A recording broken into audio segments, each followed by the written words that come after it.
Hi, how's it going? I think I upgraded my lighting a little bit, so I shouldn't be somewhat transparent. Hey, good morning, good afternoon, good evening. What's going on, guys? Oh, I'm so excited to see you all. You're so beautiful. The kittens that I'm fostering, they brought me a little gift. It's their kill, right? So I'm very proud of them. They've actually hunted and killed for the first time. Little packaging material. I'm so proud. I'm a proud hunter papa. Good morning or afternoon or evening or whatever the case may be. If you're confused as to why you're here, don't be. I go by Mechanical Beanstalk. I am a variety streamer who tries to do more off-the-radar games, which includes games that are have a very strong modded presence or a very strong community presence. Nice, likable people with a safe space you can kind of hang around in. Games that are, indies or retros that need a little bit more time in the spotlight, stuff like that. Trying to aim for more of a unique gameplay experiences for my channel. That's the kind of idea that I had when I first started it. So, we're back with our unofficial Warhammer 40,000 Sundays. It's going to be forever unofficial. It's never going to be official, right? So long as we're not sponsored by Games Workshop, it'll never be truly official, will it? But yeah, we're going to be playing Warhammer 40,000 Rogue Trader.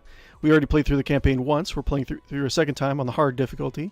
And with a caveat, through the Toy Box mod, we've modded pretty much all of our party into Halflings. So reduced the size, added stats to kind of reflect the cRPG a little bit. Let me make sure my camera is working okay. If you can see me, if you can hear me, let me know. If you can hear me, if you can speak me, let me know. But so we're playing Rogue Trader. We're doing a full Halfling campaign. We're playing as the Captain, Lord Captain Guppo Teawhistle of the Teawhistle Dynasty. And it's just kind of like it's a very fun thing to do. And in a grimdark setting is play ridiculous characters. I used to do that all the time when I played Warhammer 40,000, the pen and paper RPG. But anyways, like and follow and subscribe if you haven't already. You really do help me out. I really do appreciate everything you do for me.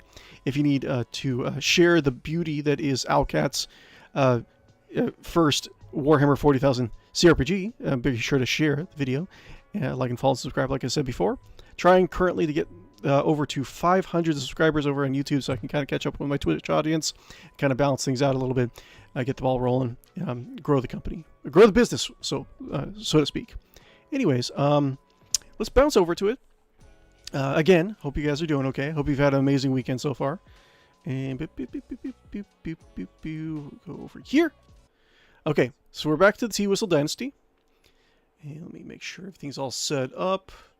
I think the lighting is a lot better this time. I don't know about you guys, but let's see here. So, we kind of made a beeline straight for the new DLC content. So we got Solomorn, we got most of his quest lines done, and we just went for Dargonus so we can continue his quest line. That's the newest content. Oh, I should probably say that if you guys are unfamiliar with it, if you're a fan of Warhammer 40,000 Rogue Trader, the cRPG, there has been a very significant patch to the game. Rebalances a bunch of stuff. I thought it really nerfed Blade Dancer pretty heavily, but it doesn't seem to be that crazy from what I saw. Maybe the balancing issue is more for the dot class or whatever it was, the Executioner. But adds a bunch of new items, rebalances a bunch of stuff. Only temporarily broke my Halfling. It only temporarily broke my mods. I was able to fix them for the most part. So I think I'll have to reset the size on a lot of my Halfling party. I did give in, and I made Solomorn into a Space Halfling as well, a Ratling. So we'll see that in just a little bit. But so we have Lord Captain Guppo Teawhistle. In my downtime, I unlocked the naval vendor. So we have all 5 vendors in this campaign. And so I think we're near Dargonus. We're just going to go back to Dargonus. We're going to do more of the DLC quest line. And just kind of go from there. Our party consists of Solomorn. I respect Solomorn to make him actually more of a tank. I figure it's not really... I don't consider it cheating if it doesn't really imbalance the game. like I rebalanced. I made Solomorn into a tank with Glado, right? So I made him into a warrior, and he has like a taunt. I could have just like recruited if I can do it in a mercenary, like make a mercenary with the same build, which you can. Then I think it's probably fine to do it. Just respect main characters, right? Yeah, I mean that's what I feel, but. No. I also decided to add a little bit more of a negative to playing a Space Halfling. Before it was just kind of like mostly the stats were copy pasted from the pen and paper RPG. So it was like plus 10 perception, plus 10 perception, plus 10 agility, and negative 10 toughness. But I also did negative 10 strength recently. So all my Halfling characters have that stats. We don't have any like equivalent talents. I think in Only War, when you can get Ratling characters, there were bonus to agility and perception, negative to toughness, and then you have like some weird talents to make things work. And I think certain things can't fit you, but that's not something you can really translate to whatchamacallit, the cRPG. Anyways, and we will be talking about Warhammer 40,000 lore. Warp Breach! This time, trouble came straight through the bridge. Malodorous mist teeming with swaying nightmarish figures has rolled through the ventilation shafts into the command center. The officers are suffocating for this wave of corruption. There's no time to deliberate. To battle! Damage taken to the hearth and home. 4. Okay. Hopefully I'll have a chance. Yes. 1, 2, 3, 4, 5, 6. Yes. Only have one mercenary halfling. A Ratling, rather. No, 2 mercenary halflings left. I'm going to be swapping out one of these 2 guys for your Eldar companion. And I'm not really sure who my 6th companion is going to be. We'll kind of have to discuss that a little bit. I really like Officer Molly Prickleberry. I like how she looks. I like the sniper build that we have for her. So I'll probably swap out Rack Keenleaf Master Whispers. And I think what I'm going to do is the Eldar companion, I'm going to respec her as well. I'm not really sure how, but I think she can only really use Eldar or Dark Eldar weapons. I don't necessarily want her to be a sniper, but I don't know. We'll see. We'll see. I might recruit the Dark Eldar character also, but I don't even know how that works. Like, if we recruit the Dark Eldar character later on in the campaign, do the 2 okay, cool. Into position. We got mutant crew member. Oh, rising from the depths. Yes, I have to. Let's see here. I have to change their size back. Give me 1 second. I'll go ahead and do that. But yeah. Uh-oh. Uh-oh. Wait. What's going on? Am I not able to change it? Oh, cool. Okay, awesome. I was kind of concerned for a little bit. I thought either the mods were broken. But yeah, let's do. Let's just do that really quick. We will be talking about the Warhammer 40k lore and the pen and paper RPG, that kind of stuff. I was thinking our discussion today could be actually a good. And I'll go over all the portraits and all the changes I made. I know some of you probably have questions about like what the hell are you looking at, but we will go over that in just a second, I promise. But yeah, we'll talk about. I think one thing I want to discuss in the lore is we'll brainstorm what would be good ideas for new companions for new DLCs, right? Since I think after it's supposed to be at least 1 or 2 more DLCs for Rogue Trader, and I think each one is going to. Oh no, it's like 1 to 3, or like 2 to 3, right? I think last time we were talking about the first DLC companion that I thought that they should really do, probably at first if they can, would be an orc weird boy mercenary, right? Because you can have like an orc character. Rogue Trader, the pen and paper RPG was really cool for having for introducing Xenos characters inside of a Rogue Trader party. And I think that'd be really cool to have an orc companion, because that was like the first things it was like introduced was like well, I know you could do Crude and orcs in the first expansion book for the Warhammer 40,000 Rogue Trader pen and paper game, right? So I think it's appropriate to have like an orc as one of them. It fits, I think. And sometimes the Rogue Trader cRPG does get kind of silly. So let's just do this. Okay,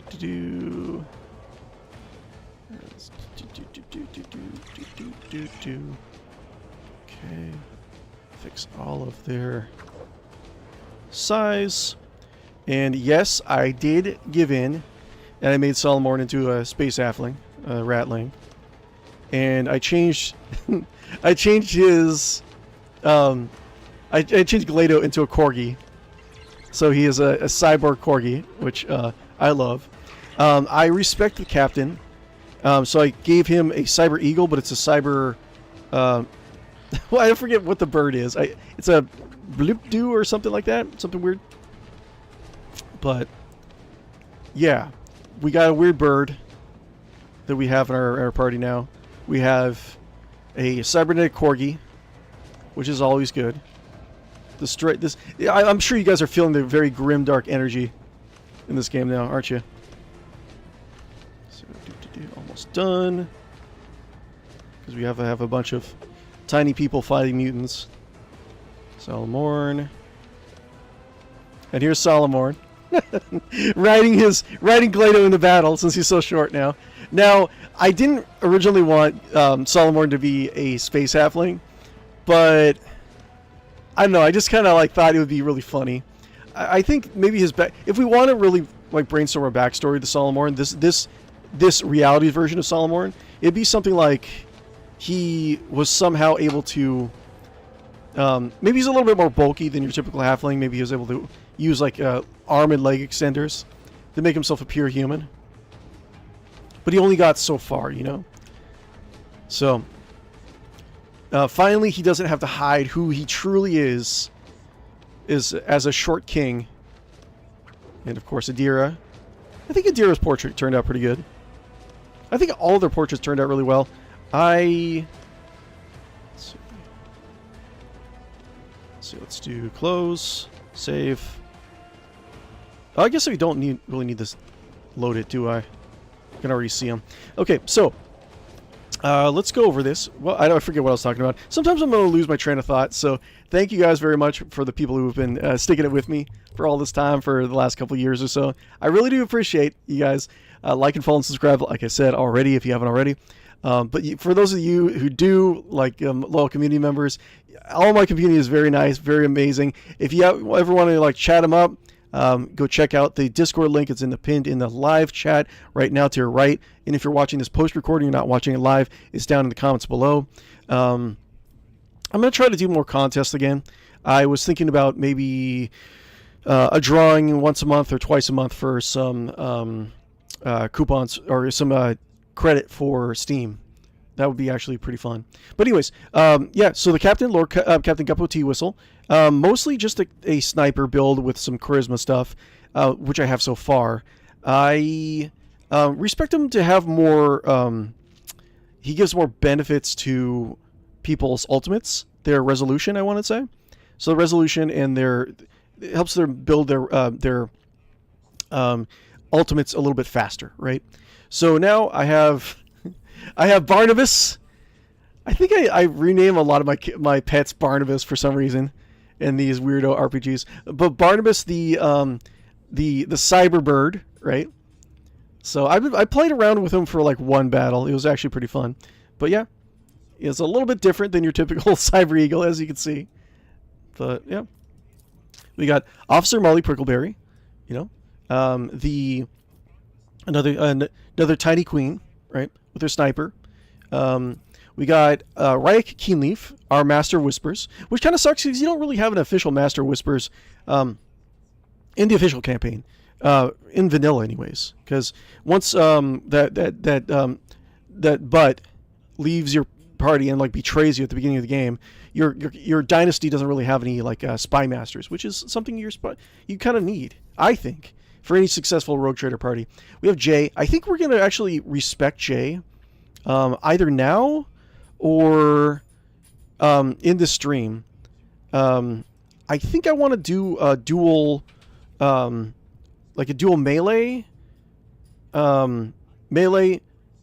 pistol, right? I was thinking about trying out, I'm not sure how effective it's going to be, but trying out a Blade Dancer, dual wielding Blade Dancer, pistolier, right? So the idea is that she would be able to use her reposition, her backwards dance or whatever, to kind of getting quick with her pistol weapons, and she can dual wield pistols on her second slot too, right? I could just spec up like a pistolier, right? Now here's the thing: like she has a lot of the things that were added in the recent patch, like a lot of talents were rebalanced and a lot of talents were added. One of the notable things I can think of off the top of my head is that the Webbers, arc rifles, plasma rifles, they all have a set of talents. Weber got a lot of talents. Weber has stuff like your first web in combat costs 0 AP. You can do AoE, like you can lay out a ground trap with your Weber so people can walk into it. And like I think you give a negative penalty on resistance test to avoid being webbed, that sort of thing. Right? So I'm thinking I'm not sure how, but some sort of like range Blade Dancer hybrid I want to try. Now, I really do want to have the Tactician. I think it's Tactician, where you lay out like zones of control. That's like one of my favorite archetypes to play around with. But I think I can go without it for a while and just kind of like play around with her for a little bit. Okay, so here's the new Solomorn. Like I said, I reduced everyone's strength by 10, toughness by 10, but I just give him a lot of toughness. I respect him to be a tank, so he has a taunt now. 𝕽𝖚𝖊 actually does pretty well as a backup tank, and so far I've only done like one real battle, but he's been working pretty well. Adira, I'm not sure if I don't know if I need to respec Adira or not. I don't think so, actually. But Adira, mostly, I just kept her as is with her original build. Now, another thing is that I heard that the latest patch redoes their initial build for all characters in the game, right? But I don't think it works. It makes any changes for. It makes any changes for your current playthrough. Like you have to start a new game in order to make it work, to my knowledge, right? But I got Adira as another Overseer, I think it is. Overseer with a Cyber Raven, right? Cyber Raven companion. Vesper. It's been pretty cool so far. What was I going to say? I was going to say something else. Let's get into the game. We'll walk and chew bubblegum. Okay, so boo. This shouldn't. I wouldn't think this would be too hard. But yeah, like I ditched the Cyber Skulls. It was fine. It was fun. I'm sure there's a build you can do with a Cyber Skull Overseer rather, but it just didn't really seem to be. It didn't really seem to be jiving for me. I don't know. Rotten Heavy, Plague Bearer. I think I have done this battle in the last campaign. I sort of kind of remember it. So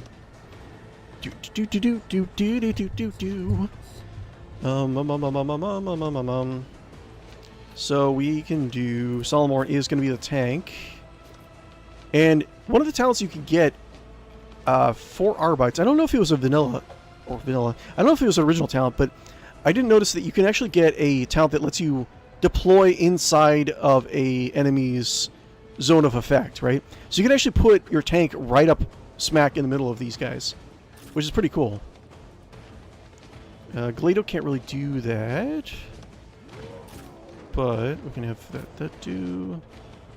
Should be fine. So Solomorn can be right there. I think we'll just deal with these guys and deal with the Plague Bearers. And I don't actually mind doing I could have actually avoided this combat, but I kind of want to play around with it and kind of see a little bit more about what potential my guys have to offer, right? And we can't really respect Jay. Well, actually, we could respect... no. We'll respect Jay after this battle. Spend a little bit of time doing that. And then maybe during some downtimes, we'll talk about 40k lore and what I think should be a potential companion for the DLC. Anyways. Let's see. So, Jay... I think we're doing pretty well with the initiative order. Like, most of our... sort of. It seems like no matter how much agility you get, like, the enemy always rolls better for you in initiative. So... we'll do... boop. And we'll do... I'll have Captain right here. Barnabas. See, one cool thing about the Cyber Eagles, if you haven't actually played through the DLC yet, but the Cyber Eagles, they start at this. I think it's at the start of every turn.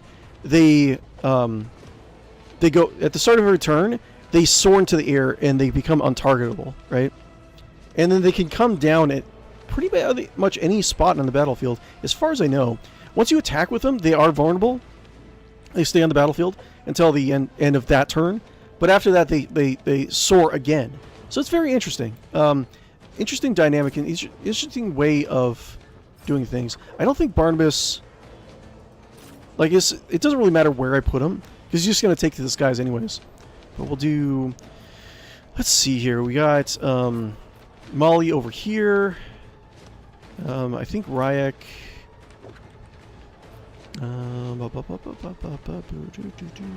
we'll have Ryak over here. I don't think any of these guys are really that crazy. Does this have a weird... Blessing of the Plague Father. What does this do? Allied creatures within the area gain bonuses to dodge and movement points. Okay, cool. Got it. Interesting. Diseased Claws. I think I'm just gonna... I think I might just have Solomon down here. And I'll have everyone else... We'll pepper these guys with range. We'll have Ryak go here. And we'll have Adira maybe deal with these guys. Sounds fine. And have her Cyber Raven be like over here. Jay can do this as well. That's D-Rush. Should I do? That should be fine. I'll have Rat go down here, chop a bunch of guys, and then jump up here if he can actually make that jump. Save. Start the battle. Okay, Jay. Front line. Tell me, and it is done. And Blitz, one of the best abilities I think ever. Right incentive. And we do.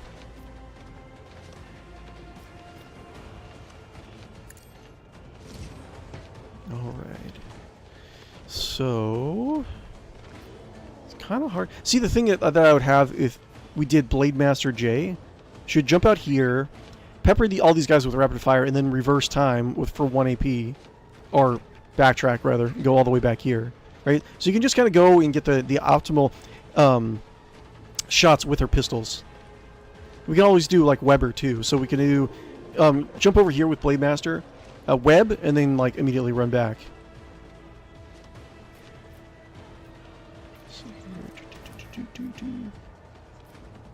That sounds fine.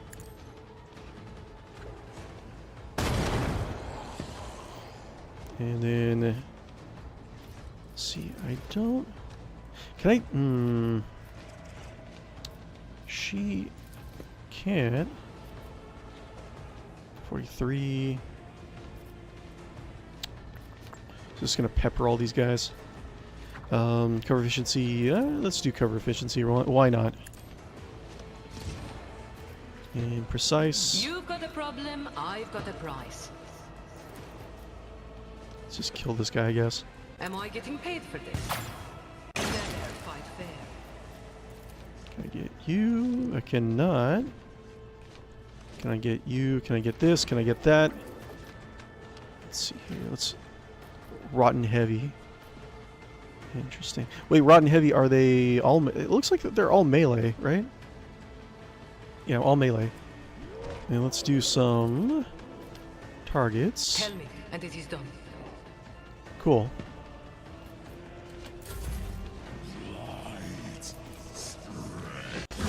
Oof. Need to up his defense a little bit. I gave Solomorn a good amount of block, good amount of hit points. So... I'll take it as a priority. And having endurance actually really does help. I mean, like I said, it's only been like one battle, but already, just having a tank, it makes so much of a difference. It's crazy. Okay, taunt all these guys. Might be a little bit too much, but I think I'll do apprehend. And I have apprehend. I think it's like if you do. I have the talent if you do battle mode standby, and you attack the last target that your pet. Did I do like a... I didn't show you like an up-close version of 𝕿𝖗. Yeah, 𝕿𝖗! Battle Corgi! Amazing. But if I do... essentially you get an automatic crit, which is interesting. I think there's a lot of different builds in this game. If you're kind of guy that likes to just like play around in like a sandboxy kind of like build, this is definitely a game for you. So protect self.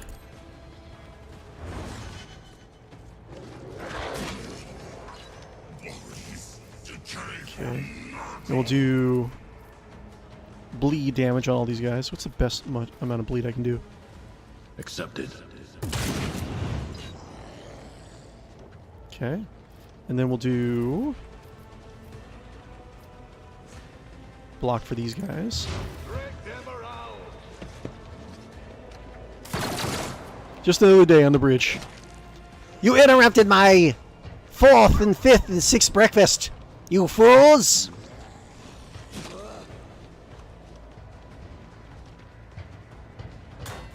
Okay. Alright, Serac, I guess we... Should I worry about this? I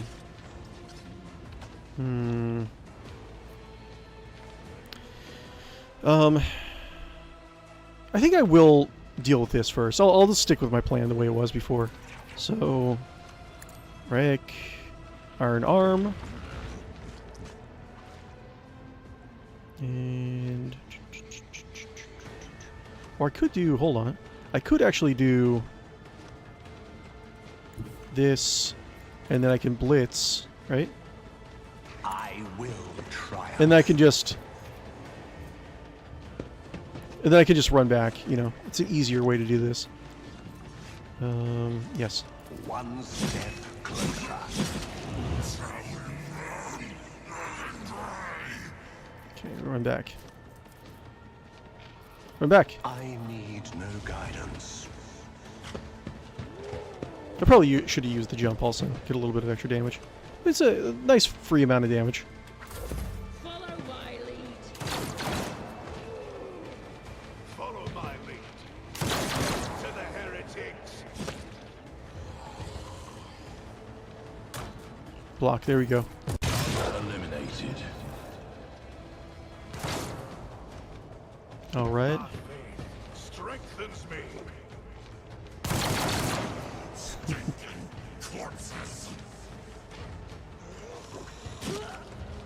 I don't know if the cRPG or a lot of other media really does a really good job at making lasguns cool. Sort of, I guess. I guess because the thing is, like in like the they're not lasguns are. I guess in the novels they're a little bit better.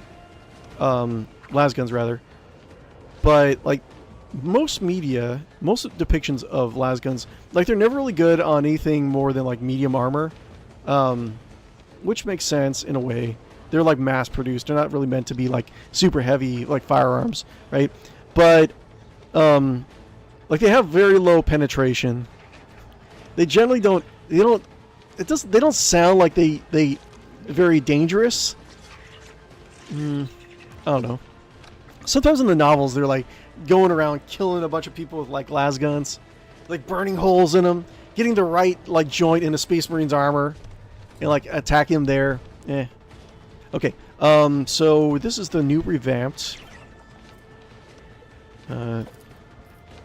Lord Captain Guppo Teawhistle. Nothing I can't Okay, and that's going to be my servant. And I think we're going to...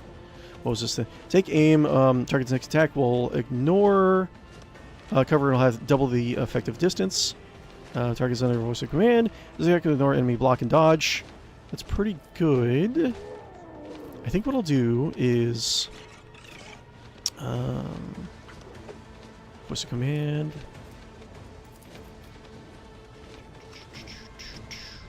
Like, I have AP to... okay, so I have AP to kind of split between a lot of different things right now. Like, so my Cyber Eagle, so I can... He's up in the sky right now. He's above the battlefield. The Overseer chooses an enemy in their line of sight in an unoccupied cell adjacent to it. The Cyber Eagle stops soaring, lands in that cell without provoking attack or opportunity, deals twice as weapon damage to adjacent enemies, and gains 8 temporary wounds for 1 round. The designated enemy becomes obstructed.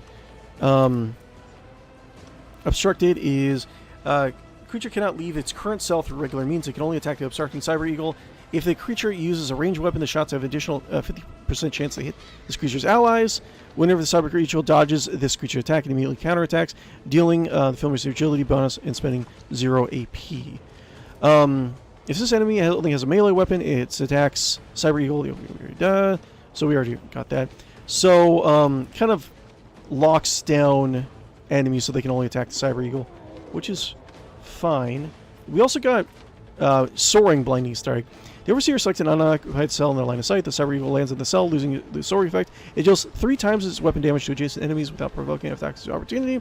Enemies must pass an agility resistance test or become blinded for 1 round. That's pretty good. So I think what I'll do is... should be able to see them. Right? I can't see this guy? Not my specialty. Not a line of sight. It should be within... totally within line of sight, but whatever. I don't think I really need to worry about cover. I can go... this. And then... do... this. And potentially blind all of these guys. Blinding Strike. And then we have Obstruct Vision. I can still do Obstruct Vision. And I should do... can I do this? Cool. I got 1 potential attack to do. Let's do this. All too easy. And then do this. Suits my purposes. Okay. And then we do... actions will speak louder than words. that. And then... this. And so shall it be done. And we'll do... wait, why can't you attack? Weird. Okay, now you can do it. So do that. And... that shouldn't be... let's see here. Boop, boop, boop, boop, boop, boop, boop, boop. I feel like it's... I could kill these guys. Can I go further? I can do... that... can do... how do I... this is not really clipping the bird at all. I don't know why... well, the shot goes past him. Whatever. That's fine. I can do this guy. A little bit of damage, and he might hit behind him. Yeah. I will not be deterred. I don't think I have to worry about... I have been judged. yeah, I don't think I have to worry Wanting. about cover in this scenario. Rejoice in service. Cool. And What's going on, son? Son. Can I do... Not close enough. That's fine. Wait, can I get close enough and then do... Boop, boop, there we go. I don't want to hit my birdie. That should be fine. Yes. My Let's do that. tactics are flawless. Lord Captain Guppo Teawhistle! Of the Teawhistle Dynasty! Wait, did I kill my own guy? I think I might have. Bridge officer! Bridge officer, why were you there? You should not get in the way of my fire. I never do friendly fire. Only enemy fire.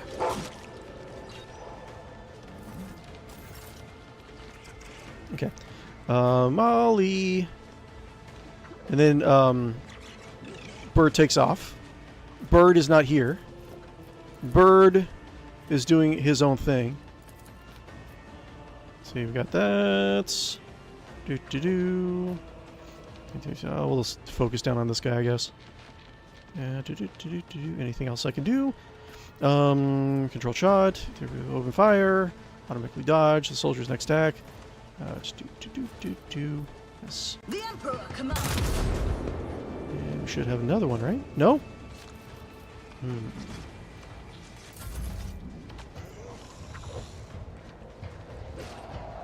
Okay. I upped 𝕽𝖚𝖊𝖊𝖗's hit points a little bit too. I think it's better to actually kill these demons. I don't know if they spawn in more guys or do anything weird, but I'll focus more on these guys if I can. Weather the storm.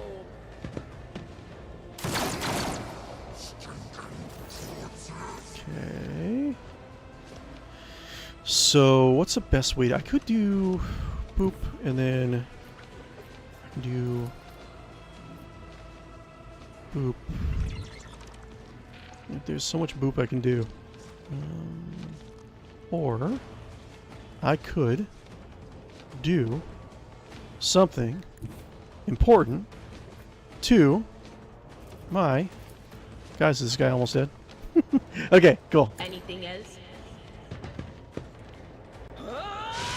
He shouldn't have been in the way! Turn of Okay, cool.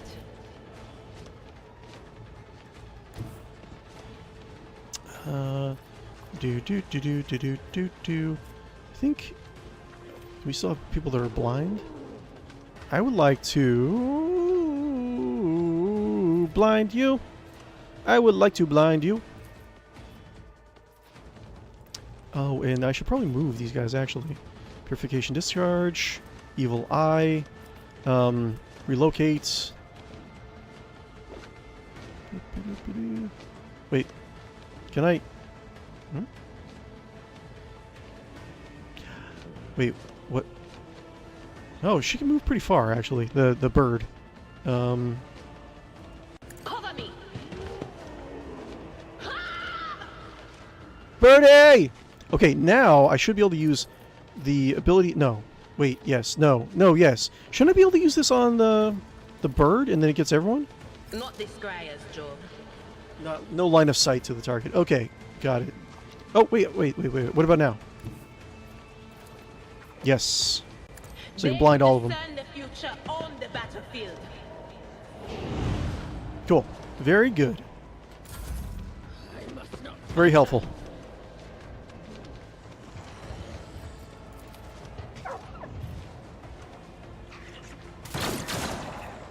Okay. Yeah, we should be fine. I'm already noticing the downturn in difficulty a little bit now that I'm really like starting to build up my party. Like early on, I think the difficulty, especially in the harder difficulty, kind of spikes quite a bit.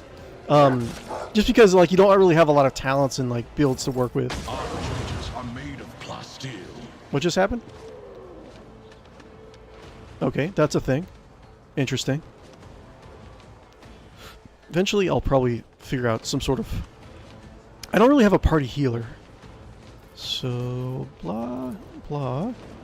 I can do that with the right incentive. And then... rear...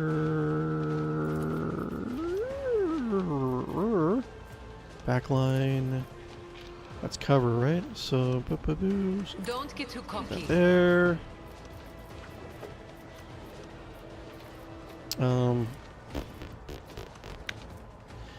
What was I thinking of? So I can do some streams, right? Wait, what's going on? Why can't you shoot? You need to be able to shoot better. Wait, mutant crew member. What is happening here? I'm always underestimating these guys, and then I have to... What? Why can't I shoot? What's happening? There we go. 𝕽𝖌𝖚. Can I not hit 𝕽𝖚? My own guys are turning against me. The fools. It should be fine, yes. That's good. Boop. I know what I'm doing, usually.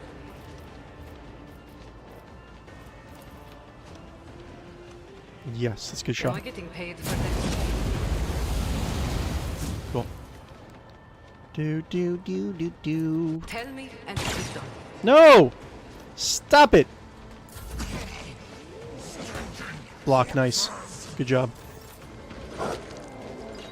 Good job, 𝕽𝖚.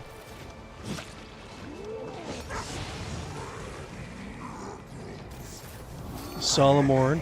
Oh, interesting. Okay. Overcharge. The Cybermaster immediately heals the full wounds, even if it has ill wounds.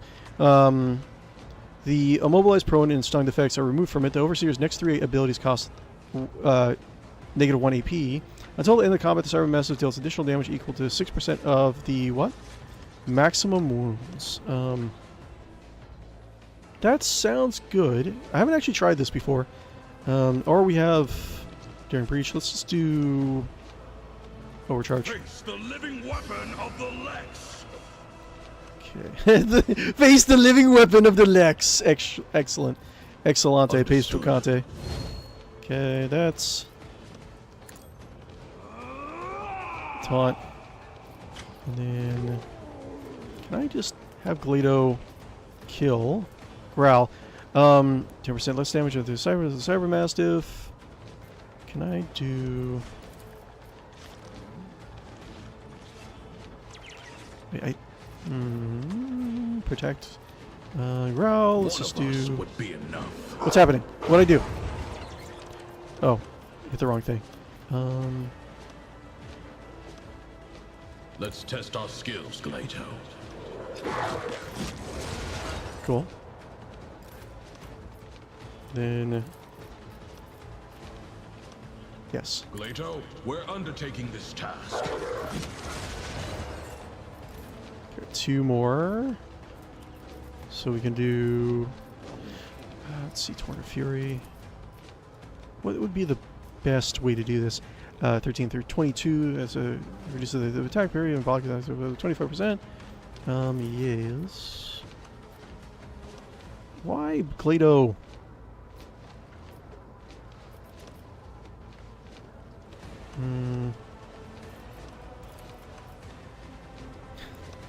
I don't want to hit 𝕽𝖚. He's my puppy. Look at the little adorable corgi. Look at him. Look at how adorable he is. I can't shoot you, 𝕽𝖚. I'm sorry. Even if it means I have to die. Oh, wait. Can I do... No? Yes, no. No. It's not going to work.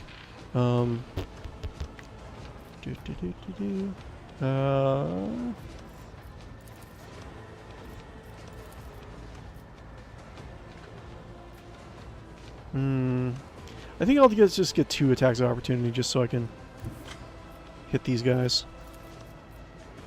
Yeah, that's fine. Moving into position. Oh, it's just 1 attack. Another scar in my collection. Okay, cool. Nice.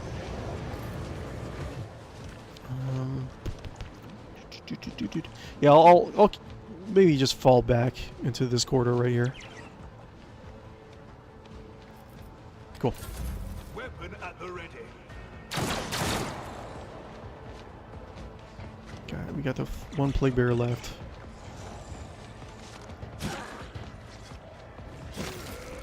I'm actually a little bit nervous now. Okay, let's do this. And I could probably kill... Ruin beckons. A satisfying demise. We can do... I will triumph. Stop it! Stop! No! Bad. Okay, do. Purpose guides me. Nope. Why? Why are you dodging everything?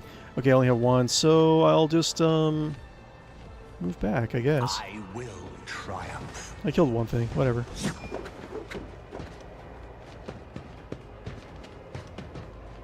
I have a feeling I should be taking this more seriously than I actually am.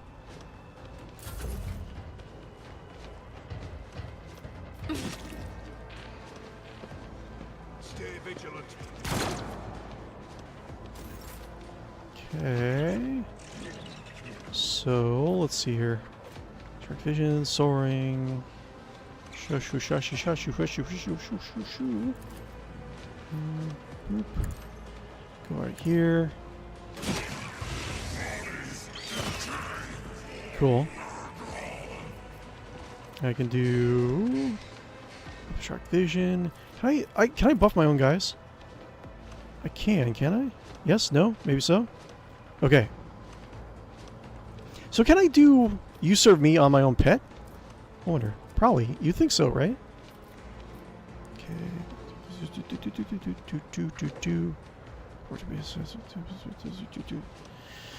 Let's see. 3 points left. Let's see. So she already has voice of command, right? Molly does. So if that's the case, voice of command, block and dodge. Yes. Boop. Not a problem for me. Okay. Doop. Yes. Boop. And so shall it be done. And then... Yes. Actions will speak. Go. And then right here... Yes. Already done. Go. Okay, Molly. Try to kill this guy ASAP. Rejoice in service. I would like it if you crit. That would be nice. That would be very nice if you did do that. Okay, coffee.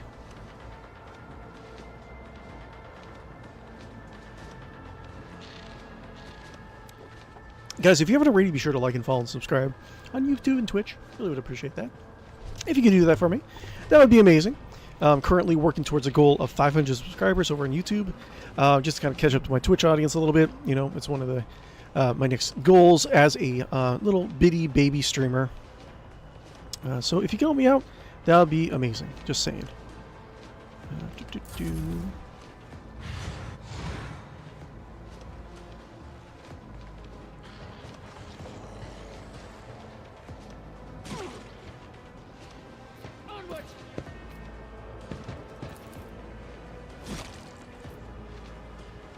Why are you attacking Jay?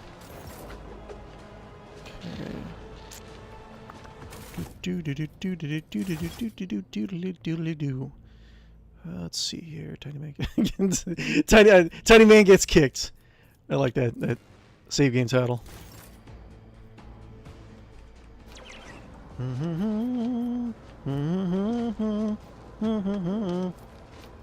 Let's see here. Purification Pyramid deals 20 shock damage to the three closest enemy units around it. That's good. I think that would work. It's only one, right?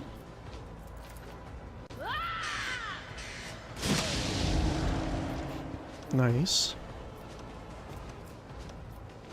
And kill this guy? Finally. But of course. Bonds of Pain. Nice. And la la la la la la la la la la la la la la la la la la. Okay, pull this guy over here. And yeah. Follow my lead.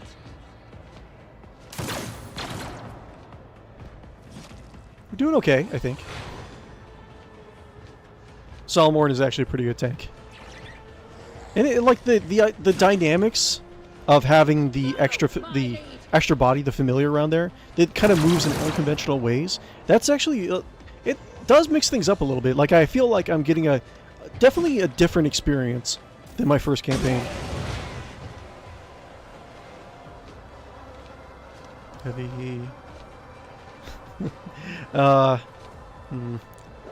I'm sure it's fine, right?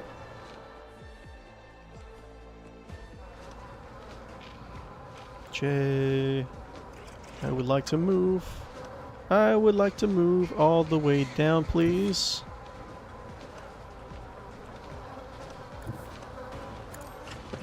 What? Get out of here! Hold up. No, no, no. No, no, no, no, no. Did not move where I wanted them to move. Anyways, while it's loading, let's go over here really quick. So, I was wondering if one of the lore things we can talk about, right, would be a potential DLC character, right? So, like I said, the last push that I was thinking that I had for a DLC character was an orc character, right? Preferably an orc weird boy, because I think that there needs to be more psychic characters in this game. We already have some like mundane stuff, anyways. And I think the orc psychic powers are like very interesting and funny and unique, right? Now for the second one, I was actually thinking that there should be something to honor Black Crusade. Now Black Crusade was, let's see, it went Dark Heresy, pen and paper game, and then Rogue Trader, and then I think Black Crusade, no, Death Watch was the third one, and then Black Crusade. I think Ross Watson worked on the majority of the first one. I don't know if he did Black Crusade though. And then after that was Only War, and then Dark Heresy 2nd Edition. And then we have Wrath and Glory, which I honestly, I haven't played Wrath and Glory yet. I probably should play it, since I'm so big on like pen and paper RPGs. But I wanted to, something that, the next deal, maybe the next one, but the one after that, one of the 2 to 3 extra companions, I wanted to reference Black Crusade. Now, for a DLC, you might not want to get pigeonholed into a Chaos playthrough. So I would say that he should be a guy that is trying to use Chaos or Sorcery for benevolent purposes. Now that's kind of tricky because like the whole theme of Warhammer 40,000 and like Chaos is that it's just so overly corrupting. Like you can never really dive into a story where you get like good, quote unquote, Chaos sorcerers, right? So I was thinking that it could be either, so the Inquisition, in the general setting, I think they actually has this, but the the general setting, but also the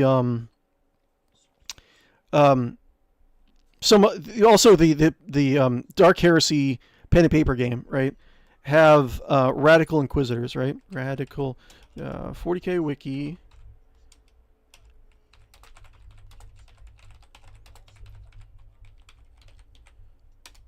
So I think, let's see, it should say there was, I think it's Xanthite. So the Inquisitors are the space CIA, really. So like spies, information gatherers, assassins, stuff like that. They are tasked with rooting out the three major threats to the Imperium. the alien, the enemy without, the heretic, the enemy within, and then what the chaos, the enemy beyond, right? So generally they try Inquisitors. I think. Oh, I don't know if I could say that like Puritans or radicals are more common in the Warhammer 40,000 setting. I guess there's not really a way of knowing that because of the nature of the setting itself, right? But one of the things that was featured in the Dark Heresy pen and paper game is that you could, radical factions were focused on it. So I was thinking one of the companions that you could interact with, I think it would be interesting. Also, would be a radical member of the Inquisition, right? So I think Xanthites are the most common radical Inquisitors that use the powers of warp against the warp, right? And some of them, you could say the best versions of them are the guys that know that they are bad and know that they're going to destroy their own soul and die horribly, but they do what they do for the Imperium at large, right? And you could say that a lot of the Xanthites are like that. So the most powerful and obviously radical grouping within the Inquisition, Xanthites advocate the use of warp-based weaponry such as demon-possessed swords, demon hosts, and others that will turn the power of chaos against itself. Xanthanism is one of the oldest philosophies in the Inquisition, named after Inquisitor Master Zaranchek Xanthus, who was executed in the 32nd millennium as a heretic for reputedly possessing dangerous and unhealthy amount of knowledge of the warp and its uses.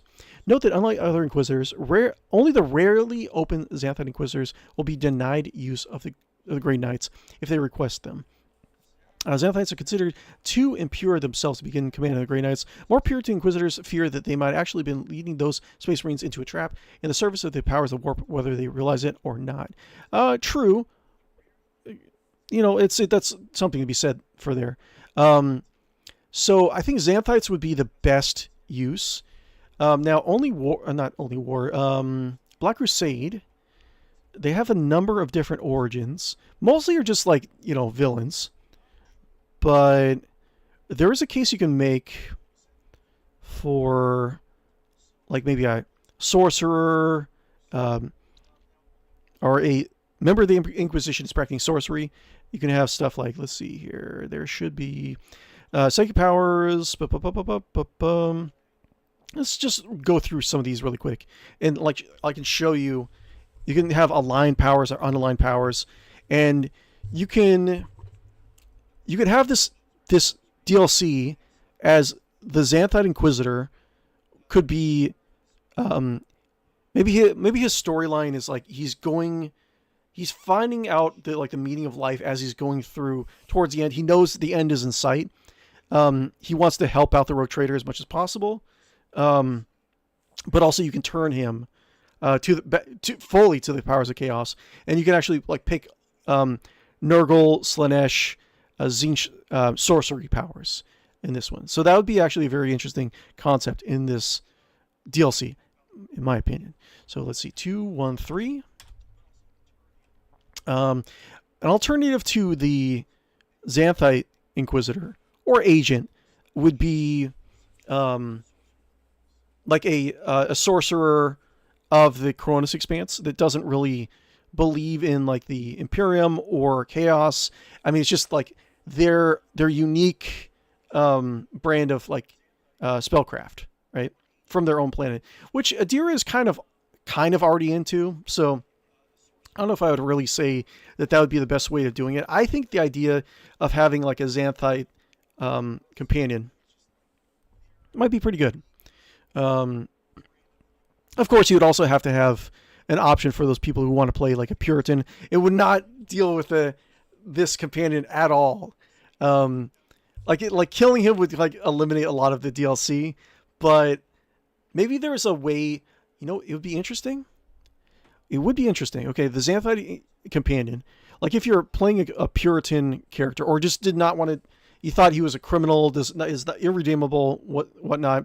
Maybe you could not necessarily kill him, but make him into a servitor. That would be really fun. I would like that. So you have two different options. for a companion. One is the sorcerer, or the Xanthite. Another is like just a very heavily modified servitor, like a penitent servitor, like either a murder servitor or an arcoflagellant character. That would be really cool, right? And he has like just like you can get like just tons and tons of just like you can equip him with bionics, like stuff that normally is going to tech priests like Pascal. And you can just have him as I guess he wouldn't be as dialogue heavy because you'd be like partially like lobotomizing his brain, right? But it'd be all about like penitent, like maybe have like different like very quick melee abilities, maybe jumping, stuff like that. I'm not really sure how specifically it would work, but that would be a very interesting alternative to dealing with a Xanthite, right? But Nurgle powers, like you can say, I'll just read. There's a lot of abilities, like for the Black Crusade game. But like some of the powers are Choir of Poxes, right? As enacted by Nurgle's demonic legions, the sorcerer's throat rattles with the names of every disease has ever suffered from, and every disease that Nurgle has ever gifted mortals with. Those caught within earshot of this pestilential incantation find themselves racked with spasms of pain and delirium as the sorcerer speaks the true names of different diseases, invoking plagues both ancient and yet to occur. Let's see here. There it is. My mouse wheel is so bad. I've been trying to fix my mouse wheel for a while. I think I actually have to take it apart and find out what's wrong with it. Slanesh powers say ecstatic oblivion. Okay, the sorcerer summons up every flickering moment of stray emotion he can find within the Immaterium and draws them into himself, overwhelming his own senses and rendering him oblivious to the sensations of battle around him. Many sorcerers become addicted to the sensations they conjure, burning away their soul with warp spawn ecstasy. While his powers remains in effect, the sorcerer cannot be stunned, rendered unconscious, nor is he affected by fatigue. Additionally, he is so addled by sensation that he can push his body far beyond normal limits. So he gets it gives a strength bonus and a resistance bonus. Here, Hell Shriek. The sorcerer reaches deep into the warp and produces a soul-shattering noise that inflicts terrible pain on those who hear it. Many sorcerers attribute this power to genetic tampering of Fabius Bile during the earliest days of the heresy, and to the engineered talents of the Lord Commander Eilon of the Emperor's Children. Okay, let's go back to the game. I'm trying to limit how often I boop into the lore discussion section. But yeah, that's my idea for the character. I don't know if anyone from owlcat, that'd be kind of cool if anyone from owlcat actually watched any of my streams. But you know, that would be a very interesting play. I think there would be something interesting. For the penitent version of this character also. Let's go here. Living on the edge. Let's heal her up. Oh, thank you, Shireen. And go here. Watch my back. Okay. And let's just go here. And what can we do here? Can we do... burn these guys? This battlefield air is good for my lungs. Okay. And let's do... do we have any... I can't do Blitz, unfortunately. That's fine. Let's do... rear...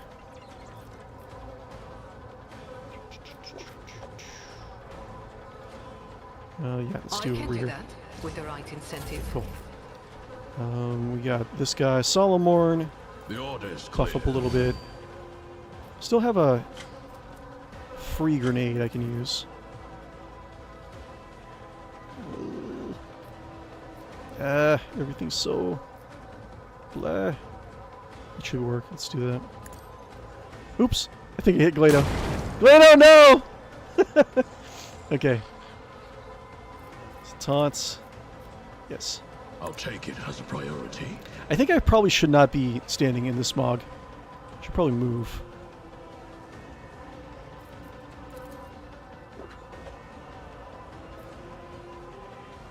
Okay, taunted.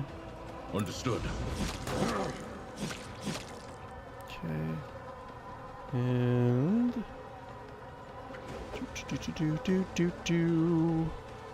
𝕿𝖗. So I do battle mode stand. So do apprehend. Let's do protect. It's probably better. Protect Solomorn.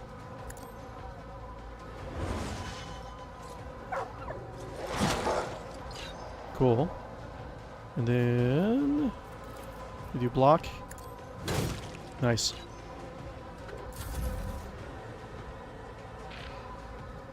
Dodge. Cool. Good job, good. Good boy. Good boy. Who's a good battle corgi? Who's a good battle corgi? Who's a beautiful boy? It's you, 𝕿𝖗. It's you. Uh-oh. That's not good. You know what? I could just... Wait, what? Didn't I have... Anyways, let's do this.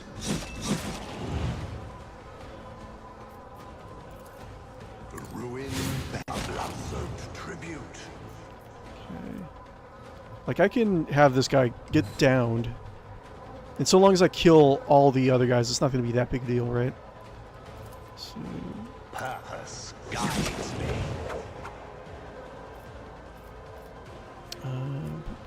Should I do... Can I target anyone? No, I don't think I can. I might as well. I need no guidance. Dodge, okay. Follow my lead. Die! Okay, what are we doing here? Captain, oh Captain. Okay, so I could go here. And I can do... blind. Wait. It's not in line of sight? How is this not in line of... Oh, I guess it's not in line of sight. That's fine. Do... And then... blind. Can I really? Still not in line of sight. Okay, well, that sucks. Blind... Yes. All too easy. Cool. Then we got take aim. Target's next to their voice of command. The attack will ignore enemy block and dodge. Yes, that's pretty good. Let's do officer Molly. Nothing I can't do. Then oops. Absolutely What? not. I'll pass. Target is too far. Get. Whatever.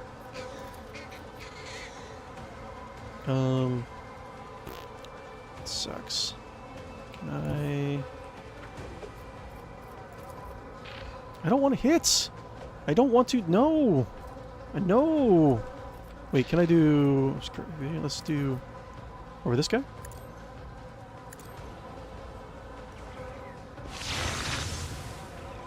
Nice. Okay, cool. I really like my Cyber Eagle. Barnabas, you're such a good bird. We have so many beautiful creatures here. This is a tale of life in wondrous mythical creatures. It really is. Rotten Heavy. Oh, I didn't even realize that guy was here.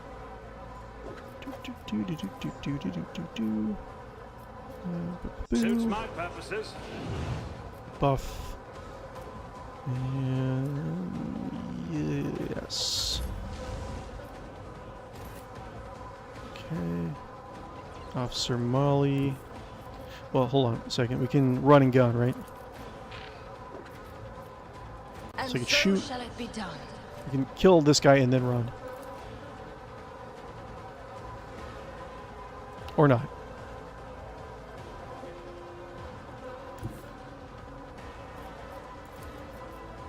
Rejoice in service. Let's get out of that fog.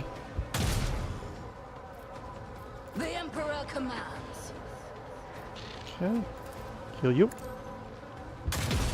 No! Why? Stop it! No! Bad! No!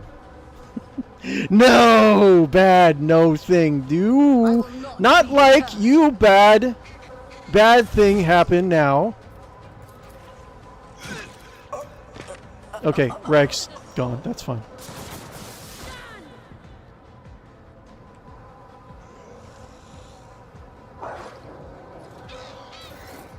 Okay. Wait, oh, I can do zippity zap. Let's see here. Can I do zippity zap on all these guys? I think I might be able to. Hold up.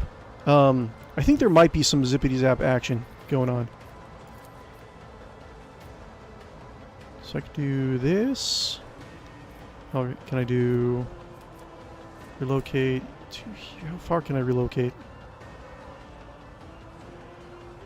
Not enough. Let's do boop. Let's see what you can do. Cool.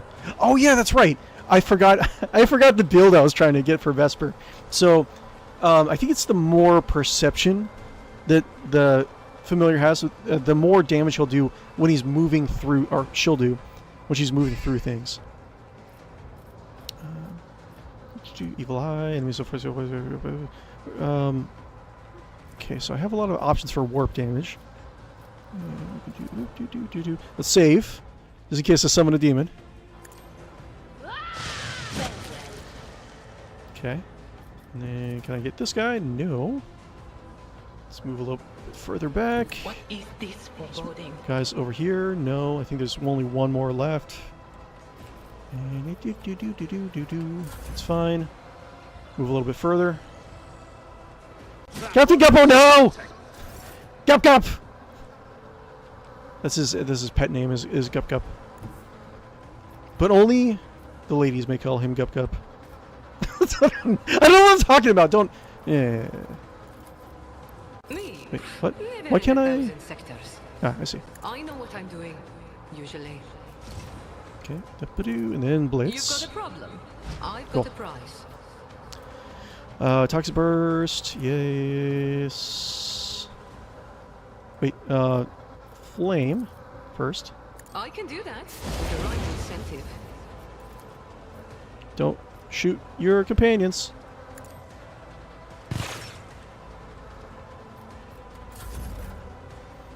Blue, blue, blue, blue, blue. Let's see here. Apprehend. One of us would be enough. Go get him, Glado. Okay, and now I can't get through. Glado. Alright, so Glado can actually kill him. Let's test our skills, Get him. Glado. Nice. I think we're good, right? I Yay! won't tolerate weakness. Yes. Okay, that wasn't too bad. I like the companions. I like how the builds are everything's shaping up.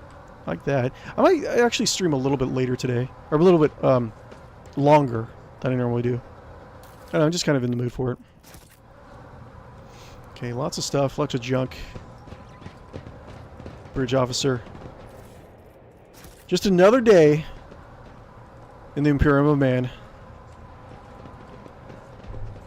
They ruined my breakfast, the horrible, Victory awaits. foolish chaos cultists. Summoning those disgusting... I gotta have a scented handkerchief.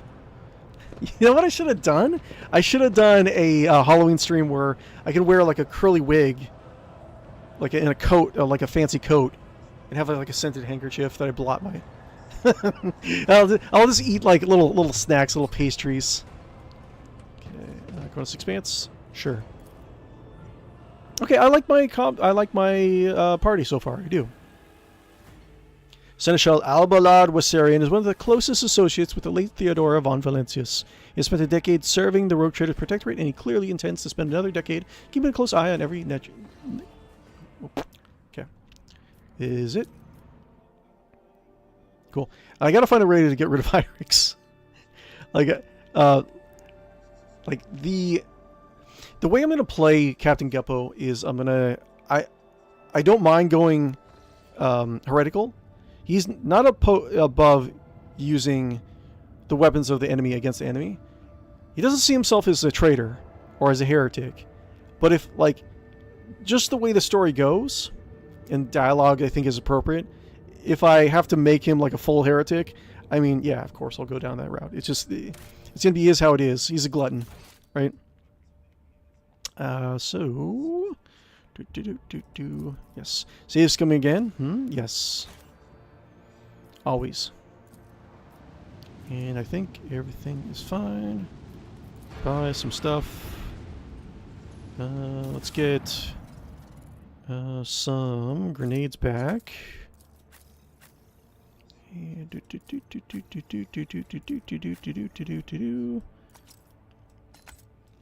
I think I am going to respec Jay.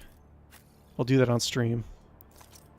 We'll see how I build her. I'm not 100% sure what her build's going to be. Aside from... Okay, the main thing I want to do is I'm going to experiment. I don't know if it's going to work, but I'm going to experiment with a pistol blade dancer. Right? Now, most of the abilities you need to have at least one sword. Right? So I figure that one of her slots will be a sword just for using the jumps and rewind times and stuff like that. And then maybe the second slot will be like Weber's or dual pistols or something like that. So, I don't know, we'll see. And I need also a tech character. That's the thing. So, was it the Eldar is going to be my next companion? I don't really have Pascal in my party, so I might respect Jay's to be a little bit more intelligent. Because I don't need to... I mean, again, I don't think it's that big a deal to respect Jay and to move some abilities around. Because, like, if I really wanted to, right, I could just hire a mercenary that has all these abilities, right? But Jay's a little bit more charismatic, but I feel like, you know, different. This is a different dimension, a different reality, a what if, so to speak. Let's see here what we got here. Von Valencia's Palace and Administratum. Maybe we should go here first. This is going to be Solomorn's questline, I want to say. Sure. Let's go here first. Solomorn. He's out in the open about being a... And plus we can do DLC quests. So that's cool. So this is new. But... Let's see. Let's get some water. I'm not talking enough.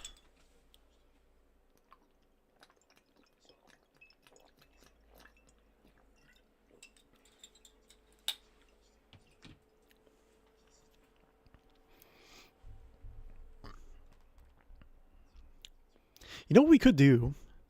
I don't know how... the idea of like AI is kind of touchy with a lot of people.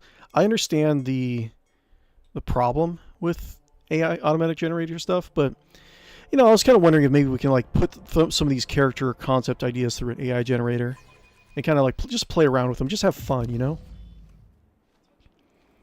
I don't know. I won't delve into the pros and cons of AI too much in my streams.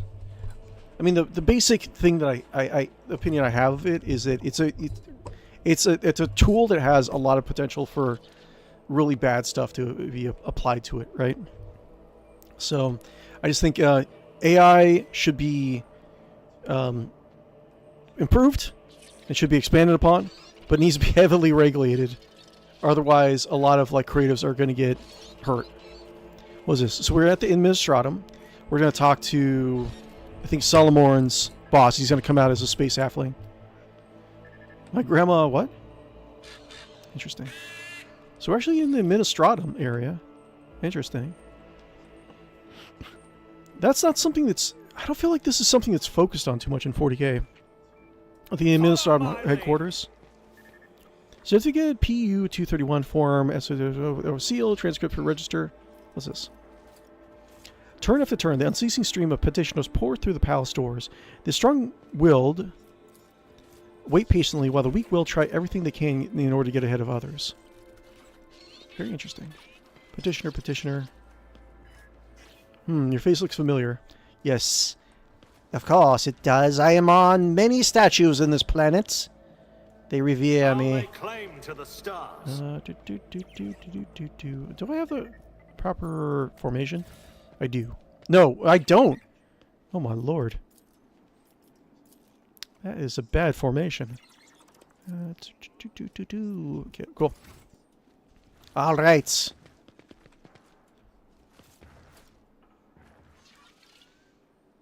Greeting protocol. Welcome to the Palace of the Adeptus Administratum. Identification. Your lordship, please follow me. Okay, so we have to talk to Solomor's bosses, I think. Alright. It's about time. Wait, so... Hold on. Journal... Companion quests. Other quests. Errands. Shape Protector quests. Companion quest. Circulating officer J. Herdari.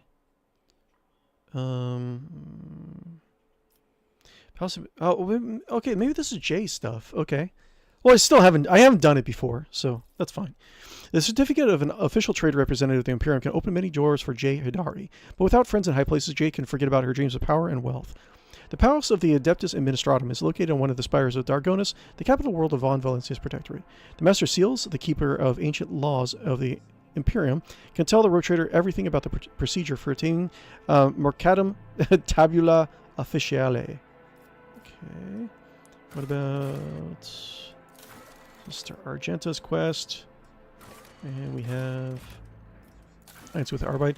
The Marshal of the Adeptus Arbites is working for the road trader in Dargonis. It seems he has business with the Von Valencia's dynasty. To commemorate to the audience, the Lord Captain should speak to Solomon in the throne room. Okay. Okay, so I have to do more of the Dargonis quest. So this is more like J, which is fine. We'll do a little bit of J's quest, and then maybe we can respec J. None shall So we're getting her stand in emergent my license. way.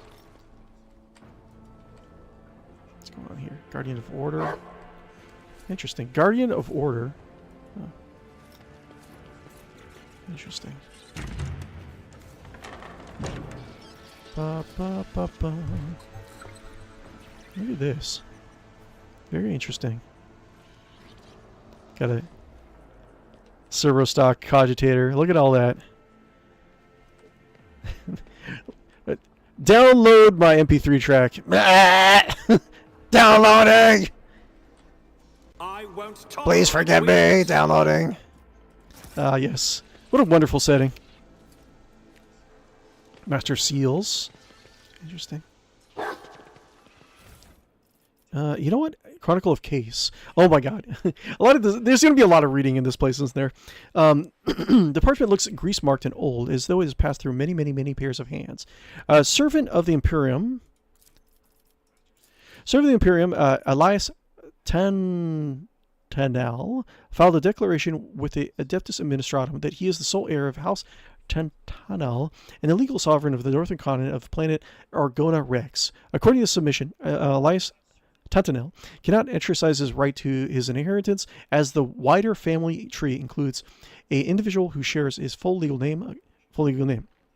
According to the petitioner, this individual is his great-grandfather. Given the loss of documents confirming the death of the second claimant to the inheritance, Elias Tantanel is petitioning for the confirmation of this relative's death and permission for the enactment of his inheritance rights. Petition received. Parliamentary review period up to 15 Terran years. Okay. Yes. Super bureaucracy. So this is like the bureaucracy of the Imperium is like equivalent of like Futurama, where they have like vast archives, like giant palaces of like papers and like just like nonsense laws. Forwarded for review. 23 forwarded for review. 23 standard Terran years. 4 cycles from date of submission. Request for a copy of the death certificate of Elias Tantanel sent to the archive of the Departamento Militorium. 28 years. 2 cycles from the date of submission. Okay. 28 years later. Request rejected. So 39 years later, his plea was rejected. 11 cycles from the date of submission. Second request sent. Oh, second request sent to the archive. 44 Terran years. 4 cycles from date of submission. Request approved. 52 Terran years. It's going to say something like the submitter died. After 48 repeated petitions from Elias Tantanel, a third request A third was in the archive. 79 Terran years, 7 cycles from data submission. Ooh. Copy of death certificate of Elias Sentinel, great-grandfather to the petitioner, received 84 Terran years, 6 cycles for data submission.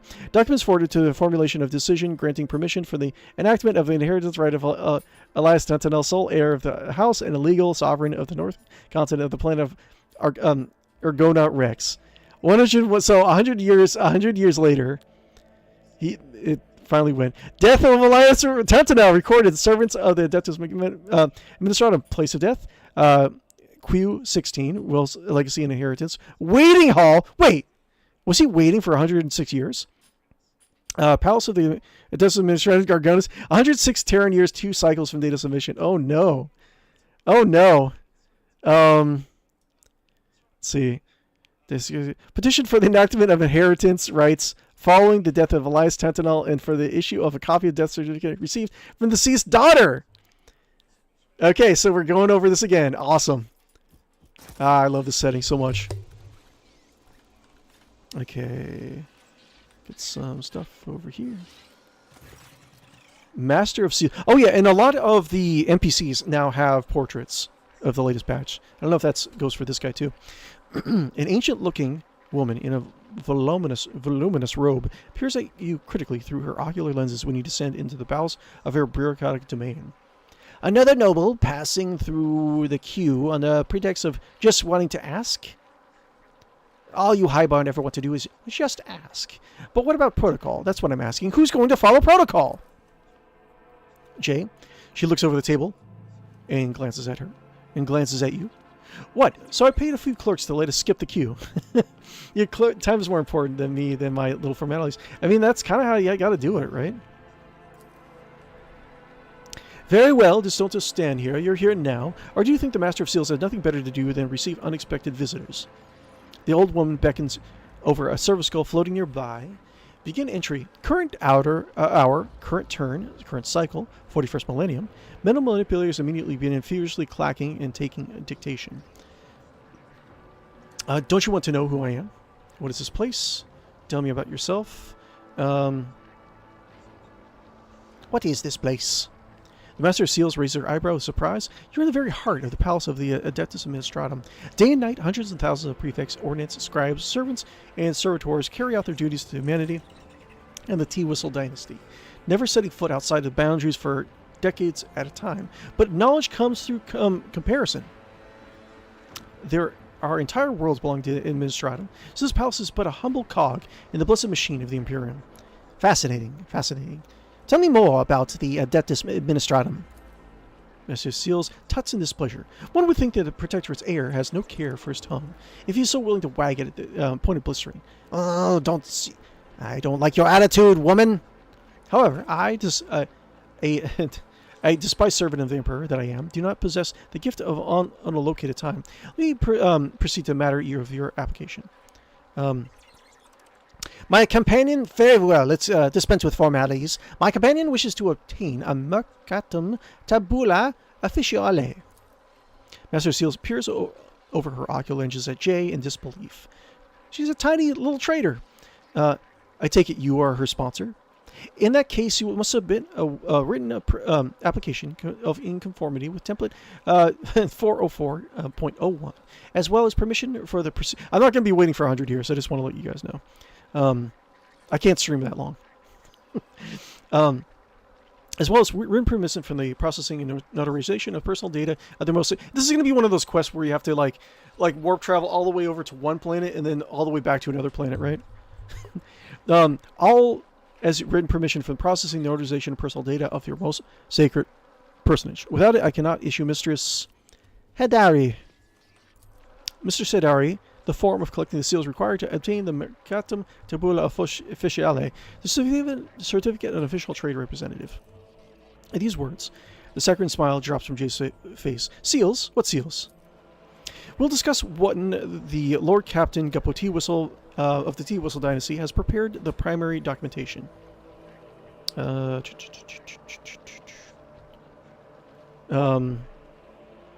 Guppo wouldn't want to do stuff like this.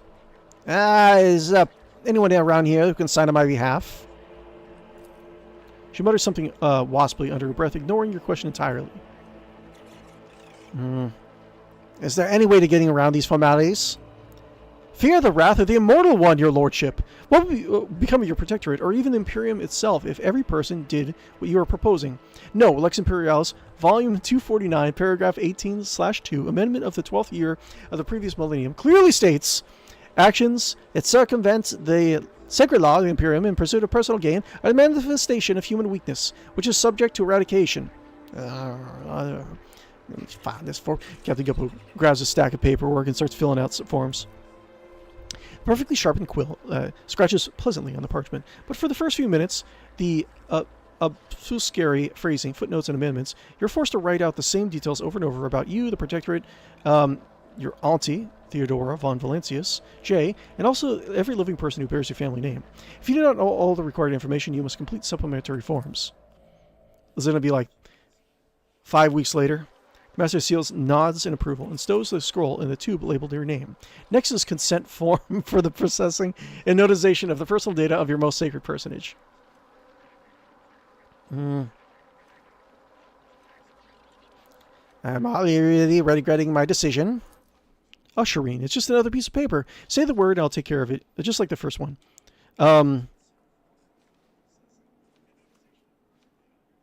Sigh forlornly. Master Seals animately draws her cogita quill across the surface of the data slate, paying no attention to you. Jay, take care of this. He's too lazy. I mean, Jay could, like, scam him, but we're not going to be playing this smart. We're going to be playing this as Lord Captain Guppo Teawhistle. Jay holds up the scroll, now covered in writing, for you to reinforce the words with the Teawhistle coat of arms seal, which is under my portrait right now. Only now do you notice that the plebeian expression chicken scratch writing describes her gnarled penmanship absurdly accurately. The scroll is whipped away into another tube by the Master of Seals. Protocol executed, application received, processed, approved. The servo skull scribe taps out each word after its mistress's pronouncement. Okay? Come on, Nassim Damnar, what were you saying about seals? The old woman hurriedly holds out a printed scroll to Jay. Here's your document, Ms. Teodari. Unfortunately, it does not yet have the legal force. I can certify it as a sacred Mercatum Tabula official once it has received 2 seals of approval. They're easy to obtain. In the Imperium Court Administratum, servitors have been handling such tasks for over 50 years. There's one such servitor here on Dargonis in the Road Trader's Palace. Okay, we're on our way there right now. Second is duty bound to keep the seal in the Telecos Epsilon system. Okay. Is there no way we could do this in the Administratum Palace? According to the amendment 3-C/8, implemented by Prefectus Istinia of Dargonis. Man, I wish I was like I had enough focus. Like, I wasn't so, like, ADD. Like, I would love to make some sort of weird Administratum quest in, like, the pen and paper RPG if I was GMing stuff. I would like to, like, all the weird, like, documents and stuff like that. Because, like, there's potential here, right? I mean, there's a lot of boring stuff and a lot of ridiculous stuff. But there's, like, Administratum palaces that have, like, been built upon the ruins of, like, old palaces, and, like, the crumbled remains of, like, the foundation of, like, old scribes kept alive for, like, thousands of years, working on various documents and scrolls and fonts of knowledge and stuff like that. I mean, there's something really cool about that kind of adventure, right? According to the Teawhistle Protectorate, remaining a symbol of an unbreakable link between the sacred warren and the Adeptus Ministratum. The second seal, ocular lenses perched on her nose, click. The ocular lenses perched on her nose, click, as she rifles through the moldering scrolls with her wrinkled fingers, is held in the Teculus Epsilon system in accordance with the decree OL-008/ZN. Unfortunately, after a fire 200 years ago, all that remains of the original decree is an amendum certified by an unknown adept with the initials AA. No instructions repealing this decree were ever received from the Holy Terror. Therefore, the seal remains where it ought to be. Find in the I did not sign up for this! Captain Guppo. Shireen, we've almost finished. Just 2 more piddling seals and And the Exalted One knows. A full-fledged trade representative will be standing beside you in the darkness of the expanse, just like a true comrade. Jay brings her hands together in a pleading gesture, smiles innocently. So you be able to... Ah, fine! Our goal is clear. Please do return once you have prepared the documents. Okay. So more quests. I think that would be... Let's take a little bit of time New to challenge for me? respect Jay. Because I'm going to need like an intelligence character. So let's do... let's see here. I'm going to need... okay, here's what I'm going to do. I will... save it and Tiny Man gets kicked. Let's do Boop. And then J. I don't want to, like, alter her stats more than I have to. I want to do... Let's see, what is her... intelligence. I want to get intelligence. Now, wait. Was this her original intelligence? Hold up. Wait. Let's respect J. Okay. Respect J. Let's see. Respect J.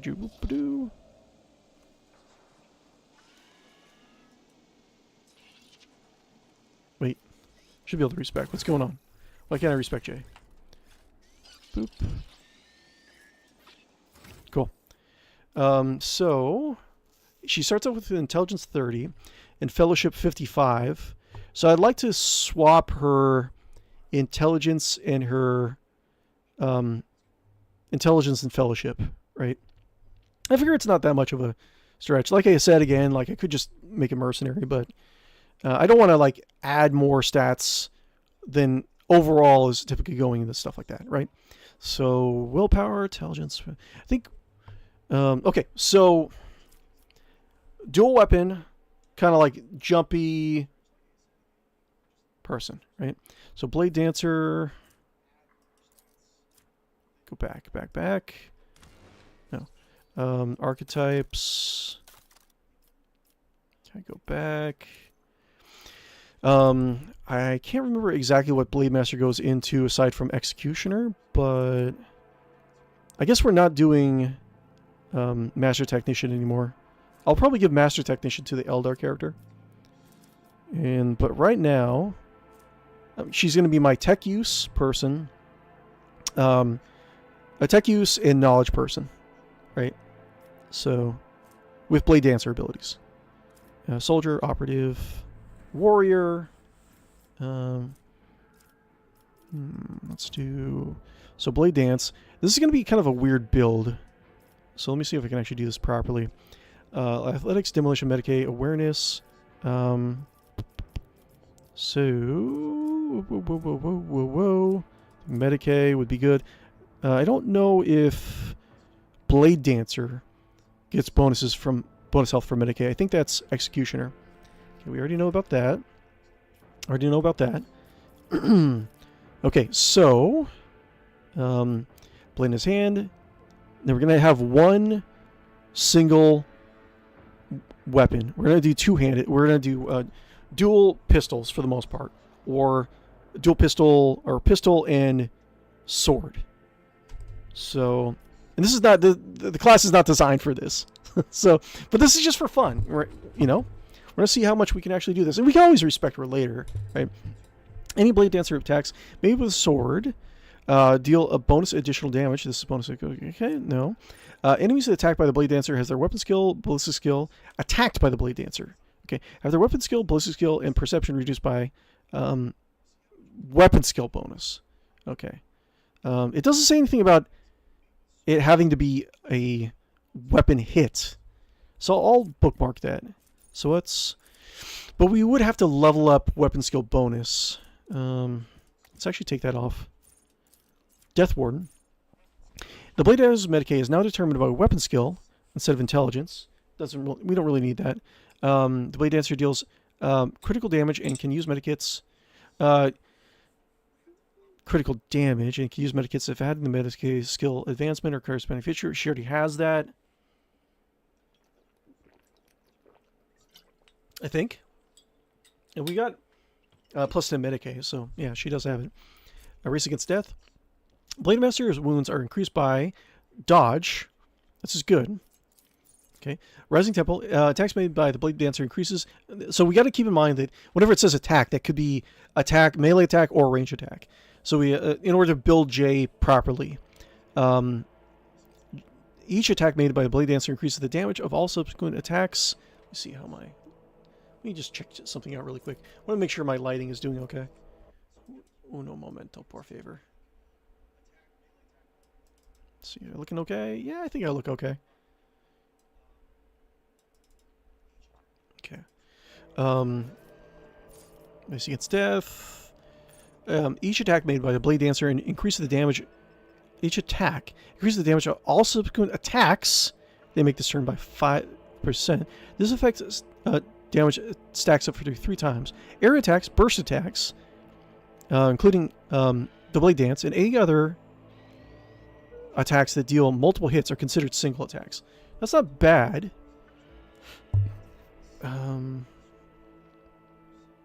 It's this turn. So you can probably get a couple... Probably get like 10% easy if you're dual weapon fighting, right? Blade Dancer parry is increased by toughness bonus. An attacker's melee critical chance bonus is determined by the difference between the attacker and the Blade Dancer's weapon skill is halved.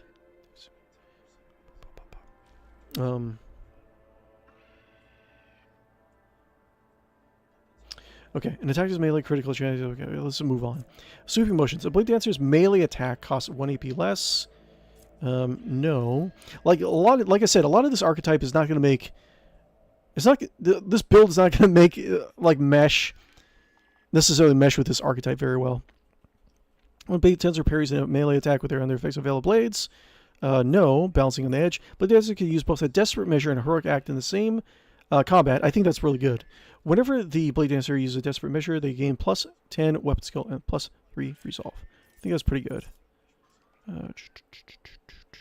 Plus the scars. Whenever the Blade Dancer is healed for the first time in a round, they are healed for an additional toughness bonus wounds and gain plus 10 toughness until the end of combat. It's okay. I guess I'll bookmark that.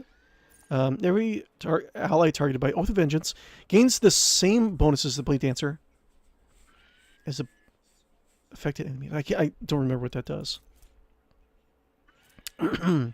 This ability causes wounds to use. Blade Dancer selects an ally until the end of combat. The attacks made by the Blade Dancer against enemies who have already attacked that ally gain critical hit chance and critical hit damage. Okay, that's not bad. Per turn, the bonuses do not stack. Every ally targeted by Oath of Vengeance gains the same bonus. Okay, that's not bad. And it says, it keeps saying attack. It doesn't say melee attacks, so that's good. Whenever the Blade Dancer gains an ability that costs wounds, they gain plus 3 in the current turn. That's not bad. Bloody Requiem.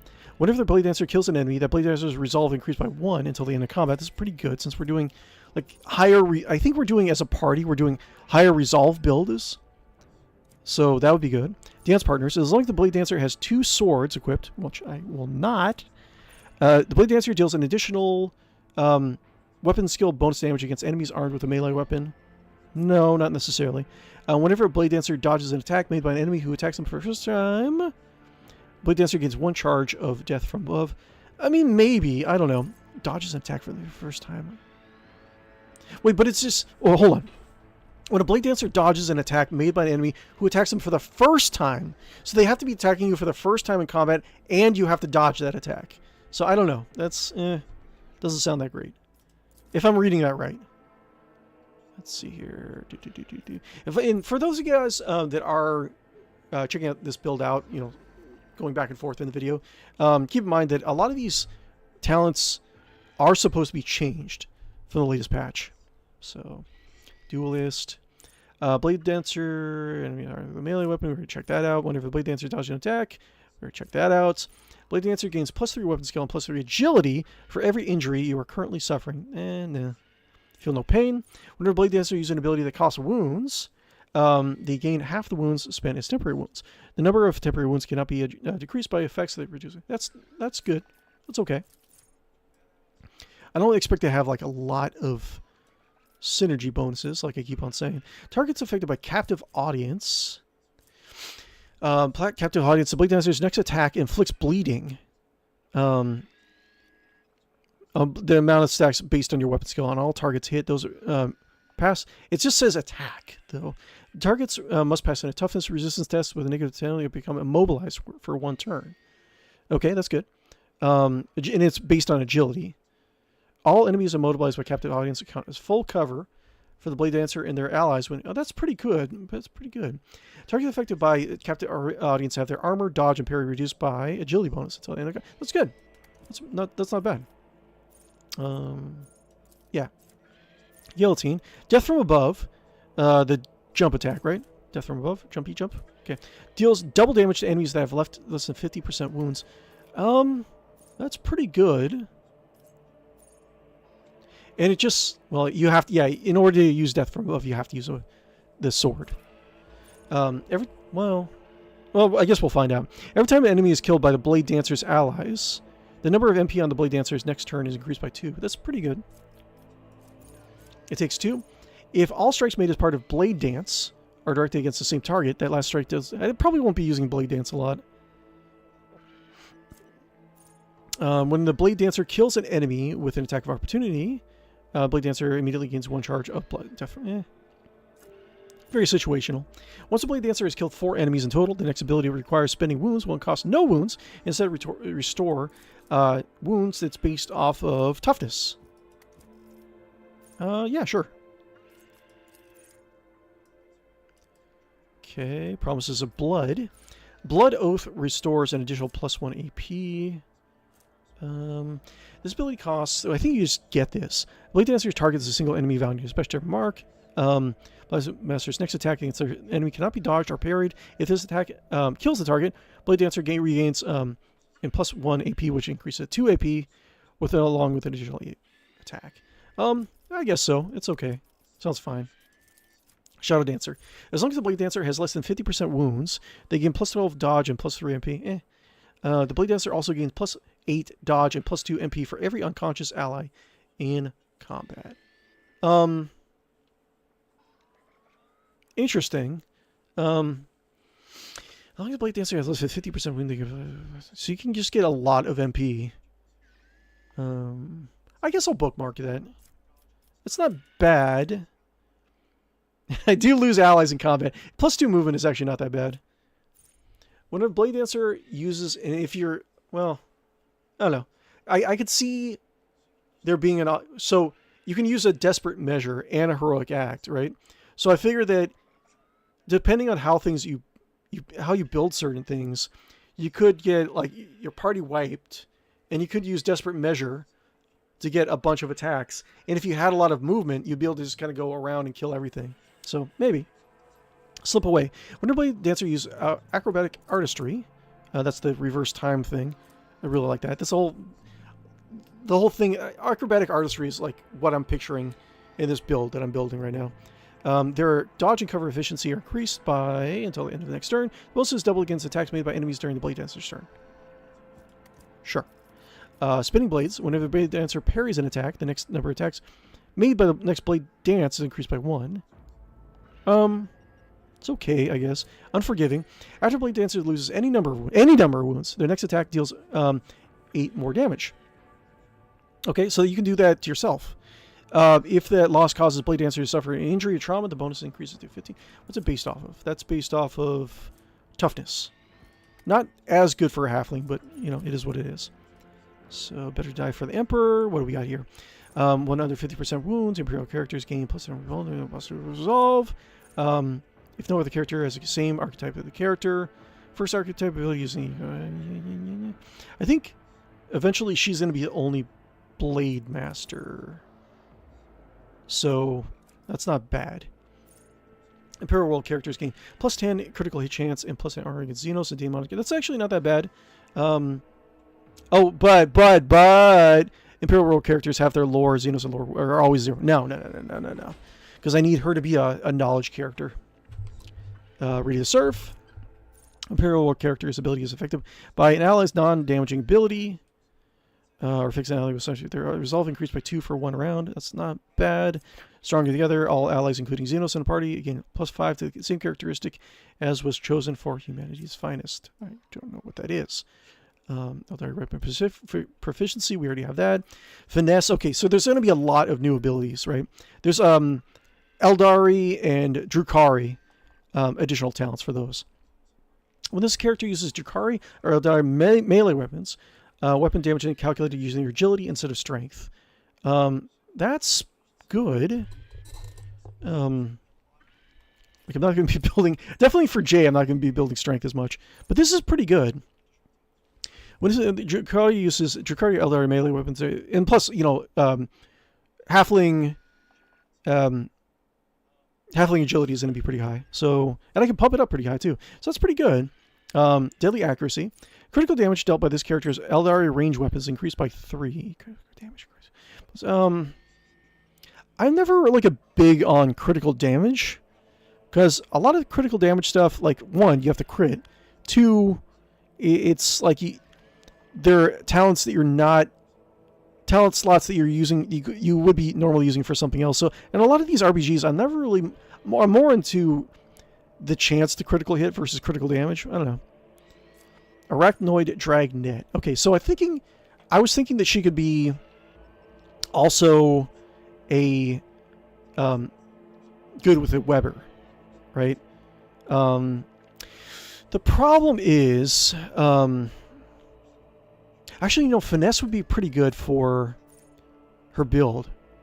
So she could actually deal decent weapon damage with her melee weapon as well. So that's actually not that bad. But okay, so we'll do, because I was thinking, well, their alternative could be ballistic skill, dual pistols, right? But we can do, in her second weapon slot, we can do a Weber. We're going to have Weber specialization. So she can jump around with the, the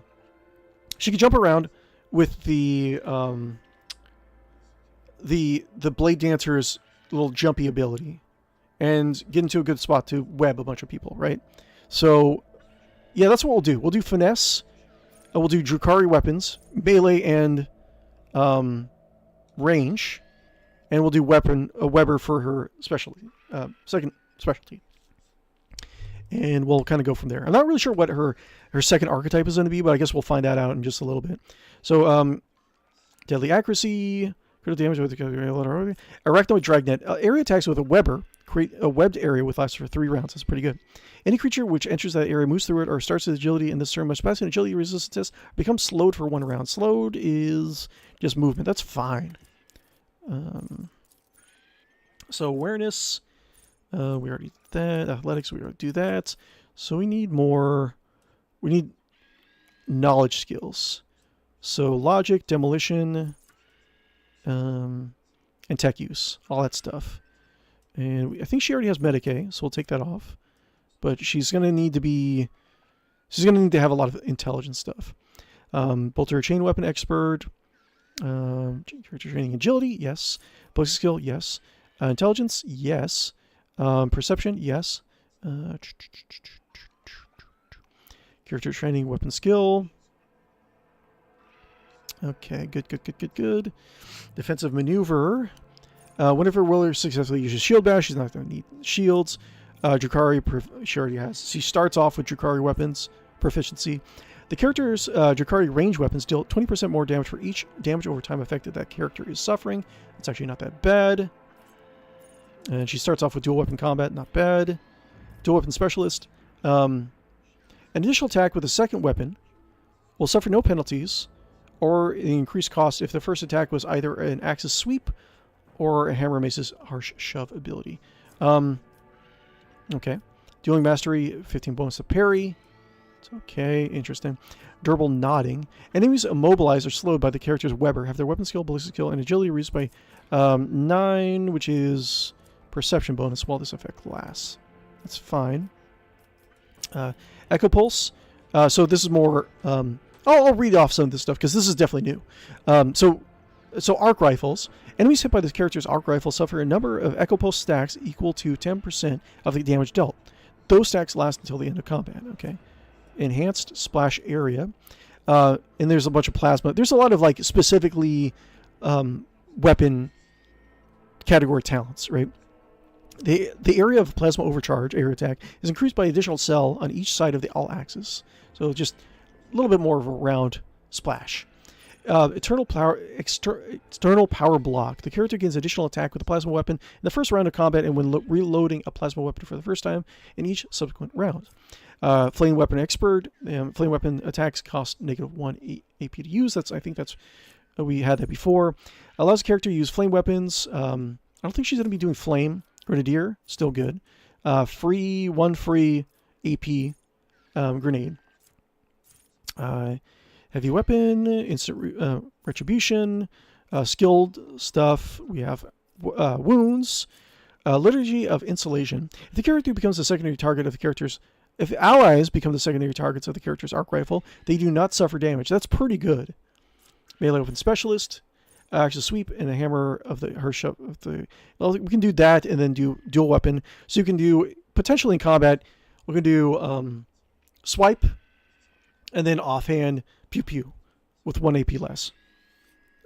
That's pretty good. So we have some stuff to spend our. I think we won't lack for stuff to spend our talent points on. Nimble has it changed Melta? I was okay use Melta. Nimble, extra bonus to dodge, which is really good for her specifically. Overclocking module, this is new. When a character hits with an arc rifle, the radius of the area where the additional targets are affected is increased by +1. Interesting. We got overpower, which I think is new. I'm not 100% sure. When firing heavy weapons, critical hit damage increased by 4%. Chance is increased in critical damage increased by 12%. Not bad. Piercing charge, plasma overcharge, extra damage ignores 3 of the target's deflection. Not bad. Plasma bank. Reloading a plasma rifle costs -3 AP less. Plasma rifle, not a plasma pistol. Interesting. -3 AP less, and reloading a plasma pistol costs 1 AP less. Okay. Plasma weapon expert. Plasma weapons, that hasn't changed. +2 maximum damage with plasma. Let's see here.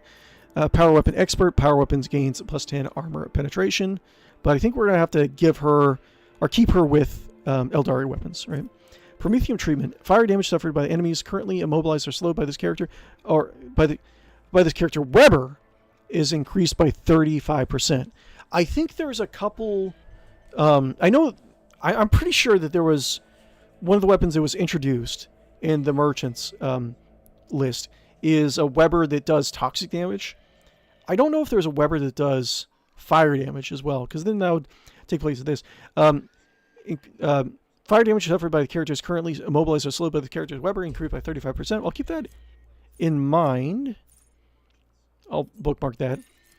Ritual charge whenever the character suffers. Hits a target with an arc rifle. There's a lot of arc rifle stuff. They gain 1 stack of residual charge. When reaching 10 stacks, they immediately gain an additional attack with that arc rifle. That's pretty good. What's the effective trigger these? Plus, you can get that talent that lets you not do friendly fire damage to your party. That's pretty good. A lot of the combats in this game, they try to outnumber you like heavily. So that's pretty good. Show Mastery, Cider.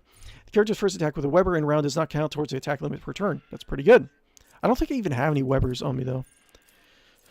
That's pretty good. 1 first attack with a Weber in a round. Within a round. In a round. So you can keep on doing that. That's not bad. So the idea is that Jay can backflip into the right position and then do a free Weber attack and then do like pistol attack, boop, boop, boop, boop, boop, and then rewind time, backflip back, right? So that's pretty good. Solid weapon, Jagger and Jolts. Targets hit by the character's arc rifle must pass a toughness resistance test or suffer 1 stack of arc shock or 2 rounds. Really good. Sticky webbing. Resistance test against the character's Weber suffers a -30 penalty. Yes. That's all really good. Okay, so we bookmarked everything we need. They might need to get some more water. Oh, you know what? Finesse. That's the first thing I should get. So finesse.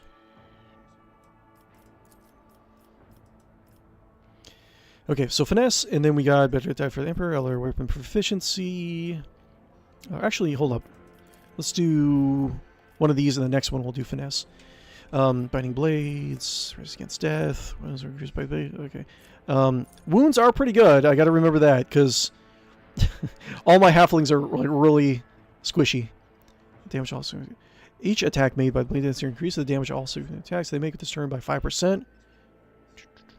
Up to 3 times. That's not bad. Let's see here. I plan to use a desperate measure and heroic act. Yes, let's do that.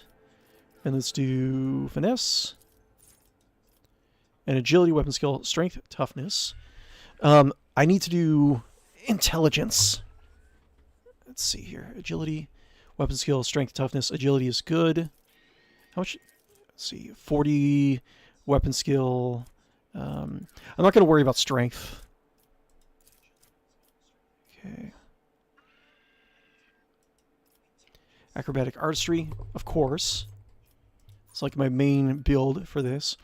Return to the cell where they started from. This turn moves that provoke attack of opportunity. But use a death from above this turn. Move repeats all user reverse. Costs 8 wounds to use. Oath of Vengeance.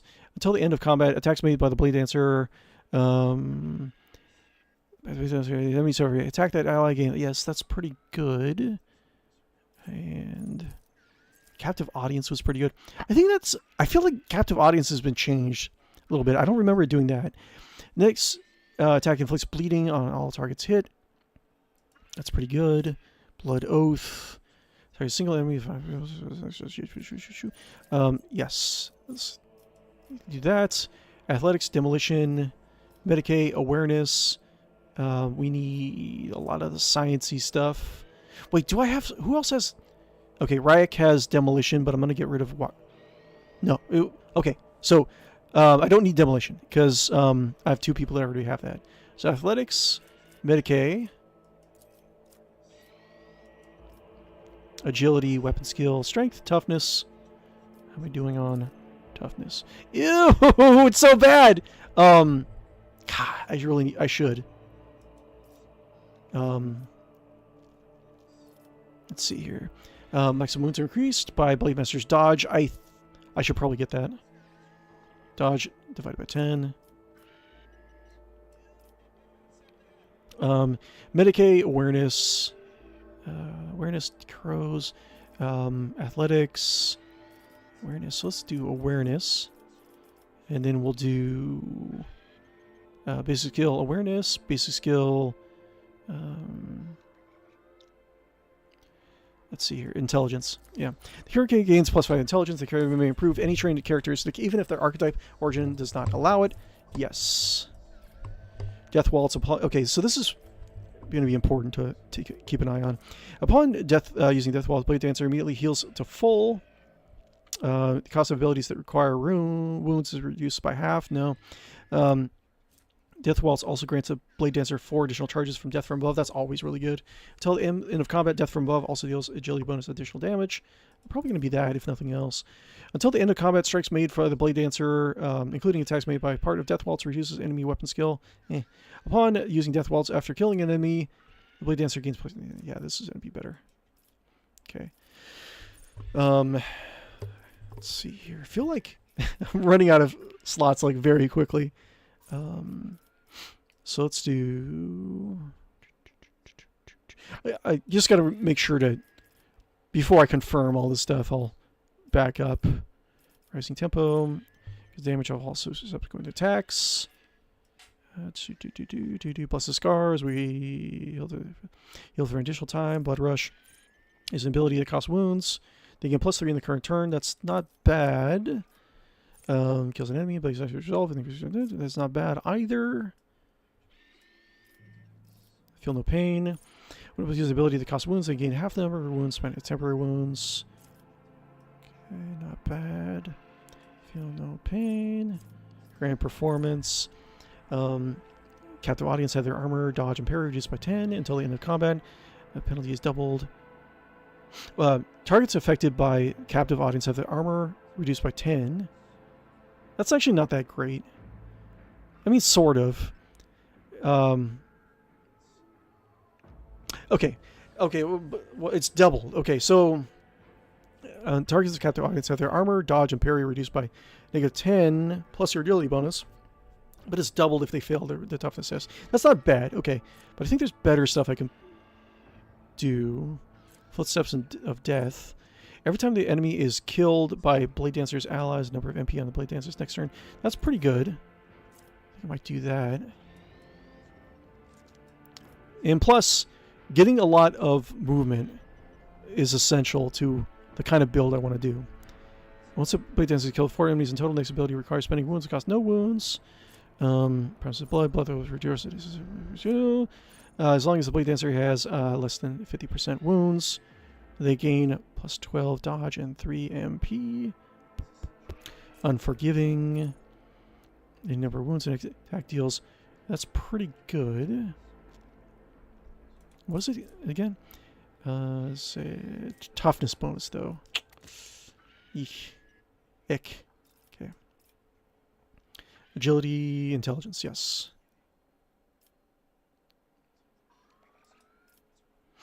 Okay.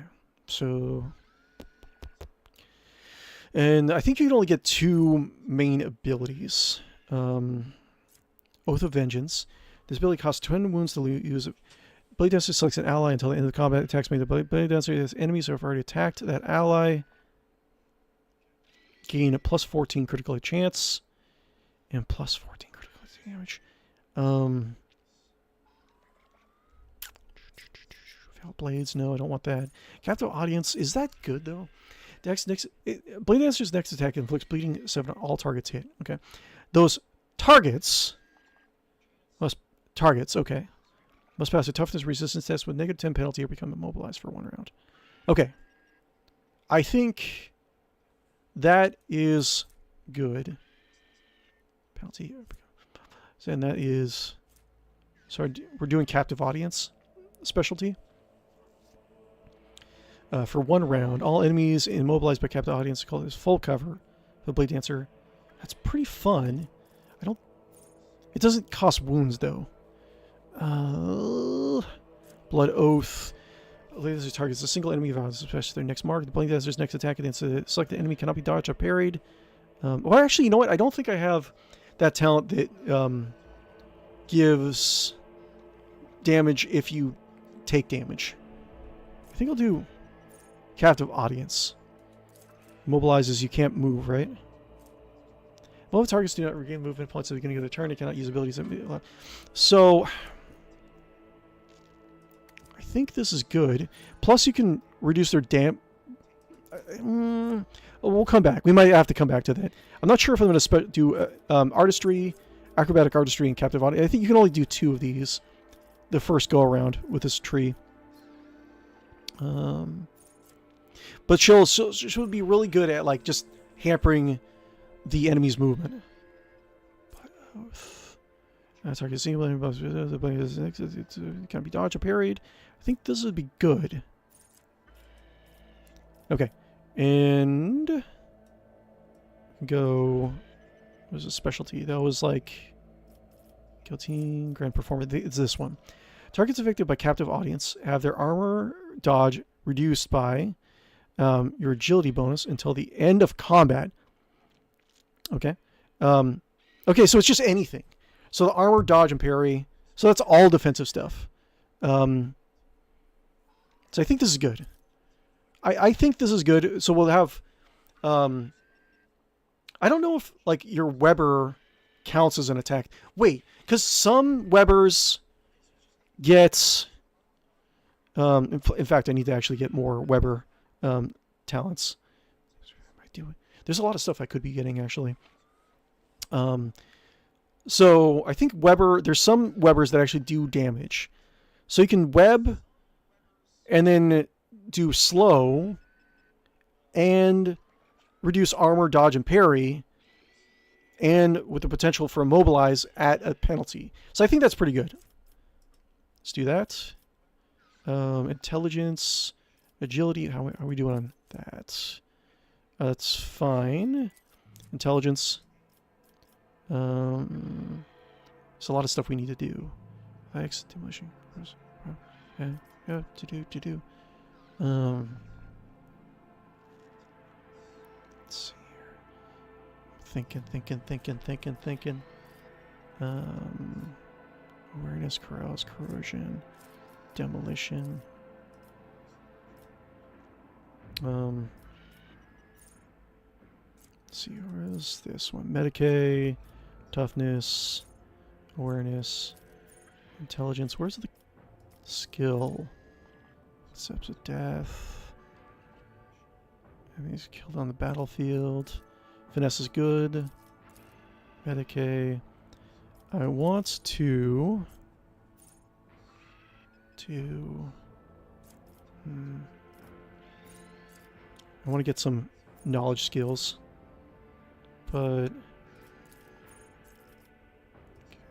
let's do, because I also have to do like the dual weapon fighting. We only have 3 more ranks, so let's do our Imperium.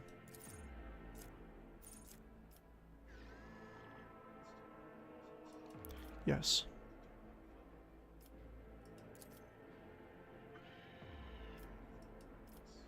Okay, agility, weapon skill. Let's do agility. And put in his hand. Should I do plus the scars, blood rush? There's a lot of stuff I can do. But like, I think there's a lot of stuff I need to actually pick down here also. So cider, I can do. I don't think I even have a Weber, so I don't know if I should do that right now. But Grenadier, we haven't even done Grenadier yet. There's a lot of stuff we can pick actually. Okay, so we got intelligence stuff with our skill. Our Imperium, deadly accuracy. Let's do bolter weapon, chain weapon, expert. So combat mastery, defensive maneuver, poetry of pain. It's pretty good. Dueling mastery. Yeah, the finesse can do Eldar or Dark Eldar weapons, so we can potentially do a combo where you get dots. Well, it's just any dots, right? For, well, hold on one second. Combat Master, Poetry of Pain. The character's Drukhari weapons deal 20% more damage for each damage over type effect the character is suffering. So she'll be doing bleeding damage with her talent, right? So she'll be doing bleeding damage with her talent. And then she can do poison damage with her Drukhari weapons, so that's 40% more damage. That's pretty good. Lots of stuff to pick from. Post durable nodding. I think I should focus on dual weapon use, right? So I'm thinking. Where is it? There's probably a lot of stuff that I just don't want to lose. I don't want to lose my focus. Will not die. She does need hit points. What was it? Dual weapon specialist. Additional attack with the second weapon will suffer no penalties or increased cost if the first attack with either action sweep. So, do melee weapon specialist, dual weapon combat. So that would do. Can I do sweep? I think most. Yeah, sweep is going to be good. Wait, hold up. No, wait. Additional attack with second weapon will suffer no penalties if the first attack was either an axis sweep or hand. Okay, so that's pointless. They should have added an ability for sword on the dual weapon specialist, because you can specialize in more than just the axe or mace. You know what I'm saying? Well, interesting. Melee weapon specialist. Axis sweep and the hammer of mace. Hardship because maybe you left. Okay. That's okay. Okay, wait. Dual combat. We already have that. Okay, so that's not as good as. I mean, I think Eldari and Drukhari don't even have like axes, so it's kind of pointless. Okay, so I should do skills. There's a lot of stuff to do. Deadly accuracy. Arachnoid dragnet. Am I thinking about this right? So, thanks for bearing with me. I appreciate you guys hanging out with me while I'm doing this stuff. I like to do this. I like kind of like builds and stuff like that. Hopefully you guys are enjoying yourselves. I was thinking about what I'm going to be doing for next week. Now, Saturday, Eastward didn't do really well in the algorithm. I don't know if it's just like a one-shot thing, but I was thinking about either I'll do something new on. This is what I was thinking about doing next week. I was thinking about doing a collection of like 2000s Flash games on Tuesday. Or no, I'm sorry, Wednesday. And then we'll do Vampire the Masquerade on Thursday. And then Saturday, we'll actually move .hack over to Saturdays. Did I say Saturdays? Yeah, Saturdays. And then Sunday is either going to be Rogue Trader or Battlefleet Gothic. Probably Battlefleet Gothic. But that's what I was thinking about doing next week. I like to keep one day open just to do kind of interesting, just random games, right? Anyways, Warp Lore, Xenos, Medicaid, Tech Use, Basic Skill, Tech Use, yes. Death Waltz. Okay, so this is the next one. I think I'm fine. I'll review some of this stuff. Actually, I think I probably have to do that now. Medicaid, yes. Plus 10 Medicaid, Death Waltz, Bouncing on Edge. But yes, you can use both a Desperate Measure and a Heroic Act. That's really good. Finesse, so she deals damage with her agility. We got agility. We got a lot of agility. Acrobatic Artistry, Captive Audience. That's fine. And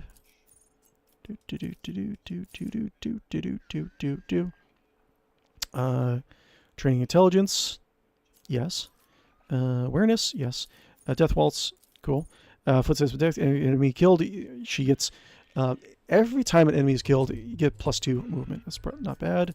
Increase intelligence, good. Not bad. Captive Audience, so she's going to be all about dealing damage to guys with DOT stuff and limiting movement, and she's going to be jumping around the map. So I think we're doing okay so far. Upon using Death Waltz, the master heals a full. Abilities that cost wounds are reduced by half until the end of combat. Until the end of combat. Strikes made by the Blade Dancer, including attacks made by part of Death Waltz, reduces enemy weapon skill. Decreases enemy armor and dodge. It doesn't say how long. So made by the Dancer, reduces enemy weapon skill. I'm assuming it means until the end of combat, because that would be kind of stupid otherwise. Using Death Thrust after killing an enemy.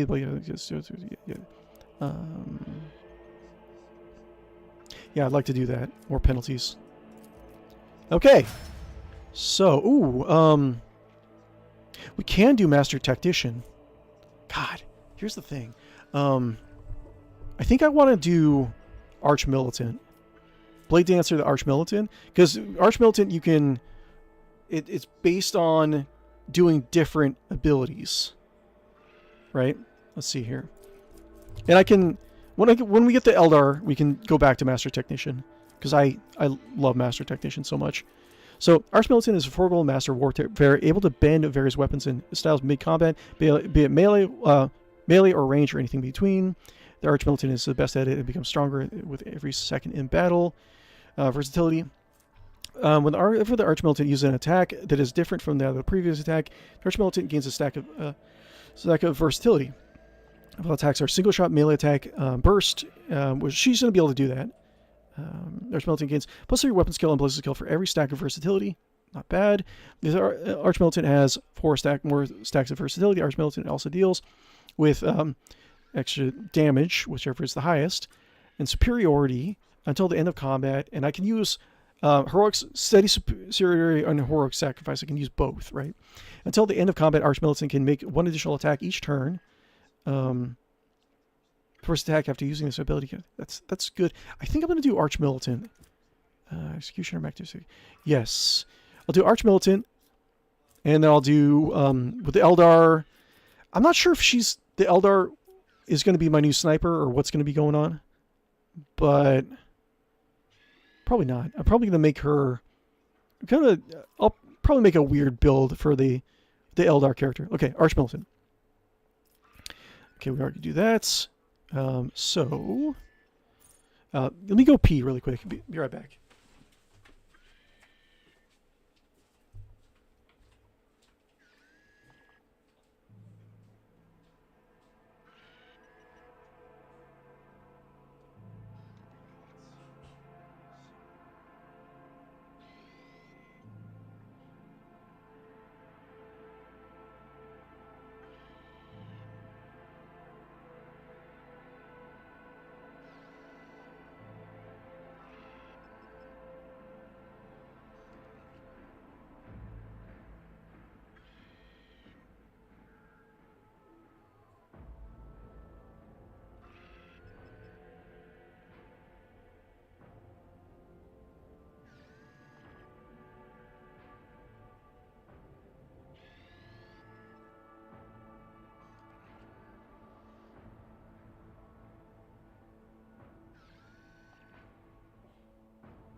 Hey, Toby.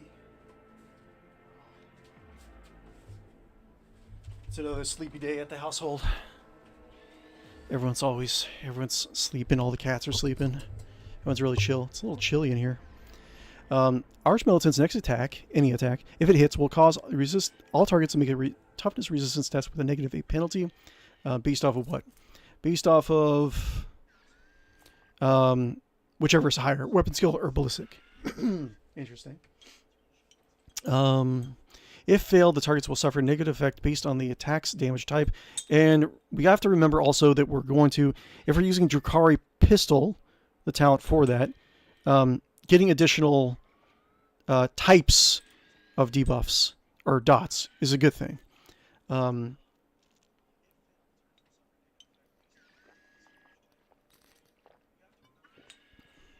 Okay, this is not bad. Devastating attack. Impact damage next to target prone for 1 round. Piercing rending damage. Impact damage. Piercing rending damage inflicts bleeding. Entering all of the damage inflicts blinded. That's not bad. So we can only get 2 of these for this go around, right? So devastating attack, I remember, is pretty good. Reckless Rush. Archmilitant immediately gains +8 MP. The Archmilitant has a stacks of versatility. They gain 3 more stacks of versatility and last until the end of the turn. That's not bad, but I think there's other things that are probably better. Archmilitant's next attack this turn will cost 0 AP. Will not count towards the attack limit per turn. So I think that counts as Weber. So I could potentially do 2 Weber hits. Cost ability is reduced by -1 AP for every stack of versatility. Okay, interesting. Cautious Approach. Archmilitant gains the Cautious Approach effect until the end of combat, or until the ability is used again, or until using Confident Approach. Instead of the usual bonuses from versatility, the Archmilitant gains +5 dodge and parry for each stack. Interesting. If the Archmilitant already has 4 more stacks of versatility, the Archmilitant removes all slowed, blinding, bleeding. No. Confident. Oh, kick is pretty good too. Archmilitant makes a melee attack with a kick, dealing 6 damage until this does not count towards the attack limit per turn. It counts as a single melee attack for person versatility. That would be pretty cool. Confident Approach. Archmilitant gains the Confident Approach until the end of combat, until this ability is used again, blah, blah, blah. Instead of the usual bonuses from versatility, Archmilitant gains +3 dodge or reduction, and ignores 3% of enemy cover for every stack. If the Archmilitant scores critical hits, all the Archmilitant's attacks score critical hits, but the Archmilitant's critical damage on those attacks are reduced by half. Okay. Interesting. If the Archmilitant has 4 or more stacks of versatility, Archmilitant's attacks always deal maximum damage, as long as the Archmilitant keeps Confident Approach effect active. Huh. Interesting. Devastating Attack would be good at this point in the game. Okay, and more talent discussion. Always ready. Archmilitant begins combat with 2 stacks of versatility. Yes. Broad expertise. When entering combat, Archmilitant gains +8 weapon skill, plus 6 ballistic skill until the end of combat, which is based off of based off of weapon skill and ballistic reverse. Okay, that's okay. Critical versatility. Archmilitant gains a +5 versatility stacks bonus to critical damage. This bonus is kept when the Archmilitant uses cautious approach or confident approach. I mean, I feel like there's a build there that it's in the back of my lizard brain.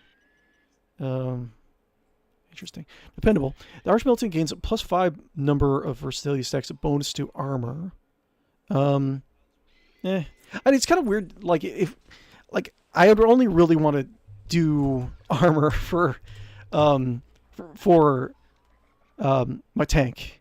Exposed weakness whenever the Archmilitant attacks targets that have their armor reduced by any effects applied by the Archmilitant's allies. Archmilitant deals 10% more damage. When Archmilitant prefer targets when Archmilitant attacks targets that have their dodge reduced by enemies. Okay. Accustomed to glory, whenever Archmilitant or their ally uses a heroic act or desperate measure, the Archmilitant gains +1 and +10% damage on all attacks until the end of the combat. It doesn't say stacks or not stacks. Sure, I'll bookmark that. What else? Adaptability. Gaining stacks of versatility increases critical hit chance by 5 until the end of this turn. Stacks. Not bad. I actually like that. I do like critical hit chance. All out. Whenever their Archmilitant is under the effects of Reckless Rush, the effects do not consume MP. Maybe. Arms Master. Killing enemy with a melee attack makes all the Archmilitant's ranged attacks this turn cost -1 MP and vice versa. That's does not stack. That's good. Awaiting orders every round. The first single target ability used by an ally on the Archmilitant gains 1 action point to that ally. Sure. Blood Haze. As long as the Archmilitant has at least killed at least 1 enemy with a melee attack this round, the Archmilitant gains a 15% bonus to dodge. Okay. Breaking Attack. Devastating Attack also reduces... That's the one I just got, right? Yes. Devastating Attack also reduces the target's armor by 7% and toughness by 10 until the end of the combat. Does not stack. Where is it? Compensated. Well, under effects of confident approach, the Archmilitant keeps half the usual bonuses from versatility. Okay. Close quarters training. Archmilitant can now use 2-handed ranged weapons within melee range, but with a 10% penalty to ballistic skill. I guess for the Weber, maybe. Maybe. Sure. I guess maybe. Contempt for the Weak. The Archmilitant deals 20% critical damage against targets that are also stunned, prone, or blinded. I guess. Crippling Blast. All range attacks and range burst attacks. Range area and range burst attacks of the Archmilitant reduces the weapon skill of all enemies hit by 10 until the end of combat. Does not stack. Boo. Archmilitant gains 1 stack of versatility whenever ally grants Archmilitant an extra turn. Sure, I guess. Any of the Archmilitant's area attacks, both melee and range, reduce the deflection of all the enemies hit by 2 and their armor by 7 until the end of combat. Does not stack. Some of these stuff, like, I can see being really good, like, if specific builds, if you're going for, like, very, very difficult combats in, like, the hard mode. So maybe I can actually come back to that later on. Distract. Any of the Archmilitant's burst attacks and melee area attacks reduce the dodge of all enemies hit until the end of the combat. Does not. All this is does not stack. Does not stack. Does not stack. Flash Fire. The cost of Wildfire is reduced by AP for every 3 stacks of versatility and every 4. I think Flash Fire is something I'm going to be specializing in. Because 3 stacks of versatility. Probably going to be using that a lot. Let's see. I think, yes. So I think Flash. Wait. What was it called again? Wildfire. So that it would benefit your offhand, but also benefit your secondary weapon. The Archmilitant's next attack this turn, while it costs 0 and will count towards the attack limit per turn. Cost of ability is reduced by. So I think that would be good. So we just have to have like a lot of different variations of attacks, and we can get like just a bunch of different like Weber attacks and dot attacks, which would in turn give additional damage from the Drukhari specialty that we're looking for. The Archmilitant deals 15% damage to targets that have a priority target. Okay, that's not bad, because everyone's eventually going to have priority targets, right? I think this has changed. I don't think this was... I don't think this was, like, it's any priority target. I don't think that was the case last time. Heavy Gunner. All Archmilitant's heavy weapon attacks cost -1 action point. I do want to try to have one of my characters as a Heavy Gunner. I think you can do... I think there are heavy Eldar weapons. So I was thinking about maybe the Eldar character. I can't remember. Iridan, I want to say? I can't remember what her name was. But I can respec her to make her a more... like a buff, like heavy weapon expert. Let's see. Heavy Gunner. Ingenious. Enemies that were forced to make a resistance test by Archmilitant will make any resistance... Wait, hold on. Back. Enemies that were forced to make a resistance test by Archmilitant will make any resistance test from any source with a negative 20 penalty until the end. That's really good, because I am going to be doing resistance penalties. Martial Art. The target of Cake must pass a toughness test with the -6 penalty or fall prone for 1 round. That's not bad. Survivor. Using Cautious Approach also grants the... I don't think I'm going to be specializing in Cautious Approach. Also grants the Archmilitant temporary wounds equal to 10% of the Archmilitant's maximum wounds. The same happens at the start of every turn. You cats are so itchy. Why are you so itchy? My cats are scratching. But they don't have fleas, as far as I know. Okay, interesting. Okay, so I think... let's see, Arachnoid Dried Nets. We got the Weber stuff. Let's see here. We can take Tech Use. We can take Imperium. Knowledge, that's good. I don't think we need to specialize in Xenos lore. I think we got that. Combat Master. Poetry of Pain. Range weapons deal 20%. Do I have... Can I take advantage of this? Range weapons deal 20% more times for every damage over time effect. I'm not sure. Durable Nodding. It will not die. Let's do... It will not die. Oh, I have to... Oh, that's the last one I can pick. Let's do... Yeah. It will not die. Okay. So... Intelligence... I think there was a 20% difference from the Fellowship and Intelligence last time. So I'll just take 20 away from Fellowship and I'll add it to Intelligence, since I'm swapping around the stats.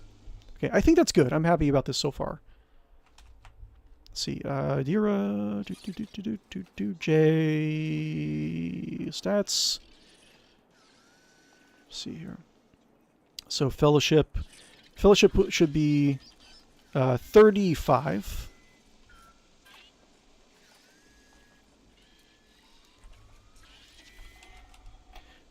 And Intelligence should be 65.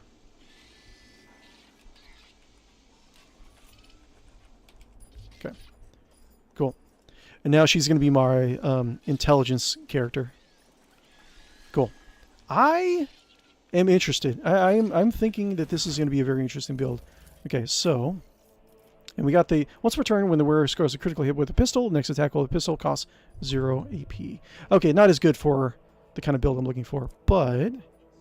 Let's do... Splinter Pistol. Okay, we do actually have that. So we can do... we want Eldar melee weapons. Type in descending order. I'm pretty sure I have a melee Eldar. Yes. Chainsword. Cool. And we can do... Let's see here. There's Portent. We have... Targets hit with this weapon with special will resistance test with 20% suffer trauma for 1 round. That's fine. Whatever it takes with any weapon is 1 cell range. Inflicts bleeding. That's good. Yeah, I don't think I have Webbers.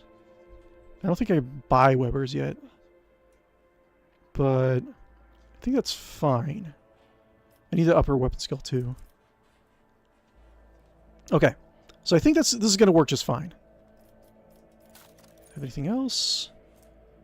Come on, cloak. Cool. Yeah. Okay, I'm satisfied. I'm satisfied with that build. Cool. What we got here 239. Okay, so I'm gonna stream a little bit longer.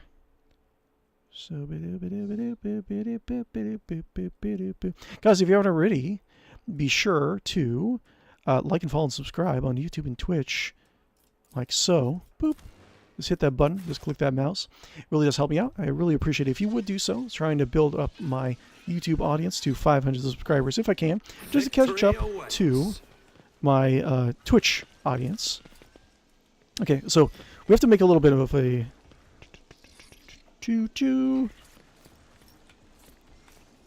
Okay, so I think we're all good. We're all equipped, right? Let's go. Let's Valencius. So I don't think we can buy anything. I don't think I've gotten any good profit factor recently. I probably just go out and get like quests.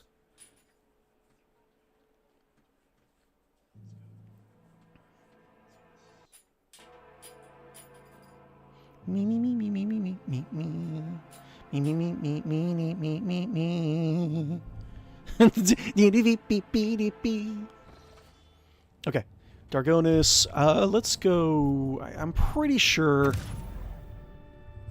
I can't buy anything. I'm too poor. But if I can get a Weber, that would be great.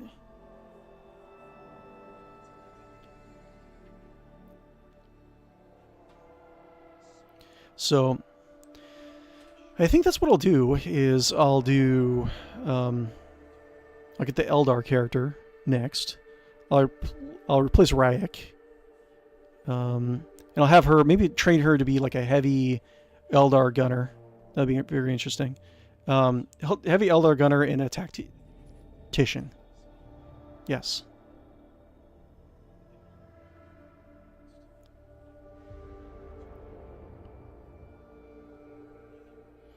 All right. Hi, Toby. Let me cuddle with Toby for a little bit. Toby, you want to say hi to everyone? Toby? Toby?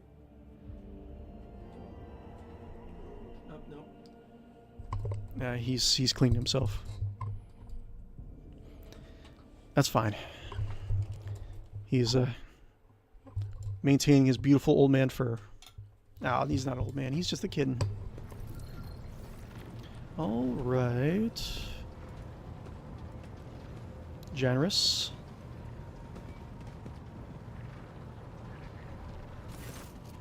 Okay. Transportation of goods. I don't think I can really do anything. Imperial scroll. 13 profit factor. I did kind of like make a beeline for this content, so I am kind of probably a little bit underleveled, which might cause some problems. 13, and I don't really have good reputation for any of these guys. So Weber 18. I could potentially get this soon.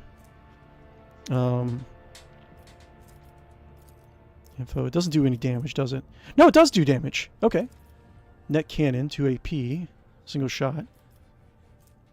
Targets hit by this weapon must pass an agility resistance test or become immobilized for 1 round. Okay. But there's also... Fellowship. Yeah, Acid Spitter. Check this out. That's actually not that much different. Acid Spitter is 67. Net Cannon. At the start of the turn, targets immobilized by this weapon suffer 10 toxic damage in 1 second. Melting. Melting does reduces their armor, doesn't it? Melting. It reduces deflection. God damn. Each stack. So that's pretty good for actually getting like downing tanks. So just this targets hit by the red boat. That's pretty good. I gotta work on that. But yeah, can't really do much else. Let's go back. Okay, let me get some coffee. I'll be right back while it's loading. 1 second, guys.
Waiting as always. You guys are just so beautiful, amazing, incredible. Okay, got more coffee. Okay, let's go here. And my party's all set. We're doing just maple coffee.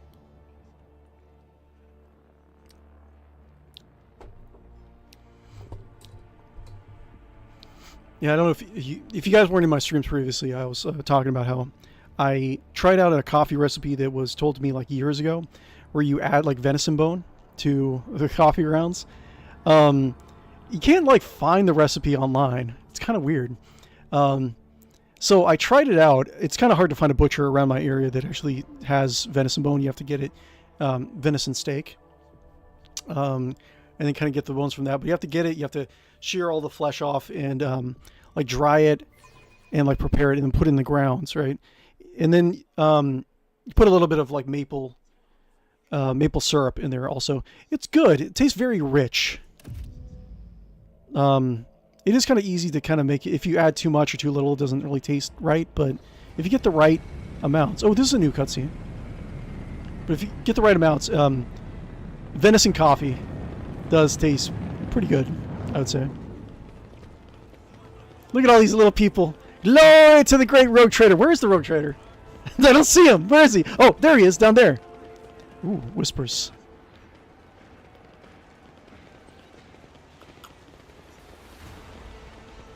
Yes. So many long shanks. We'll have to invite all of our people here, my crew. This will be a glorious utopia for all Ratlings. I've never cared for that name personally. Greetings, your lordship. Yes, yes, hello. 'Tis I, your lord and savior, Lord Captain Guppo Teawhistle. Yeah, this is a new cutscene. Oh, Clementia has a portrait now. That's awesome. Clementia Wisarian. The Emperor protects. Welcome home, your lordship. Okay. Interesting. Avalar's granddaughter. State woman in a long full dress uniform makes a graceful courtesy. Her long swing hair does not obscure her stern features. I am Clementia Wisarian, Court Chancellor of the of the Teawhistle dynasty. On behalf of all the people of Dargonis, please accept my deepest condolences on the untimely passing of your aunt.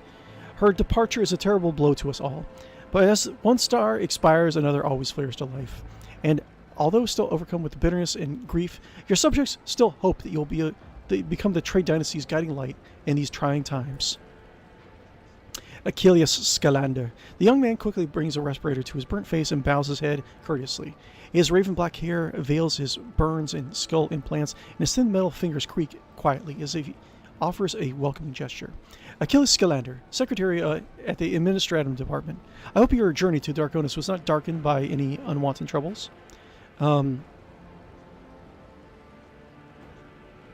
We had some incidents, but those are irrelevant. Quite right, Your Lordship. What happened cannot be changed, but you still have great deeds ahead of you. So let's look into the future with hope in our hearts. Gilmitia, does Your Lordship wish to survey the grounds? Or perhaps we could sate your curiosity by answering any questions you might have? Governor Urban Drivestem has been notified about your arrival on Dargonis, and will visit the palace shortly. Preparations for the official visit are well in hand, but Your Lordship still has plenty of time before the meeting. Not bad. Why isn't the governor here to greet me? Apologies, Your Lordship. Governor Drivestem's residence is on the other side of the world, but he administers on Palace of Dargonis. We sent word as soon as you enter the system, but it takes time to travel a great distance of your domain. Logic test failed. Of course, nothing's going on here. Here's the point. Dargonis is a vast world, and a trip from one pole to another must take a considerable amount of time. I would like to rest before the meeting. Where are my chambers? They're very close, just down the hall. This is also where the study and the audience chambers are. Achilles' face brightens with a pearly white smile, restoring some of his former good looks. Your auntie's study has remained locked since her last departure, but on account of your arrival, we've arranged it to be tidied up. It is ready whenever you may need it. You all dismissed. Excellent. Yes, hello? Hello, yes, is I. Achilles, lift me up so I may address my crowd. Hello? Hello, yes, hello. It's I, burning crockpot of testosterone, Lord Captain Guppo Teawhistle. Hello. You're all dismissed. I apologize for my bluntness, but I have a request to make. Perhaps before the meeting takes place, the illustrious Lord Captain could spare a few moments of conversation with me. Achilles bows his head. I'm certain that you will find my report on the state of affairs in the Teawhistle dynasty most useful. Okay. Sounds good. Let's see, let me do some things really quick.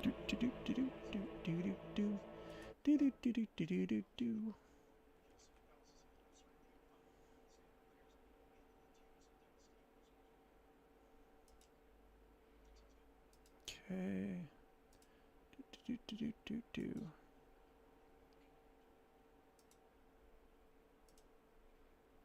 Sure, everything's working okay. Cool.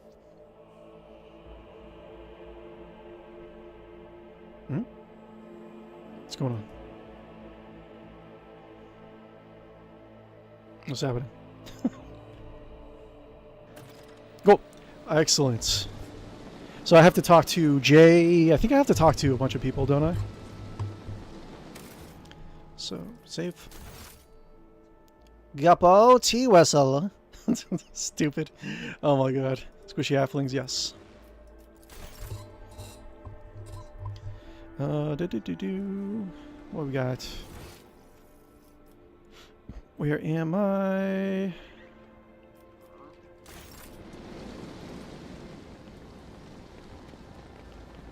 Jay, look at how tiny she is! Such an illustrious society, such well-heeled nobles. Indeed, it will be worth visiting Dargonis even without getting to something. Without getting to know you, Shireen, this world offers a huge scope for doing business. Excellent. I'm glad you like it. Toss a coin. Halt! I noticed Ooh, something. what's this? Ooh, cool. I'll take it. Sure. Sure. Toss a coin. Glinting in the light, the coin falls to the clear water and sinks to the bottom. Sure. Okay, more loot. Goods. Tech use, 45, 45. Blow it up! Blow it up! This is my planet.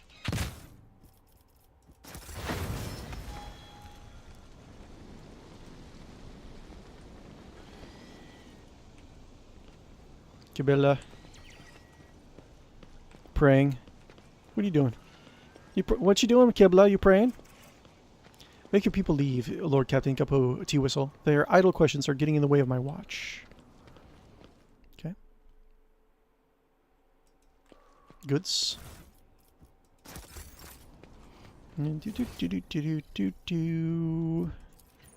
Dira.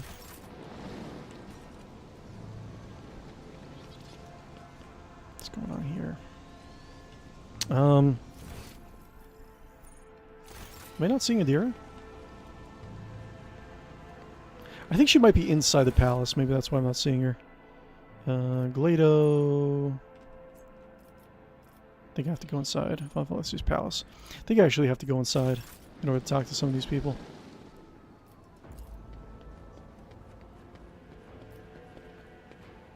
Barnabas, come here.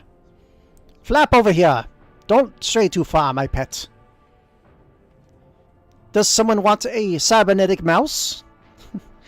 Does someone want a cybernetic mouse? Hmm? He orders cybernetic mice to be made for Barnabas, the bird. All with the bionics, tracking devices, stuff like that. Additional, maybe like rocket locomotion. No expenses. Like all the expenses made, just so we can have a snack for our bird.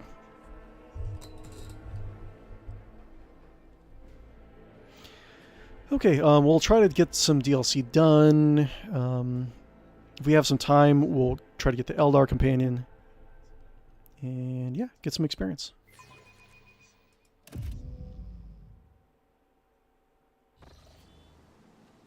Welcome, your lordship. Let me inform you of the location of the chambers of your dynastic estate. Ah, yes, I need to bathe and prep a extravagant feast for me. The throne room is up the stairs, straight ahead. Your subject, the Skylander, informed me that he humbly awaits the opportunity to meet you here. Yes, yes, yes, of course.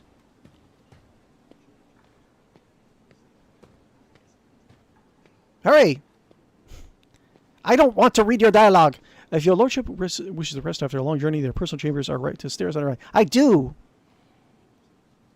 Hopefully it's to my exact specifications. I wish someone to come and rub my feet as well. Apply scented oils to all over my body. One of you need anything else you so desire to be right into your chambers, or you wait your orders. Okay, cool. Get out, get it. Shoo. Shoo, peasant. Shoo. Shoo. I'll talk to Solomon if he's here somewhere. Solomon, yeah, he is. Go. So let's do... Stop by, talk to Solomon. I think someone else wanted to talk to me. Also, probably like Jay.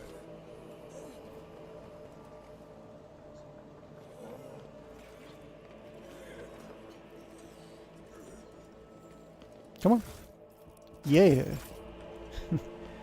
Get some glue. That's what we can have. Got glue and what, like rations in a palace? Makes sense. Okay. So Solomon wanted to talk to me. Look, he's so tiny. Solomon! Greetings! Awesome. I love his portrait. Road Trader. The Marshal is ready to meet with you. Do you wish to commence the audience? Tell me more about what he wishes to see me of. I do not know the details, but I assume the procedure is the same as it was written in your aunt's time. A personal introduction, a reaffirming of allyship between the dynasty and the Eptis Arbites, and a discussion of the tithe-related affairs. Let's see. I hope it will not be exhausting. I hope it will not be exhausting. Call your marshal in. Okay. So I do want to keep... I do want to keep the alliance with the Arbite strong. Solomon. Oh no, he's got his old portrait back.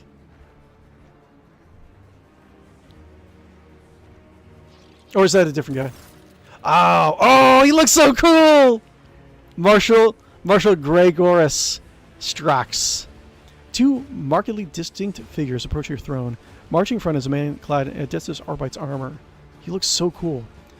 Marshal. He's not a judge. I think the judges are some of the higher ranking guys.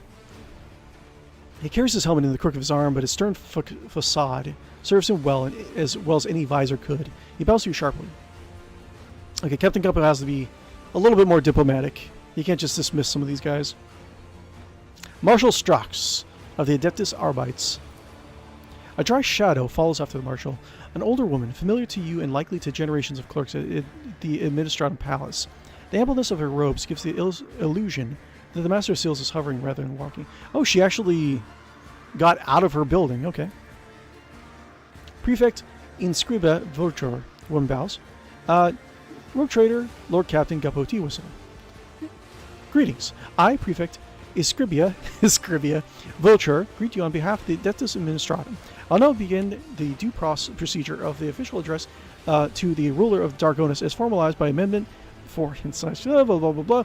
May your name be wreathed in glory for centuries to come. May your fortunes, every profit, may the God Emperor bestow upon you a duty worthy of his chosen. Her monotonous droning is making you weary. It seems that she intends to go on for a while longer. Doze off.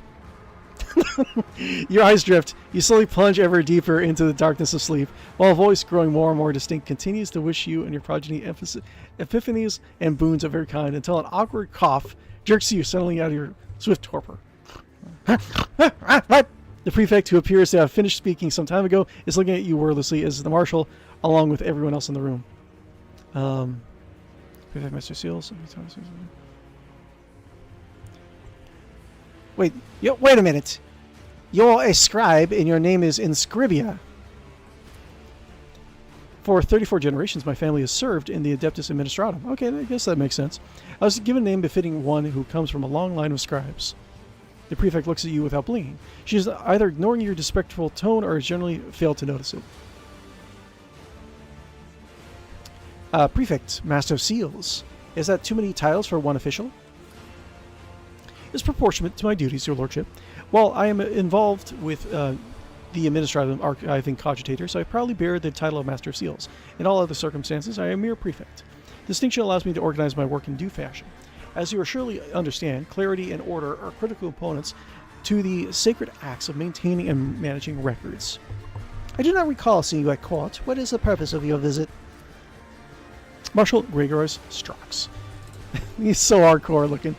The Marshal leans forward. His voice is low, and when he speaks, it feels as if the marble tiles of the palace have begun to vibrate. The Adeptus Arbites delegation has arrived to greet Lady Theodora's successor and to see the extension of the decades-long arrangement. Prefect 𝕽𝖔𝖌𝖚, if I may continue for you. The prefect steps forward, dragging her feet slightly. As per the decree of Theodora von Valentius, ORD 037/3N, the representative of the Adeptus Administratum and the Adeptus Arbites are sanctioned to use the Palace of Justice, oversee tithe collection in the Protectorate, and review any and all cases of tithe avoidance, tithe exceedance, or other irregularities. These rights have been formalized in numerous pacts and statutes under the main decree. Considering your new position, you may have yet to acquaint yourself with all these documents. You'd probably be correct. You are the successor to Lady Theodora, whose alliance with two sacred organizations forever glorified her as a rogue trader closely tied to the executors of Holy Terra's will.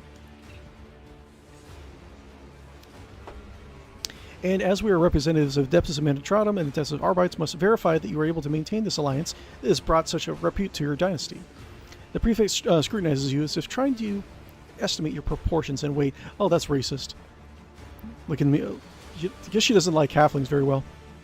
This is why we have arrived in person, as present circumstances have provided us with a chance to see if your intentions concord with those of the House Valancius and House Teawhistle. And what circumstances are those? The prefect's lips contort into a twist. Our work has been disrupted by unforeseen setbacks regarding the communication and transportation. As our requisition assets are not adequately prepared, we have lost some of our personnel and resources as a result. the arbitrators are too short-handed to perform all the duties expected of them. Since they first arrived in the Expanse, their numbers, limited from the outset, only continue to dwindle. After analyzing the situation in accordance with Amendment FS 893-24 to the degree ORD-037/3N, we have decided to notify you of a tithe violation committed by one of the worlds in the region. Okay, we don't like that. The reticle lapse and must be rectified as quickly as possible. The old woman shivers and rubs her augmented hands together with an unnerving creak. So yeah, I've mentioned this before in previous streams, but the Imperial Tithe. So yes, the Imperium is a kind of a very totalitarian leaning regime. I think a lot of other people, there's someone else who described it more of as a what was it, a theocratic republic. So like with theocratic republic with strong authoritarian tendencies. I think I like that description of the Imperium more, because the Imperium generally doesn't give a shit about what you do, so long as you don't worship the forces of chaos, worship the Emperor as closely as possible, and that's kind of it. If you're worshiping the cult of the God Emperor, then there's all this stuff that's going to come with that, but like not necessarily dealing with Xenos or doing this or that. That's the main thing. So there are certain areas of the Imperium that can have kind of like weird laws, and kind of some places might find them heretical. But the one thing they do not tolerate is if you don't pay them their taxes. Like the Imperial Tithe, each world has a select Imperial Tithe to be given every certain amount of years. It's set every so often, and sometimes they review how profitable the world is, and they can reduce it or increase it depending on how things go. They generally increase it; they don't decrease it. But it's usually like if you specialize in just your population breeds like rabbits, then your tithe is people. If you're a really good mining world, then your tithe is like ore or metals or stuff like that, right? And you got to get it on time.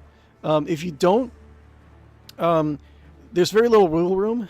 But if you're like very, very delinquent on your tithing for a number of times, I mean, like generally you are deposed as government. They just come and kick you out. They send an assassin, whatever. However, they make sure they'll pull guys away from other duties to go and get the taxes. Like there's so many worlds in the Imperium that need to be funding other worlds in the Imperium that they do not sleep on stuff like this. Anyways, that's what they're talking about. What's what role is if only drawing attention when it comes to battalion, so they have to hang and the collected. Worthy of assistance. Well, this is reward is service. Like even the rogue traders, you don't have to around with tithes. You don't mess around with the tax man. And what's insolence? And what world was it that had the misfortune of drawing your attention? Thasera, a feudal world not far from the main routes that was bereft of the Imperium's light and rediscovered less than 2 centuries ago. It just supplies an architectural resources and manpower. Okay, interesting. If one of my governors has missed a tithe payment, I shall simply have them hanged and the debt collected. This is not a Teawhistle world. The system is located just outside the border of your protectorate. The Imperium is built upon strict and unfailing obedience by the Lex Imperialis, and a planet's tithe, even one that's relatively small, must be provided in full.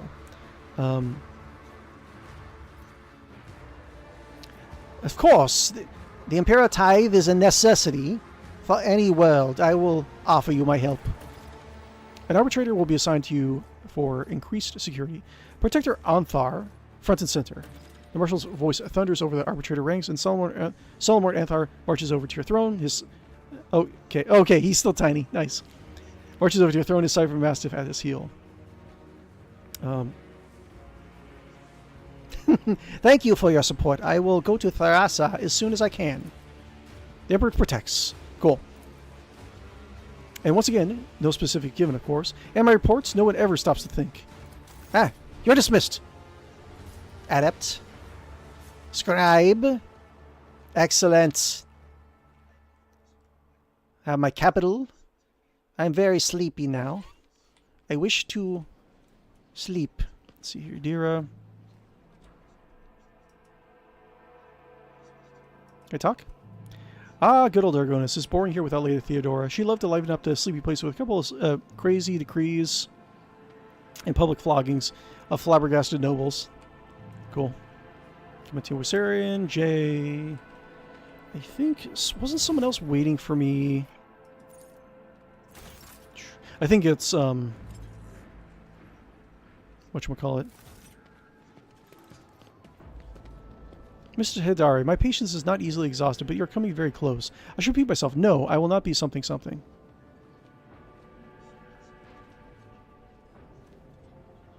I can see now the family resemblance with Abelard now.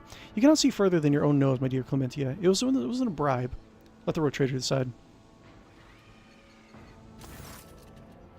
Clementia Wissarian. Their lordship, I apologize for this ugly scene, but it might ask that you rein in Mistress Hidari and put a stop to her inflammatory actions towards me. Just as the Exalted One is my witness, Shireen, I have tried everything I could to spare you the unnecessary headache over the seals of the Mercatum Tabula Officiae. I even showed this aid with a temper worse than the sandstorm, the certificate with your signature. But your Chancellor merely kept battling me away with her flail of baseless denials. I suspect that the reason has nothing to do with my humble personages. Clementia purses her lips and glowers at Jay.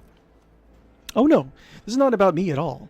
Jay narrows her eyes and she peers in Clementia's face until the latter finally looks away. I see. Well, Chancellor, will you tell us about yourself, or should I help you?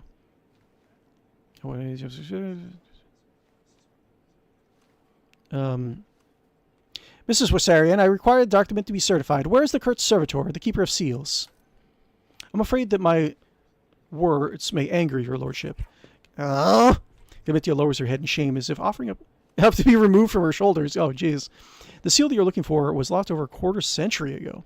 Her lordship, Lady Theodora von Valencius, ordered a new one to be delivered from Imperium, but as you know, we're a long way from Holy Terra. And with the warp storms ravaging the Cronus Expanse, we have been unable to receive a replacement to this day. Okay. I presume the one responsible was punished promptly and harshly? Rest assured, Theodora von Valencius ordered to have the malefactor dealt with accordingly. Servitude Imperialis made into a servitor. He now performs the duties of the Imperium without reservation or error. However, one of the worlds under Calicus Winterscale's rule, like Dargonis, was granted the honor of keeping the sacred sigils of the Administratum. The archives of House von Valencius mention the 3 systems that are presently under control of House Winterscale. Those would be the Forgotten Twins, Langren's Belt, and the Nameless Star. I'm confident that the Administratum Palace is looking out on the planets there. Okay. Jay, we have a better chance of finding the seal in the pockets of some rich collector or fence. Rich collector or fence than one on a remote world owned by one of your rivals, Shireen. I suggest we make contact with any traders we may encounter on our travels. People in my line of work tend to have a good eye for such things. There's every possibility that someone has waited their whole life to fleece or return the great relic to its rightful owner. Information. There's something I must discuss with your chancellor in private. You are dismissed, Clementia. Oh, is at your service. Okay.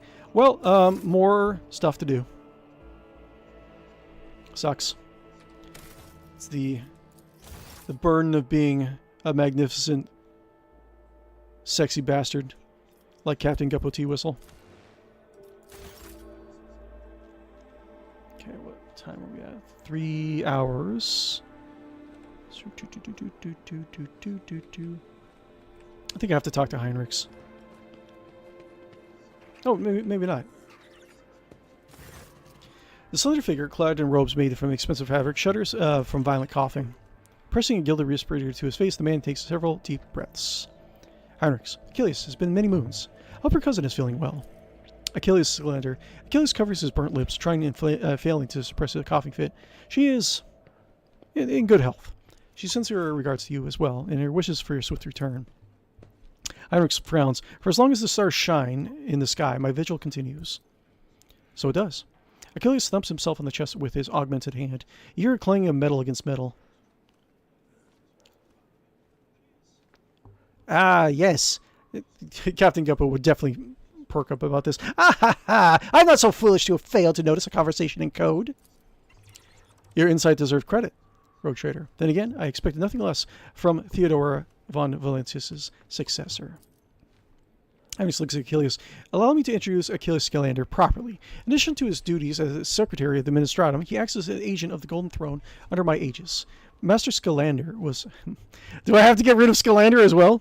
Master Scalander was transferred to my remit while a colleague is engaged in other matters by the Cronus Expanse.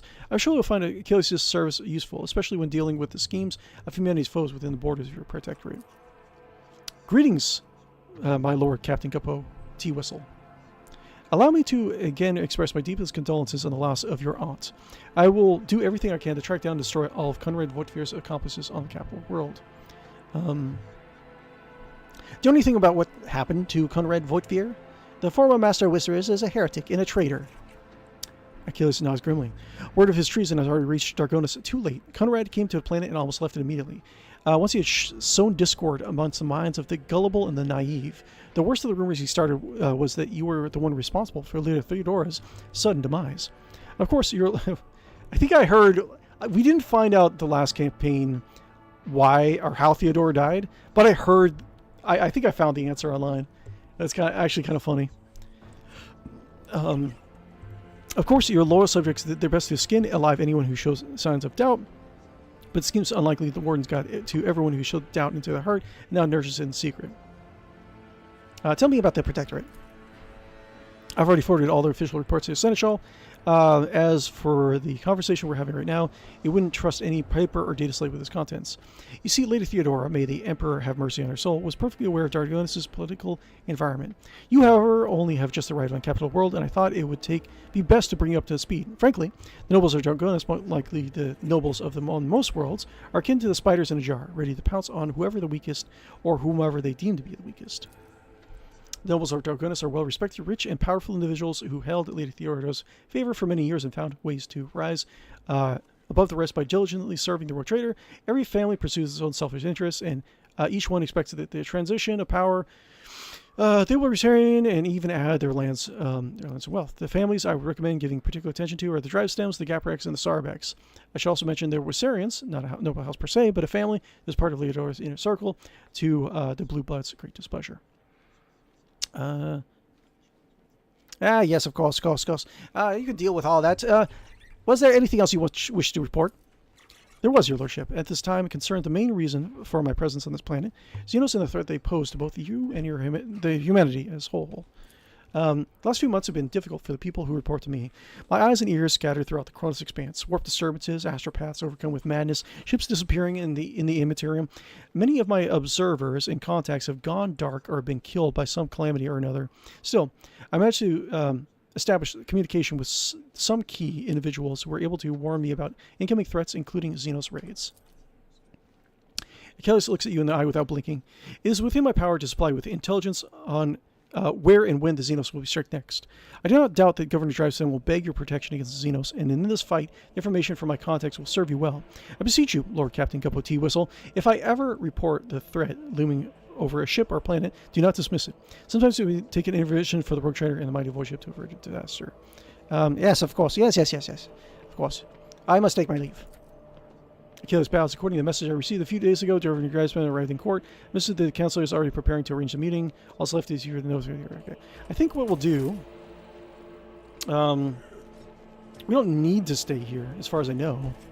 We'll go... And... Let's see here. Get some stuff. Curiosity Merchant. Okay, that's interesting. Get some stuff here. We'll sleep in our nice comfy bed. Ooh, Cyber Eagle? Is this a new vendor? We'll sleep in our bed, and we'll go to the Agro World, and we'll get the other companion.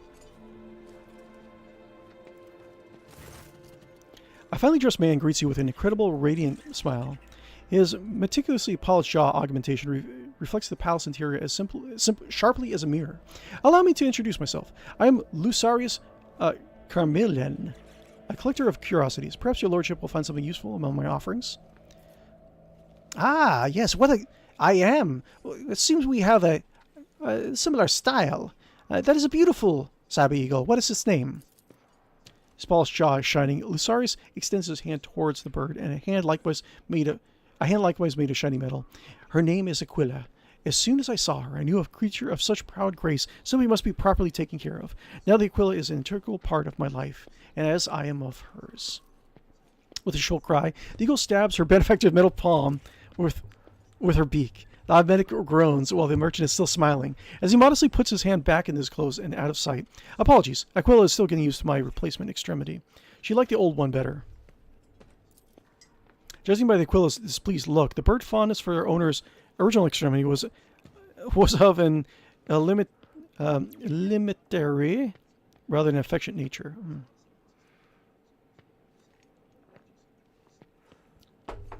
Point to his implants. Was your friendship with Aquila the reason you needed those augments? You are obsessionally observant. The man laughs softly and melodiously, then shakes his arm. Developing friendship with such a noble creature is a thorny path. And after a moment of especially profound disagreements, I had to have my hand replaced. Is life in the 41st millennium, 42nd millennium actually. But 𝕽𝖚 touches his jaw implant, in his pride evident. This was purely for the beauty of the thing. I used to be passionate about finding rare augments, and I could not resist having them installed, even if they were made by, shall we say, not purely righteous hands. I said this a few dozen streams back, but one of the other archetypes I would like to see would be Augment Assist. In the pen and paper RPG, it's like people who are just like to augment their bodies, right? And you could say you can have this as a you can have this for like a tech priest. You can have this for a normal citizen. They could be nobles. They could be people who are just obsessed with like getting like various modifications to their bodies, right? And you can make this as a tier 1 archetype, Augment Assist. But I think that would make a very, very good archetype, in my opinion. But the fine craftsmanship, the razor sharp outlines, please keep a secret from the Adeptus Mechanicus. I know the Red Priests don't condone things like that. Oh, let me know what kind of curiosities you sell. Equipment for noble cyber assistance, of course. The demand is modest, as few in the Imperium can afford such a luxury, but I am glad to have found my calling. Judging by his expensive attire and other ostentatious augmentics, 𝕽𝖚𝖚 wealth is unlikely to stem directly from his curiosity benefits. He came here following his heart, it seems, not his greed. I am a rogue trader, and I seek the rarest of curiosities. Do you have anything of that sort?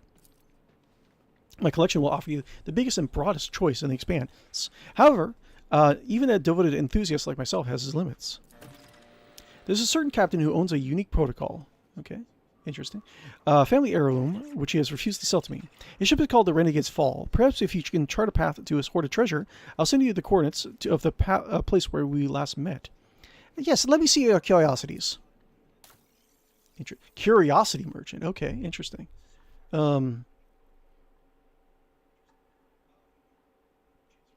Interesting. So, I can't see any other ranks. Buy all available. Domination elimination. Interesting. Cyber Mastiff gains a plus 10 strength and deals 100% more damage. If the Cyber Mastiff is used into an enemy at the end of the Overseer's turn, the Overseer gains plus 1 resolve until the end of combat. If the Overseer has Reticle and here they also gain... Okay, so it's essentially a version of what my Cyber Eagle has. Inanimate Shield. Okay, so for the Servo Skull. Servo Skull Swarm gains plus 5 Fellowship and Intelligence. Okay. While any signal effective is active, the Servo Skull Swarm gains plus 2 deflection. Death Grip. Interesting. Cyber Mastiff gains plus 5 strength and plus... and weapon skill, and deals 100% more damage whenever Cyber Mastiff falls unconscious. It gains a stacking 100% bonus to damage dealt until the end of combat. Stacking. Okay. Interesting. So, that's actually not bad. So, 𝕿𝖗 would fall unconscious. You revive 𝕿𝖗, and he gets 100% damage dealt. And then if he falls into conscious again, you revive him again, and he has 200%. Interesting. This is Cyber Raven. Cyber Raven gains plus 10 willpower. Okay. If the Cyber Raven is adjacent to 2 or more creatures after relocate is used on it, psychic powers are relayed. Psychic powers are relayed through the Cyber Raven are calculated as if the Cyber rating was increased by plus 1 until the end of the Overseer's turn. Okay, interesting. If the Overseer has Iconoclast, they can use relocate twice per turn. That's pretty good. Interesting. Winged Delusion. Okay. Cyber Eagle gains plus 5 agility and perception and deals 100% more damage. Okay. When the Cyber Eagle starts soaring, adjacent enemies must power a willpower resistance test with a plus 20 bonus or suffer 1 stack of... That's actually not that bad. Suffer 1 stack of perplexed. Okay. Familiar Maintenance Station Upgrade Kit. This upgrade kit permanently improves the Rogue Trader's familiar maintenance stations. Familiar maintenance stations? When applied to any of them, both are improved. Maintenance stations? I don't even know what that is. Interesting.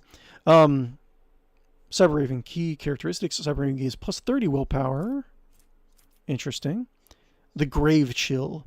At the end of combat, Veil degradation increased by 5. Start of combat.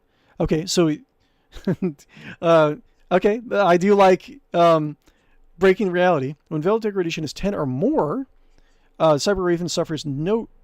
The Cyber Raven suffers no damage, and any relayed psychic powers deal an additional 12 warp damage to enemies afflicted. That's not bad. Air support. Cyber Eagle. While the Cyber Eagle is soaring, the Overseer gains plus 10% critical hit chance for range attacks. You could use Cyber Eagles for really good sniper builds. Critical damage dealt to an obstructed enemy increased by 10%. Additionally, an obstructed enemy deals less damage. Okay, interesting. Familiar maintenance stations. What is that, anyways? Okay, so analytics module. Whenever an ability extrapolated through the Serval Skull Swarm affects other creatures, the Serval Skull Swarm gains plus 5 bonus intelligence fellowship until the end of the Overseer's next turn. If the Overseer has Dogmatic Adherent, Serval Skull Swarm extrapolates 5 abilities in total. It immediately deals 11 shock damage with 11 or 17 armor penetration. Each enemy in a 4-cell radius. Then it doesn't sound that great. Grave Chill sounds pretty good. Winged Delusion sounds pretty good. Death Grip. And Death Grip sounds pretty good as well. Very expensive, though. I am very poor. Interesting. I'm a poor boy and nobody loves me. No, everyone loves me.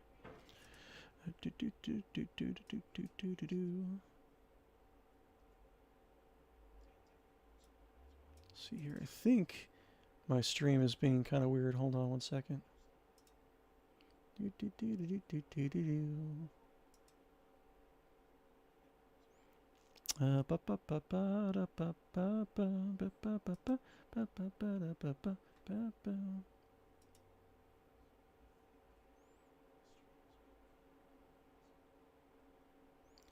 uno momento. Let's see, everything's okay. Okay. All right, 327. I think I might do 4 hours. Abelard.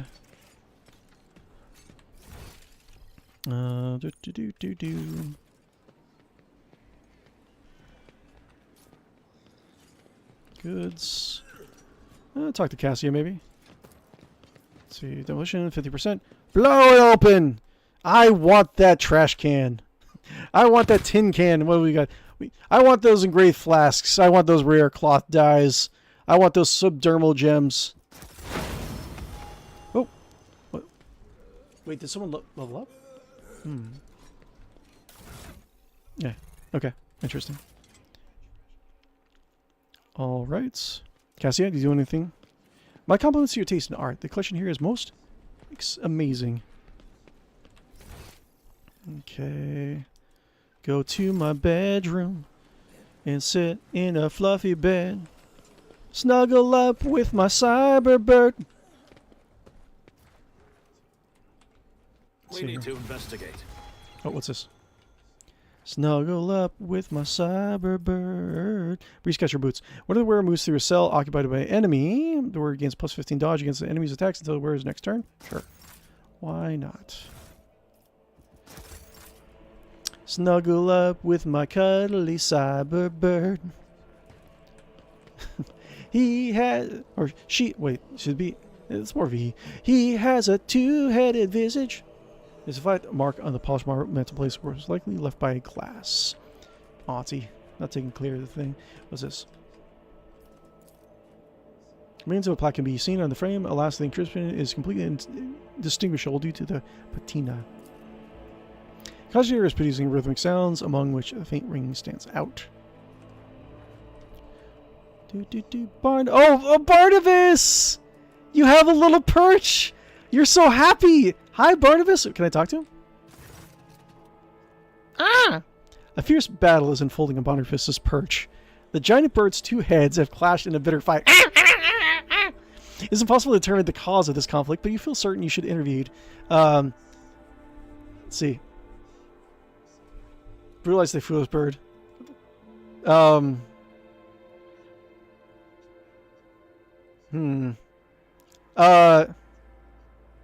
Barnabas! She intervened. See this at once! Your voice has an immediate effect and the fighting stops. Nevertheless, the living bird continues to shoot looks of deep-seething hatred at the servo twin.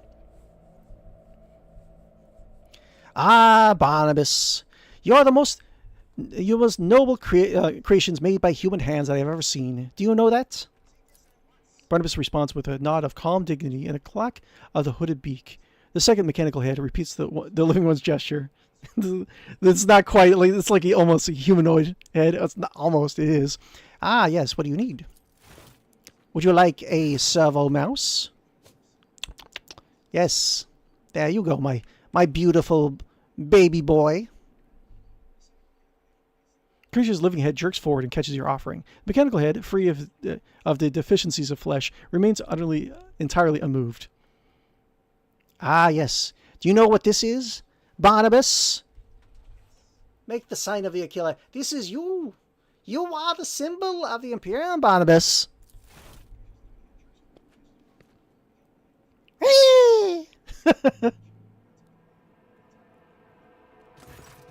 Barnabas lets out a piercing cry, wings outstretched. It seems the eagle understands the meaning of the sacred gesture perfectly and has decided to bless you in return.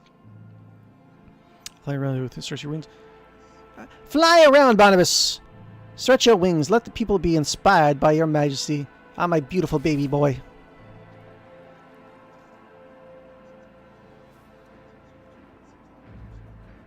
I do like the servo eagle a little bit better. The eagle returns looking somewhat ruffled. Its long and swift flight. It flaps its wings for a few times and settles comfortably onto its new perch. Why don't you go on a quick hunt? Both Barnabas' heads let out a fearsome cry. Beating his wings, the mighty bird takes flight.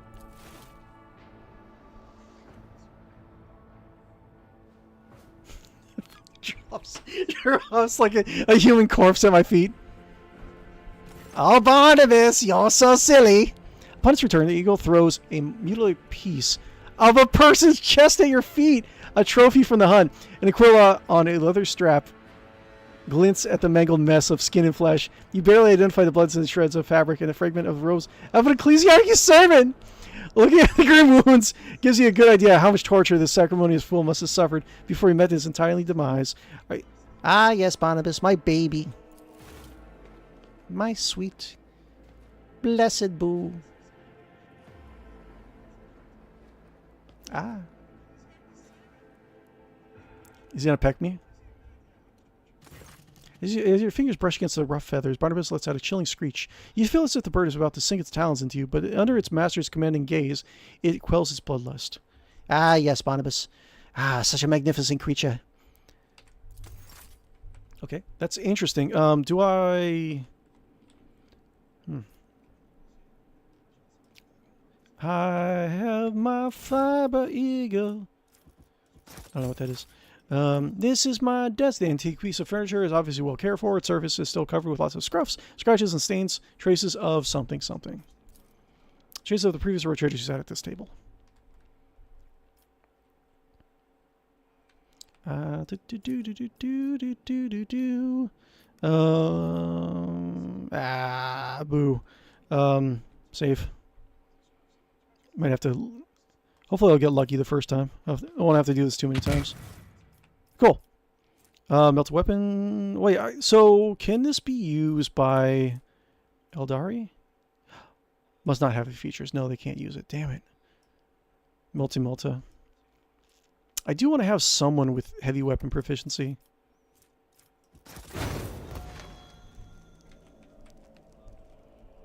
Okay, blow open my own safe.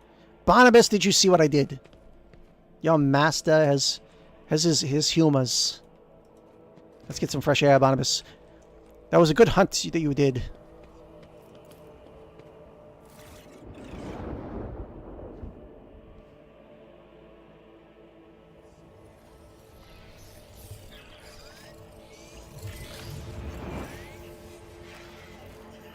Cool.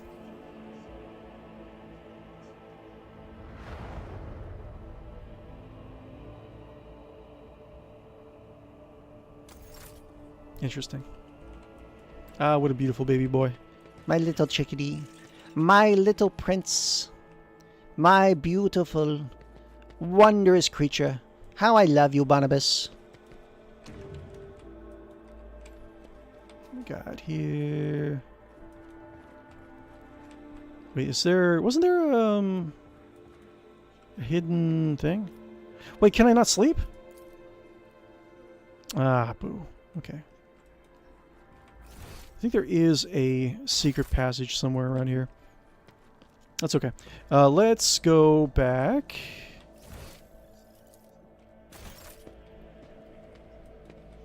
Let's go back to the ship.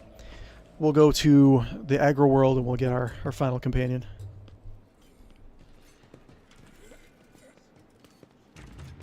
Long live the rogue trader. Yes, yes, of course, of course, of course. Manus Valencius, the Warship Bridge, yes. Cool.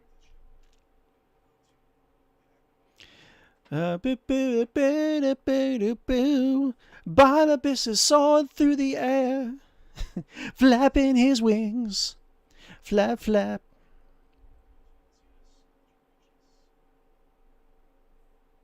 Trying to wonder if I have enough time to talk about more lore stuff. It's like I don't want to... I wanted to pace it so it's like right on the end of the progress bar. Coffee? Did someone say coffee? Ah.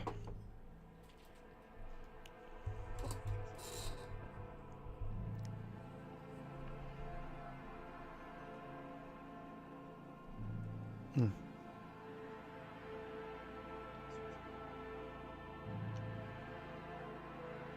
$7, $98, $99, hundo. Ba-da-ba-ba-ba-da-ba-da-ba.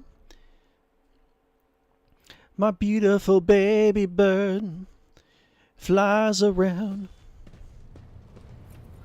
Barnabas. Fly, Barnabas! Fly! He should take off any moment now. Fly! La la la la la la la la la la. Oh, there he goes. Holy Seneschal does not show up, but the death of Theodora, he served faithfully for many years, shocked him. Oh, Abelard. I miss Abelard.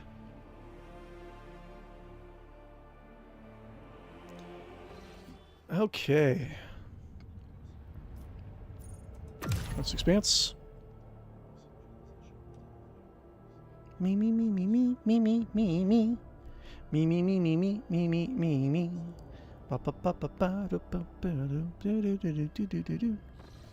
Okay. Get our last character. Well, I guess until we get the Well, I think Marzai. That's the Dark Elder's name. It's gonna be a while before we get him though. Okay. Let's see here. What was on the Shield of Janus, supply foothold. Yes, we have to go here. So we go boop. Hmm.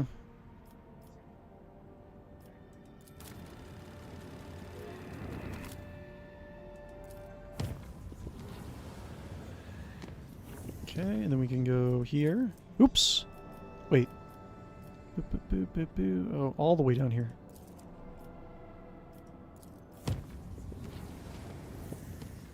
Okay, and then we can do this.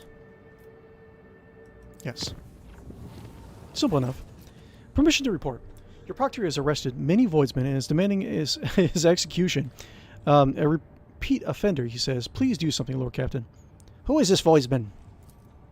He's one of mine. Not a big of idiot as the rest of the idlers. He understands the control systems, but he can make sense of the readouts. Him? A repeat offender?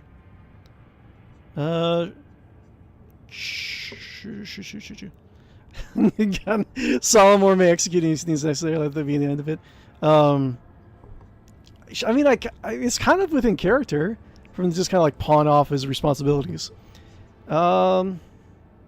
Solomon can execute him if he deems necessary, and let that be the end of it. What? I mean, you as you will, Lord Captain. There's a queue of good voidsmen waiting at every port. Well, you know best. I do. Oh no, that's fine. The Lord Captain is very greedy and lazy. Okay, so visit.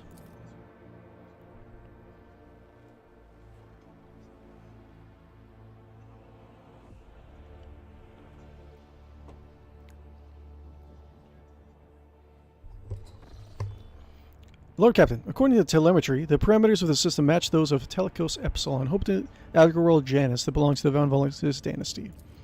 The Teawhistle dynasty. I'm sorry. We have received the Vox message from the planet. The Agrworld's governor has officially welcomes the rogue trader and reports that she has begun preparations for a formal reception to celebrate the arrival of the planet's sovereign. Your subjects are looking forward to your visit. Excellent. As they should.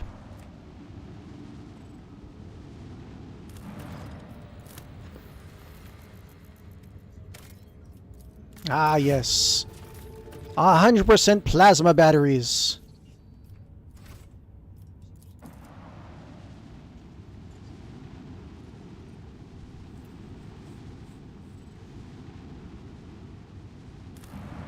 Boo, woo, woo, woo, woo, woo, woo, woo. Despite the snow, you can't take a something. Wait, what do we got? 7. I think we're fine. So, what do you say? I despise the snow. You can't take a step without a magno scanner. You never know if there's a mine ready to rip your legs off. Sure. We have posts are all filled, right? Yep. Cool.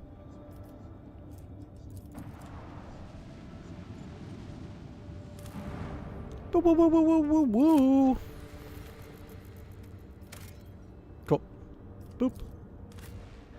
Yes.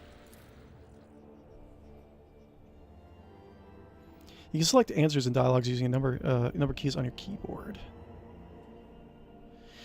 I'm pretty sure I can get... there are heavy Eldar and Drukhari weapons. I'm pretty sure.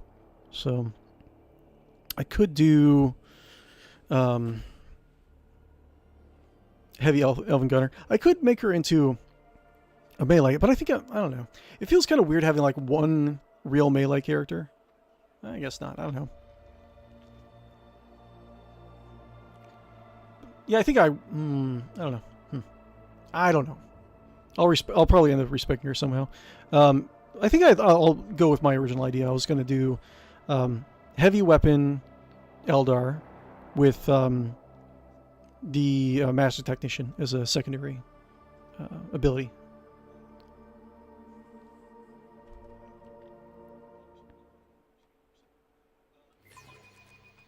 Cool.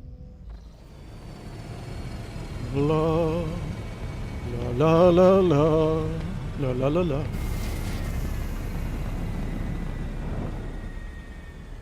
I think I'll alter. Yeah, there she is. I kind of have this. I feel like I should alter her portrait, make her look, I don't know, somewhat different.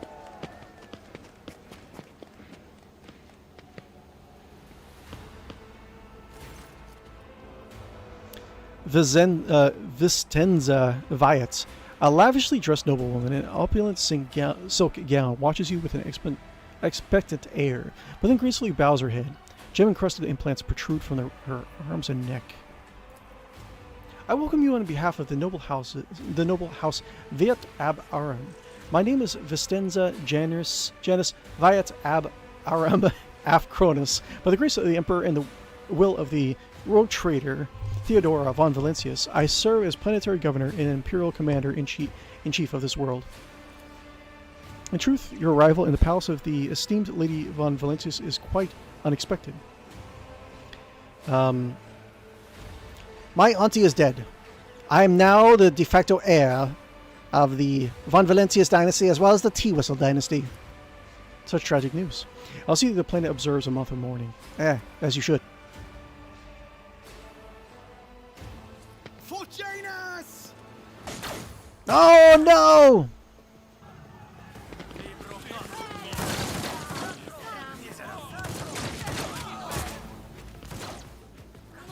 Rebels! Infidels! On my world! And you'll die. I shall not anticipate. I will not tolerate this. Fall. Ambushed, huh? Let's see.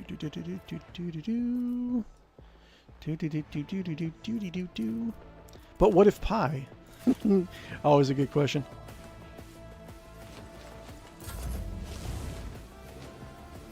I must not falter. To the heretics. Quick, quick! We got. Oof. Stop hitting me. We got 61 wounds versus 77 wounds. Okay. Someone help me! Help your old traitor! Help him! Oh, we can try out J too.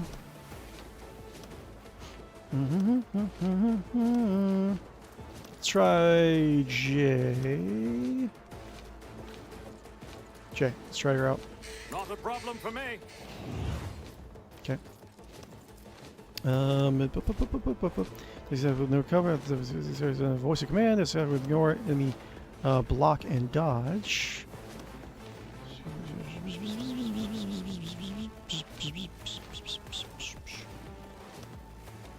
Okay, go here, and then can do blind. I shall not fear. Nice. Two more.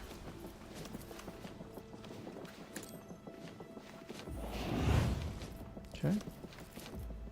And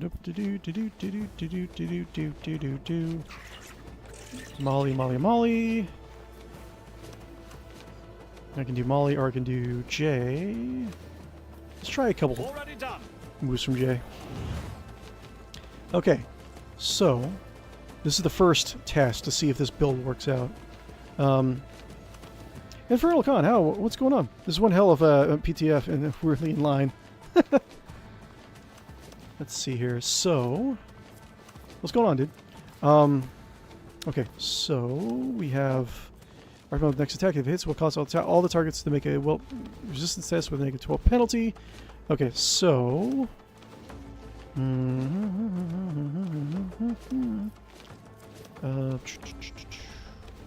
Okay, so and I have to switch between the different attacks in order for the Archer Militant build to work, right?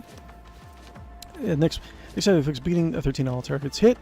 Those attacks must make a toughness resistance test with negative 20. Will mobilize for 1 round. That sounds good. I can do that. Do that, and I can just rush in. I don't have to. Oh no, I can't. I have to do death from above. So I'll probably just do. Probably just kill him, really. Yes. Don't get too cocky. I can do jump.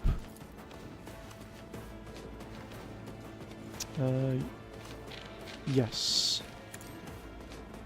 Good. Come on! What? What did you do? What happened? You didn't attack. Stupid. I don't like you. Tell me, and it is done. Okay. Anyways. Sure, whatever.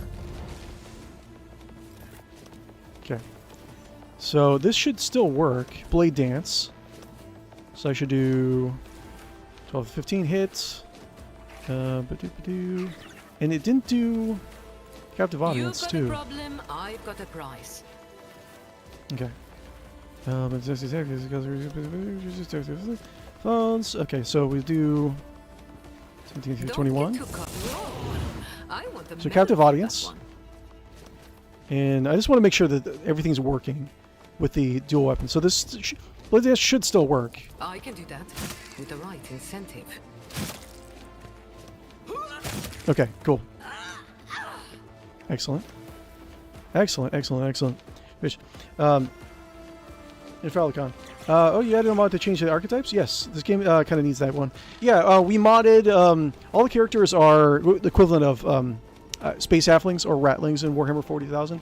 We're doing an all Halfling, Space Halfling run.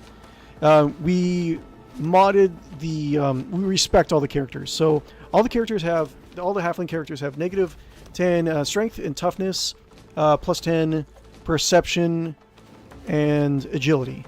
That's as close as I could get. As far as I don't know if I could do it better to make it translate to the, because you can make in Only War in the pen and paper RPG you can have Ratling characters, but I don't think I think that's the closest I could get for their stats, right? But we expect Jay to be a dual weapon, pistol, sword wielder. So she's going to get finesse. She's going to have finesse for the additional damage to her melee weapon. And she's going to be able to get bonuses from Drukhari weapons for bleeds. And she's going to specialize in a Weber when she gets it. So, and she should be able to jump back and forth, like rooting people to the spot. Because she's going to have the, whatchamacallit, captive audience, and she will have Weber. So it should be a good build, if I got this right. Okay, I can jump again. Let's see, Estate Warden, anyone else? It's fine, nothing else I can do. Emperor, protect me. Traitors are made of glass steel. Let's see here. Can't stand it. My guys have a little bit better hit points now. See, once you get a little bit further into the game, I mean, the difficulty does increase, but also the amount of options you have to power up your characters increases also, right? So I don't know, it kind of balances out a little bit. Infernal Con. Honestly, we need more games about non-humans in 40k. Yeah, true. Using some of the other fleets in Battlefield Gothic Armada 2 was fun, but sadly not all of them have campaigns. Yeah, that's true. An orc campaign would have been really fun in Battlefield Gothic Armada 2. Like, really fun. But, I don't know. Who knows what's going to go on with that. Let's see here. So you need to heal. Is this all that there is? There's not... Yeah, there's not a lot of... Yeah, this is fine. Do you have any more? La la la. Do. Is there any more? Let me just do this. That's. And then we do. Should I? Let's go here. May the divine's will be done. Okay. And Medicaid kits. Your It's fine. Will not be forgotten. Do. Rejoice in service. Okay. This is not going to be like a incredibly difficult battle, is it? Actions will speak. This is beyond me. Okay. Dira wouldn't want to be near ya. Let's do Popadoo. Doop. Relocate, and we can do Evil Eye. 9 through 20 work damage and 1 second perplex until the end of the combat. More guys are coming. More rebels in my territory! Disgusting! Destroy them all while I hide behind this tree.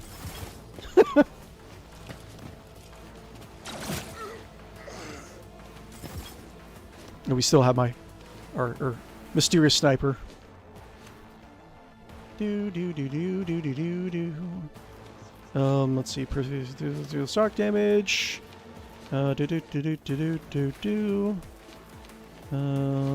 Yes. Will do. And I'll move up here, I guess. There is movement in the Empyrean. All right. I'm here, maggots. Ah! my birdie! My beautiful bird! Ow! Discontent. Show me what you've got. Okay, Ironclad Rebel. Ooh, wow, 204 hit points. God damn. I tried to do Evil Eye on the Demon Engine on the Mechanicus ship earlier. I didn't get perplexed, which I found a bit annoyed. Yeah, it still has a little bit of weird bugs every now and then. They did do like a huge amount. Oh my God, Molly. Legacy forever. Overseas seems a little bit iffy, still with many bugs and little tricks. Yeah, it's iffy. It has, if you're one of those people who likes to just kind of like play around with a lot of different builds, I can see it being very interesting because there's a lot of stuff that kind of like they have kind of movement that doesn't really necessarily count as movement. Like it's an ability that moves, but it's not movement, right? Certain abilities that do damage as you pass through things, and like certain things that like probably interact with other things very strangely, right? But let's see here. I will do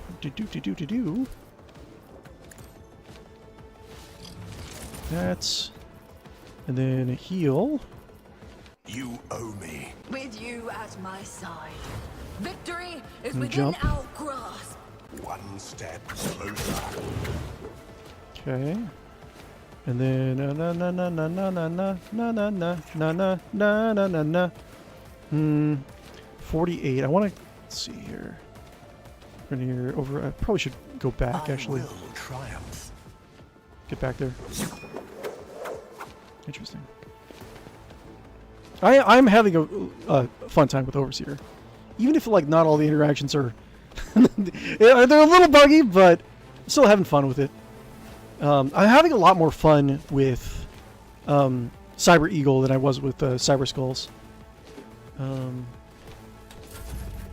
So Solomorn, finally, jeez. Let's see.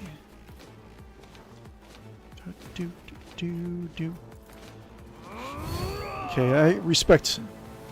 For those of you joining us a little bit early, I respect Solomorn into more of a tank. So just because I need a taunt. Can I do... I could probably go further than this, right?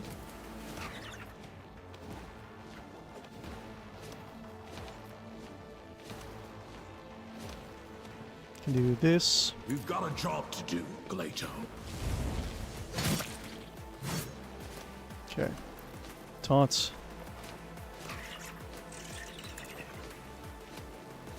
Alright. So 𝕿𝖗 protects.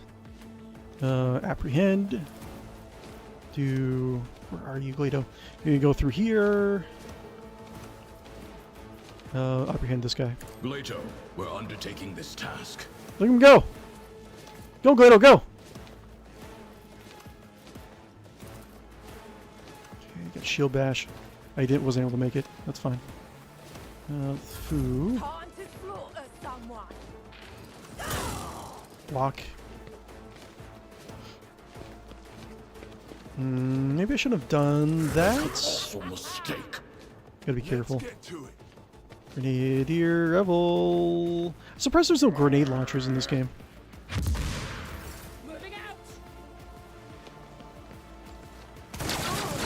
Oh, I forgot about this guy. Wait, is there more over here?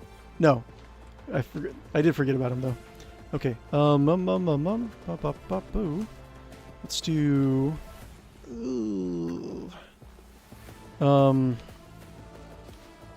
I'm playing a little bit too loosely. Let's see. Overseas seems. Infernal Ali Khan. Tried Infernal. Yeah, I tried Pascal with the Servo Skull earlier, but he doesn't really seem to get to use it much. He doesn't really have many skills worth him extrapolating through it. Yeah. No grenade launchers, no rockets, just puny Meltagun. Yeah.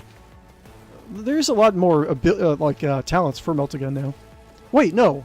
Not Meltagun. It's just for... I don't think Meltagun got any new talents. I think it was just Plasma Gun. Plasma Gun, Plasma Pistol. Got a lot of new talents.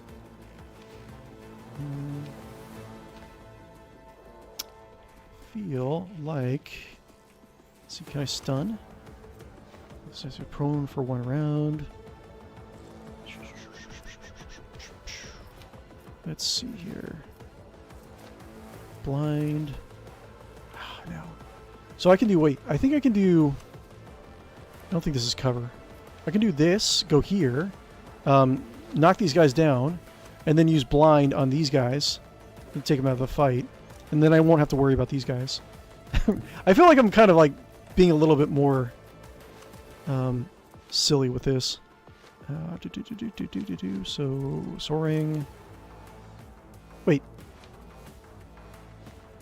Why can I soar? I don't have time for this. Target cell inaccessible. Oh, I see. Forge ahead!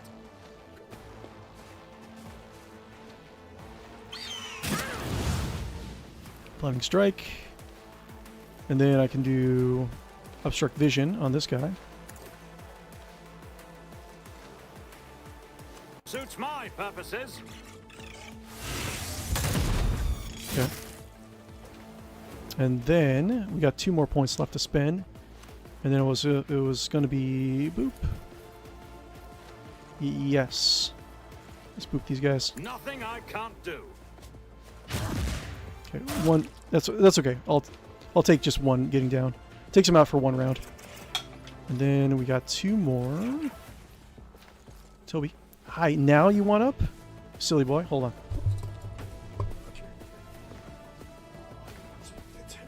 Oh, you're so squishy. You're so squishy. Mwah. You're so sleepy. You just wake up? You lazy kitty.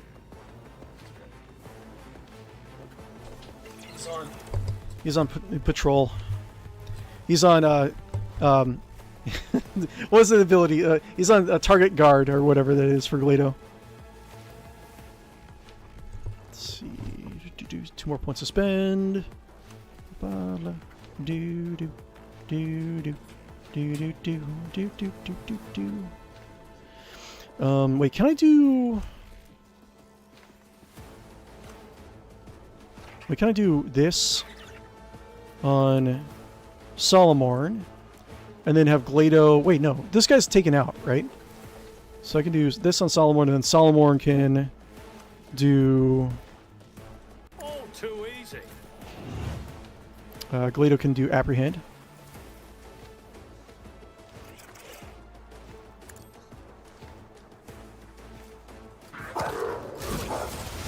Okay, so apprehend. And then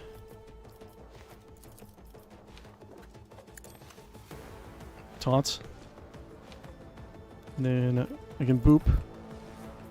We got boop here, we got boop here.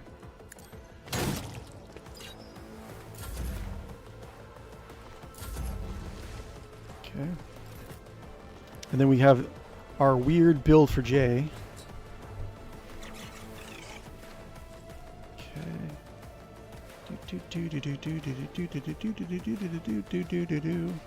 Oh, I forgot about this guy. I mean, I can probably kill him fairly easily, right? So like that, and then do audience. Living on the edge. And then do boop. Don't get too cocky. Jai Haydari. Remember the name. And that's... Get out of here! Get out of here. Okay, then jump. Am I getting... Oh, you're no fun. Okay, that's cool. Oop. Ooh. There's a gap in our ranks. Oh, okay, Molly's down. My... I probably could have done a lot better in this battle. Supersede pain. What? What?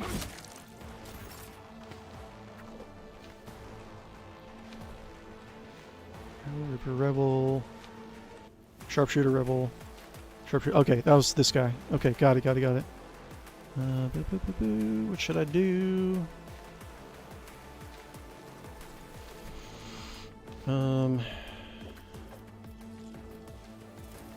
Purpose guides me.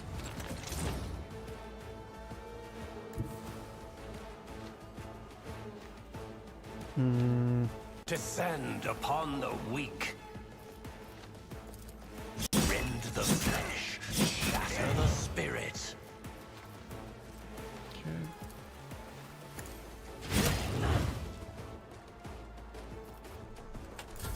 I've been given no order to die. Medikits. It won't take long. That's...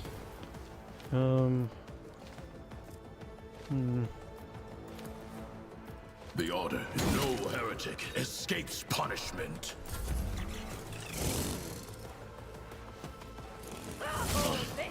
Another scar for my collection.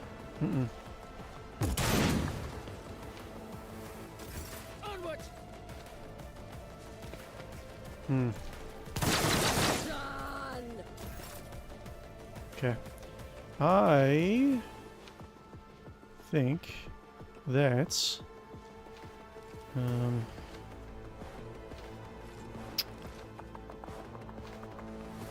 I need to be careful about how I do this. Suits my purposes. Okay. Then I can do use your turn with full attack. During your turn, there is no attack limit. Probably yes. So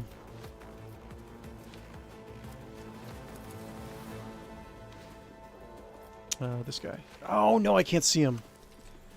Can I see? I think I still can't see him from there. No. Sharpshooter. It's probably better to use sharpshooter here. And there's a guy right over here too. Ripper Rebel. Should probably... Oh, man, there's a lot of stuff I could be doing. Let's do... Kill this guy.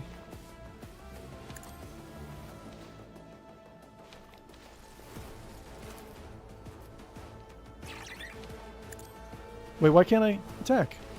Oh, it's just bugged out again. Not a problem for me.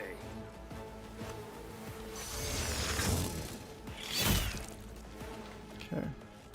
So... Can I... We gotta do an extra turn on myself? I don't think so. Not really. Okay. That would have been fun. And... My time is now. Okay.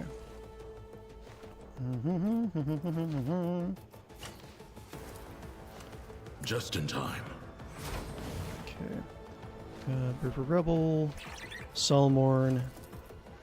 So can Glado go... Can Glado make it? I can't tell.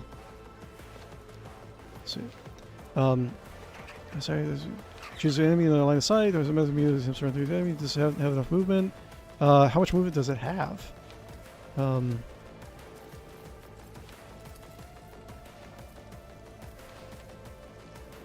Rebel. Let's see here. Can I do... I can't tell if it's... Should have enough, right? I can't tell. Save. One of us would be enough. You make it, Glado? Yay! Good boy. Okay, cool. So take the sniper out. That's good. And... Accepted. The order is clear. Taunting Scream. And... Bash this guy's brains Understood. Do it again. Suits my purposes.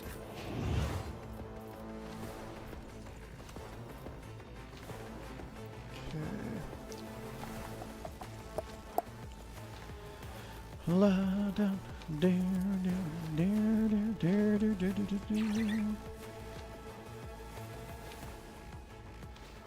Okay, I think that's good. It won't take long.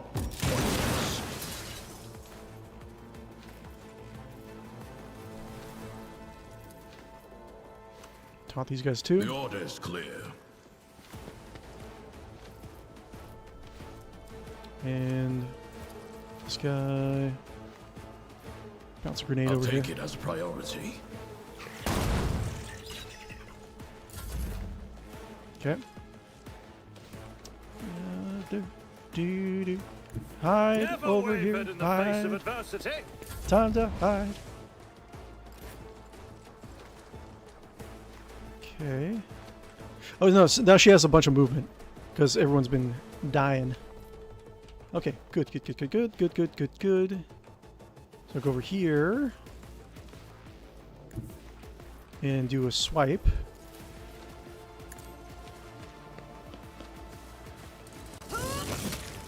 Okay. And then I can do jump over here, right? I can do that with the right incentive. Why? Why? Oh my god, you're so silly. Okay. Do you have any... Yeah, you have bleed on you, so I can do...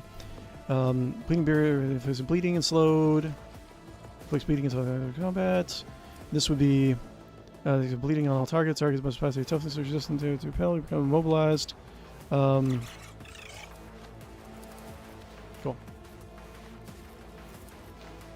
Don't get too cocky. Cool. So toxic as bleed. So far, Jay seems to be doing okay. The build I have for her, I think it's pretty good. Where are you going?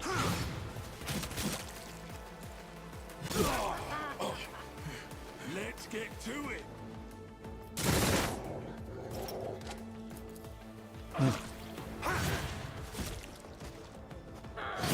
Oof. A colossal mistake. Yikes. Okay. Dira, wouldn't want to go near ya. Can I do zippity zap?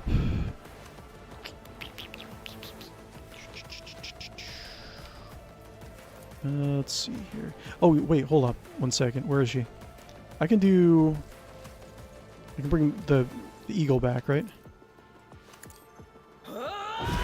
Cool. And then na na na na na na na na na na na na na.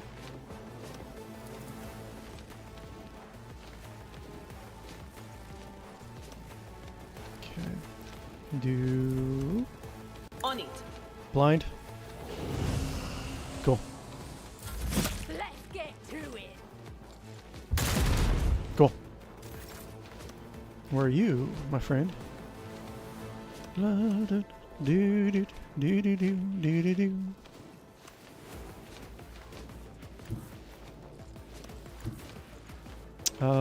Yes. And you have iron arm, right? Yes, I'm pretty sure you have iron arm. So iron arm. Go over here. Amidst the carnage, I find purpose. I will triumph.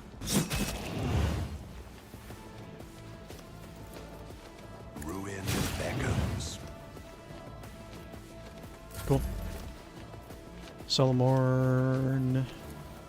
Ready to get back to duty. Okay.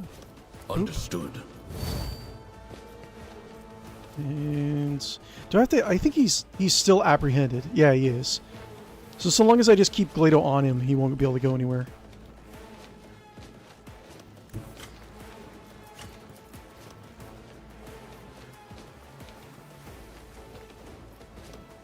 The guilty will fall. Okay.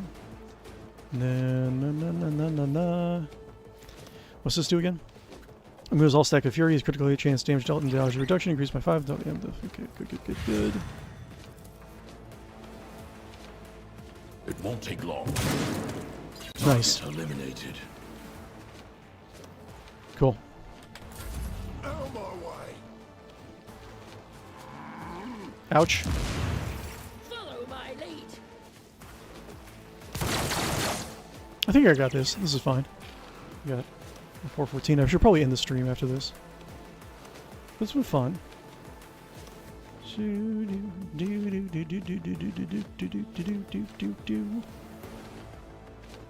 Got J. It's not really cover. So we'll do.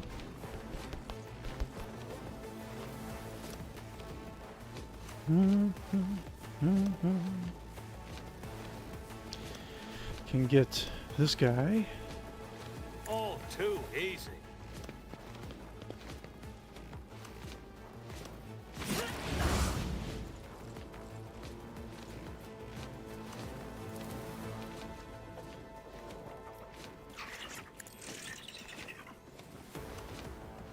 Nothing I can't do. Cool. Woo. Wait, I can't do. Oh, because I just used it. So I can do this again. Actually, obstruct vision.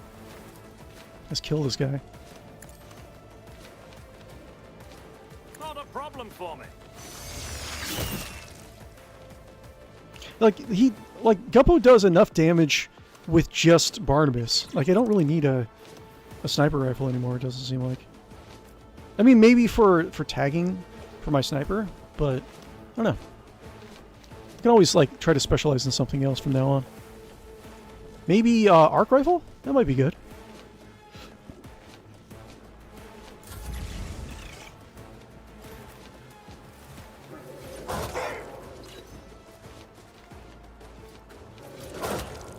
Nice. Hold on.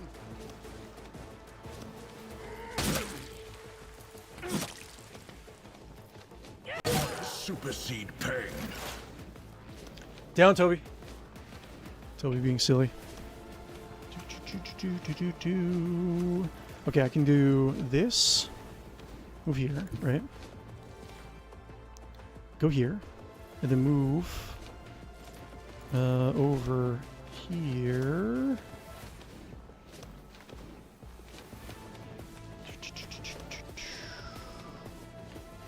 I know what is to come.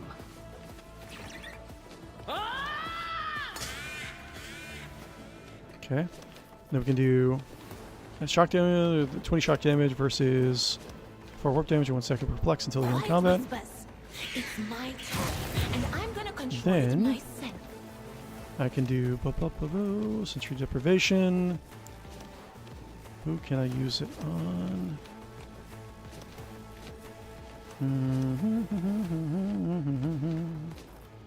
Let's see. Can I? Yes. Anything else? Maybe I should have used it on here. Ow! Now. Protect. No, Solomor! No! I think I still got this. Follow my lead.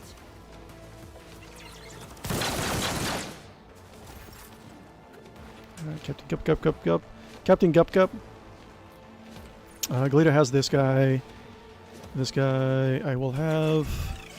What's up? What are you crying about? Okay, have my eagle go down here and blind. Nothing I can't do. And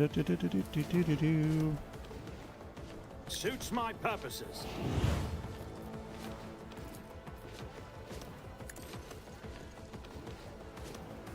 All too easy. nice.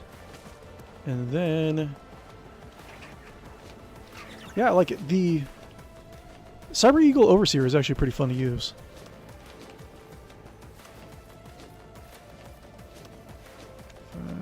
Can Nothing I can't do.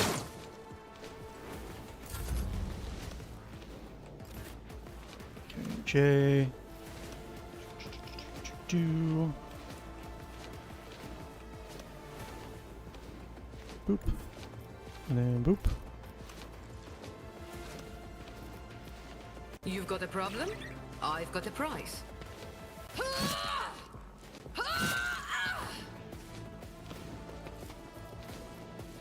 Okay. And attack again. Wait. Next attack inflicts bleeding 11 on target's hit. Tell me, and it is. Captive audience.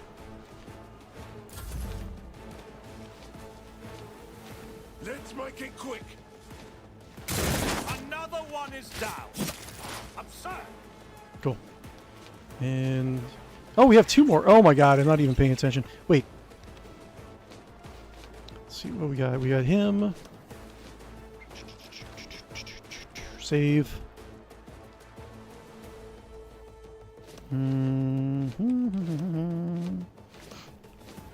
Okay, what can I do? Exploiting every end combats. Let's do. You blinded? Blind.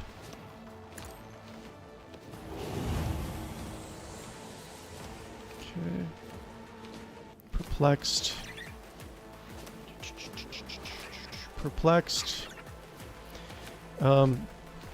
Each attack inflicts a negative penalty to look as yeah, it's pretty good. This guy. Weapon skill 1, ballistic skill 1. Cool.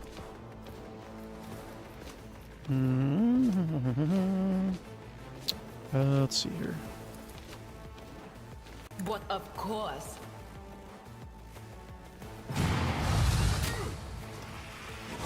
Wait! Wait! Wait! I barely had any veil! No! Okay, cool. Load game.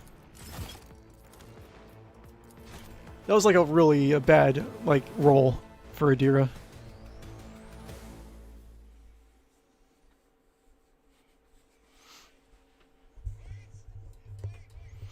Okay. Be right back. Give me 1 second while it's loading.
Let's do this again. Anything else? Don't kill yourself. Okay. Me. Was that you? Or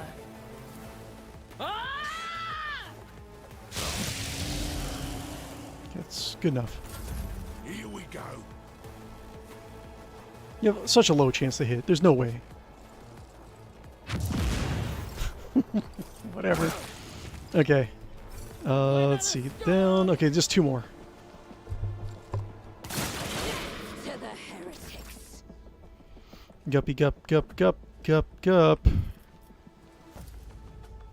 Suits my purposes. Yeah, Barnabas can just kill him all by himself. Beautiful bird, Barnabas. Wonderful. Already done. Good job, Barnabas. Good job.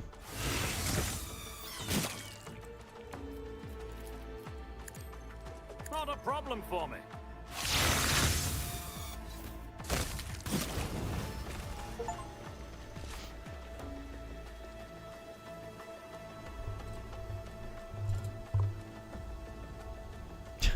Now the reinforcements are getting here. Oh, let's see here. Sorry, Infernal. I think I missed a couple of your posts. Let me see here. Infernal, did you give her the drugs from the space station, or was that just Space Chance? I didn't give her any drugs from the station. Your lordship, Emperor preserve us. Are you all right? Sandwich taken, right? King Leaf, Master Whisperer, Solomorn, of course. You should be flogged for such negligence. Who are they, and how would they gain entry to the governor's estate?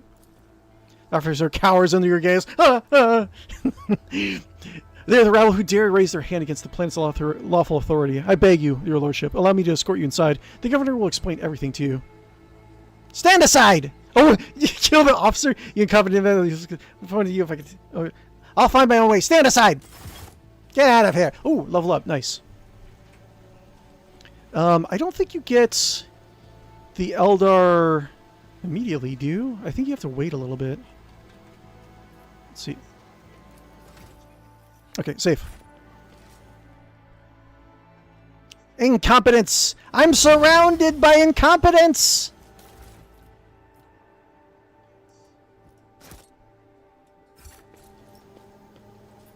I'll lay claim to the stars. Okay, just crap. Crap items. Okay. So Barnabas is pretty freaking good. So we got overcharge. Cyber immediately heals the full wounds. Mobilize until the end of the combat. The instructed enemies attacks in the direction of Cyber Eagle that hit enemies' allies automatically score critical hits.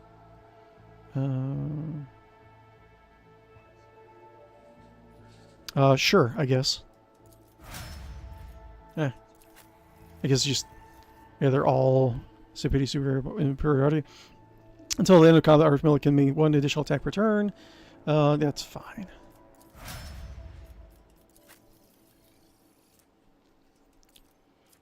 Carnival of Misery, yes. J. City superiority, that's fine.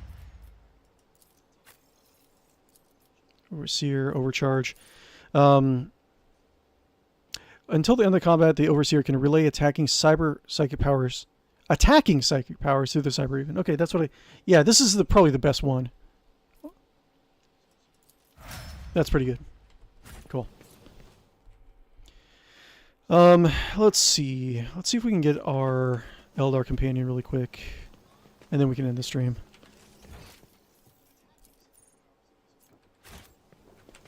Follow my lead.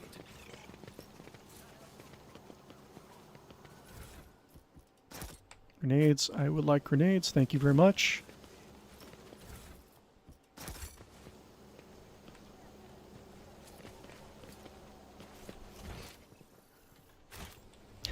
Why isn't anyone escorting me to the governor? Incompetence! Ridiculousness! I'll have that governor executed on the spot if she does not pick up the pace. About time. Why am I getting lost? There we go. I think this is the gate. This is not the... Okay, here. Go here.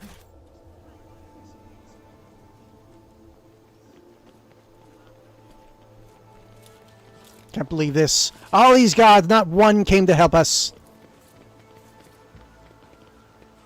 I'll feed you to my eagle. When a character performs a melee attack, they gain +10 weapon skill for each ally adjacent to the target of this attack. Yeah, very pen and paper.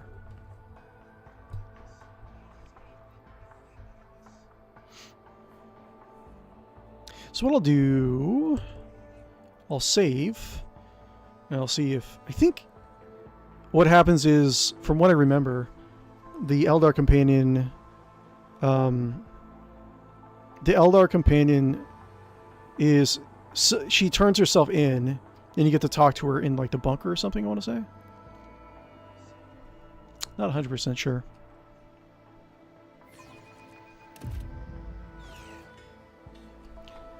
Save. Solomorn. I won't tolerate weakness. I hope we have time to sample the local libations. I have heard rave reviews of Janus's distilleries. You could work as a bloodhound peddler. Where you go, that's where one will find the most corrupt individuals on the whole planet. Okay. Upon seeing you, the guard at the door lets a frightened yelp and doubles over into a low bow. Your lordship, most honorable Lord Captain Guppo Teawhistle. The governor is waiting for you in her office, where she is protected by walls and guards. Would you prefer to meet with her alone or with your entourage? My entourage will accompany me in my meeting with the governor. Actually, hold on. Maybe I because I have Solomorn. I'm just thinking if, like, she does something heretical, like, I can strike a deal with her behind the scenes. I won't have to worry about Solomorn ratting me out. I will speak to the governor alone.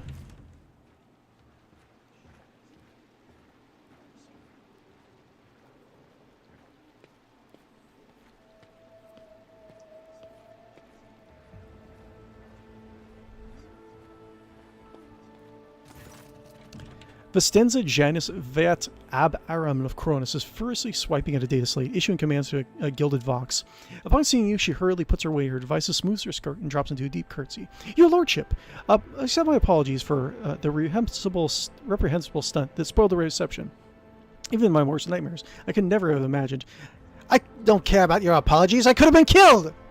The Governor, trembling all over, bows her head even lower. I assure you, your lordship, I would never. I beg you, give me the chance to prove my loyalty and explain myself. Vicenza's companion, standing beside her, also bends into a slavish bow, while reaching out to offer her a reassuring touch to Vicenza's hand, who immediately draws it away. One of your wardens helped us in battle. A superb shot. Who was it?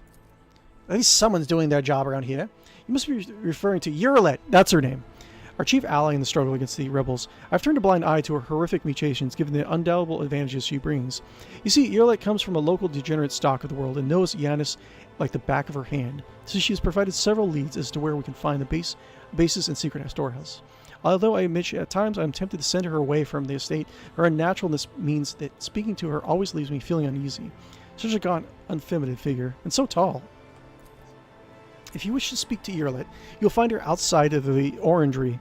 The orangery? Most likely by the gazebos. Who prefers to keep her distance from the others. Footfall Station is on the verge of starvation. I need Janus to supply the people there with provisions. Yes, but there's an issue, your lordship.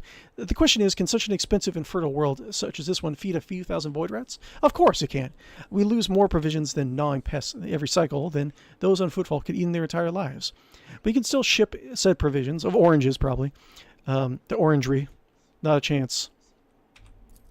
Any cargo shuttle that leaves the surface will be a target for attack. The rebels will not hesitate to bring it down, sending flaming debris over the capital.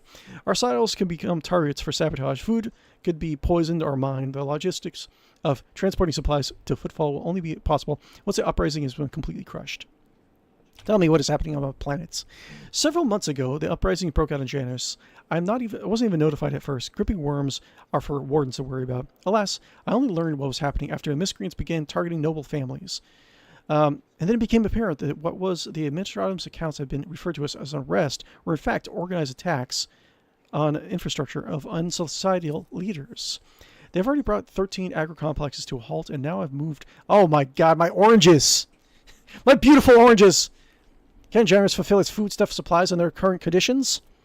I risk angering you, your lordship, but this is nothing compared to the shamelessly deceiving you. Let us consider the situation dispassionately. Even the most talented logistics expert on the Administratum are unable to guarantee stable ties when shuttles are wary of landing within the spaceport. And the terrified peasants are indulging in dangerous minority within their ranks. Until the usual order of things is restored in Janus, any trade is nigh impossible. Captain Guppo was just feasting on an orange. Considering what occurred, you visit. Give me more oranges. All this planet's oranges are mine. I would like to eat them. Orange smoothie, orange pie. Give me oranges. You see, Generous does not have its own fleet. You can arrange a planet-wide search if we had any ships at our disposal, ships like yours, like your lordship. Please, if you find a way to support your subjects in their hour of need, I'm sure that even approximate coordinates would be sufficient to have ground forces and ship's crew work together to hunt down the enemy. Sure,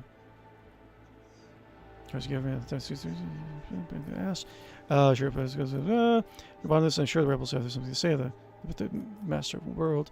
Well, if there are no competent people to be found on Generous, I will have to handle this myself. I assure you, as soon as the pilots stop being so wary of the ports, and workers no longer dread their next shift in the fields, Generous will promptly reinstate all supply shipments. I'm miserably grateful for your help, Lordship. If any of those who attacked the estate has survived, then perhaps they could have been a valuable source of information, but you made an example of them for the rest of the foolish rabble. Vicinity clans is at the Vox. Incidentally, I did hear the wards talking about some kind of stranger in the area. Besides that, we do not know who let those reprobates in the estate. The person who did it might also know something. I, as well as my retinue, are at your service. My secretary is checking the staff as we speak. What were you saying? An esteemed Magos, who is responsible for the agronomic efforts on the planet, is also here. He also happened to be visiting this week to deliver his personal report. And of course, there is my aide in the war against the rebels, Urilet. I have no doubt that she'll be delighted to share her knowledge of Generous with your lordship. Yes. I must take my leave. Okay, let's go talk to Urilet, see if we can get her in her party. Victory awaits. Eat some oranges. The orangery. They've sabotaged their orangeries, their planet-side orangeries. How are we supposed to get the magnificent vitamin C out to the Imperium? The Imperium is probably lacking in vitamin C amongst other things, right? The only other elements that they get, blood is lead, and radiation, which probably counteracts each other, actually.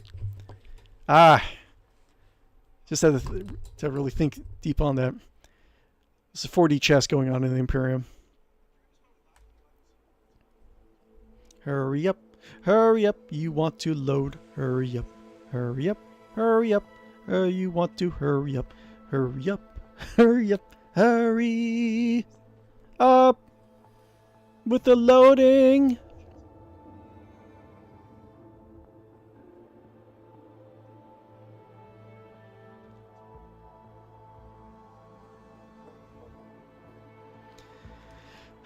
One more percentage. Hurry up. Hurry up. You want to hurry up. Hurry up. Hurry up. You want to hurry up. Let's get Urilet in our party. Hurry up.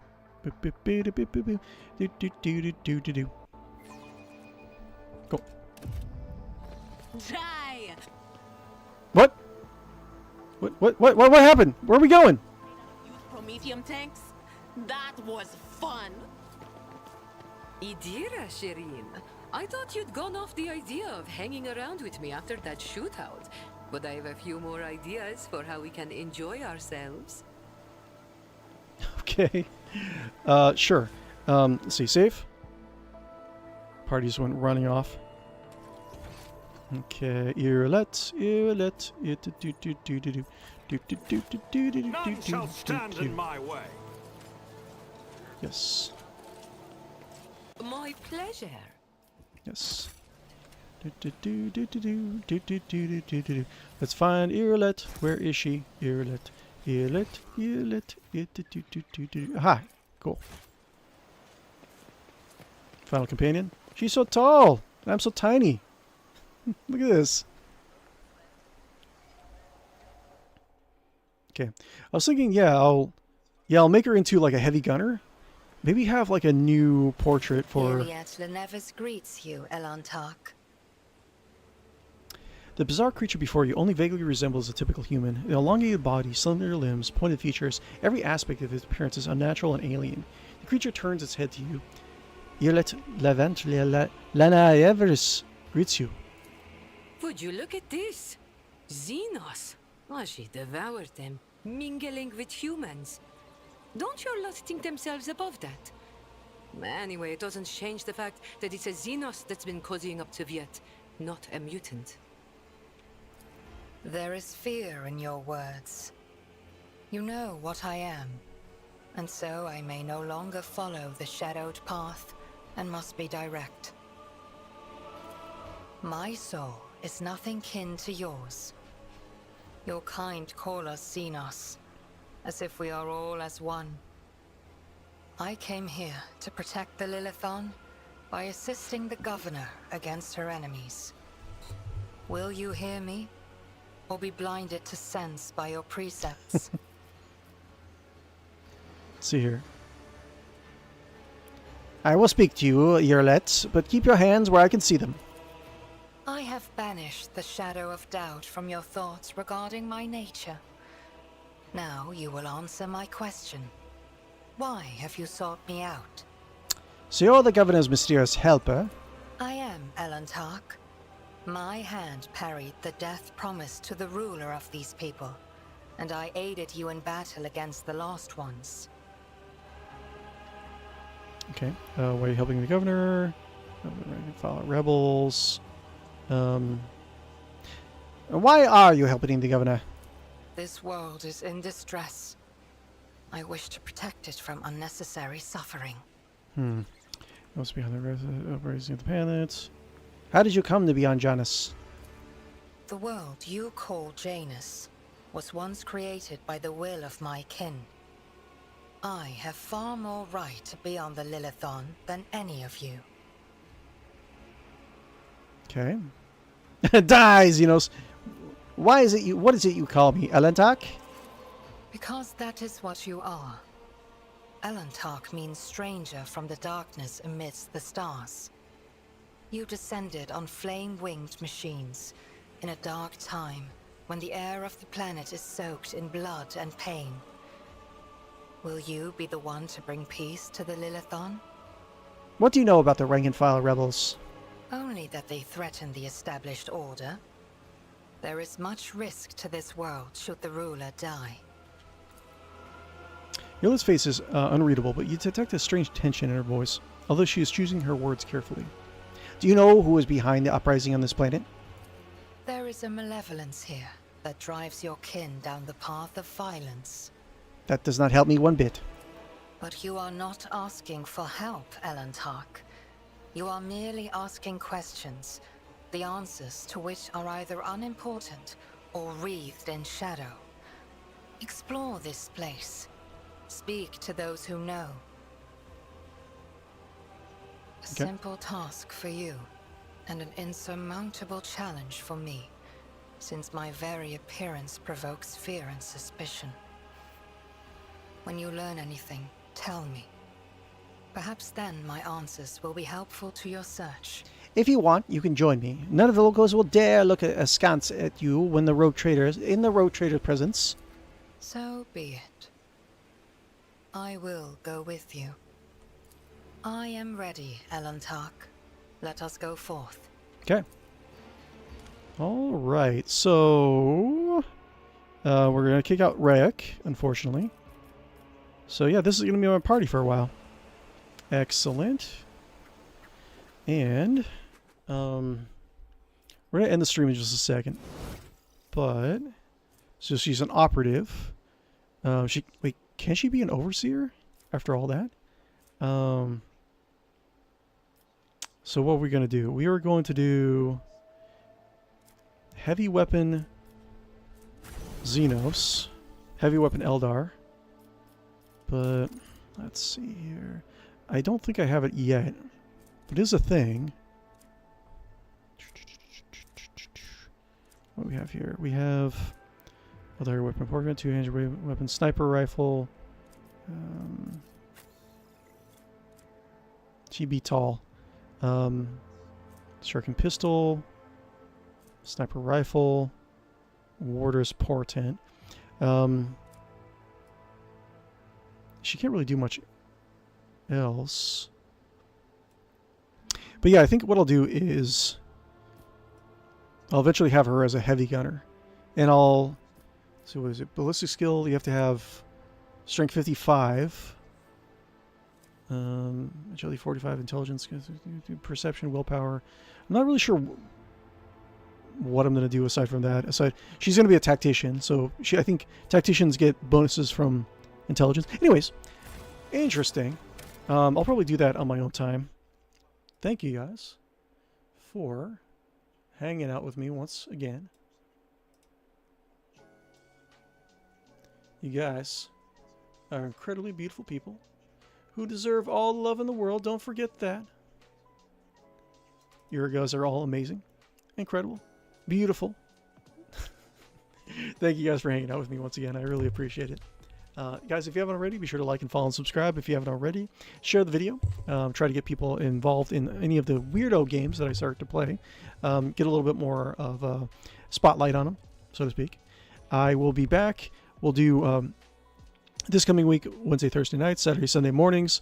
I think we're going to be doing the Flash Games package. Then we'll be doing Vampire the Masquerade Bloodlines, and then Dot Hack on Saturday. And then a week from today, we're going to be doing Battlefleet Gothic. We're going to be continue to switch around. So I'll keep you guys appraised of any sort of changes. But until then, have a wonderful week, guys. I'll see you on Discord. I'll see you on social media. Be good to each other, okay? Bye.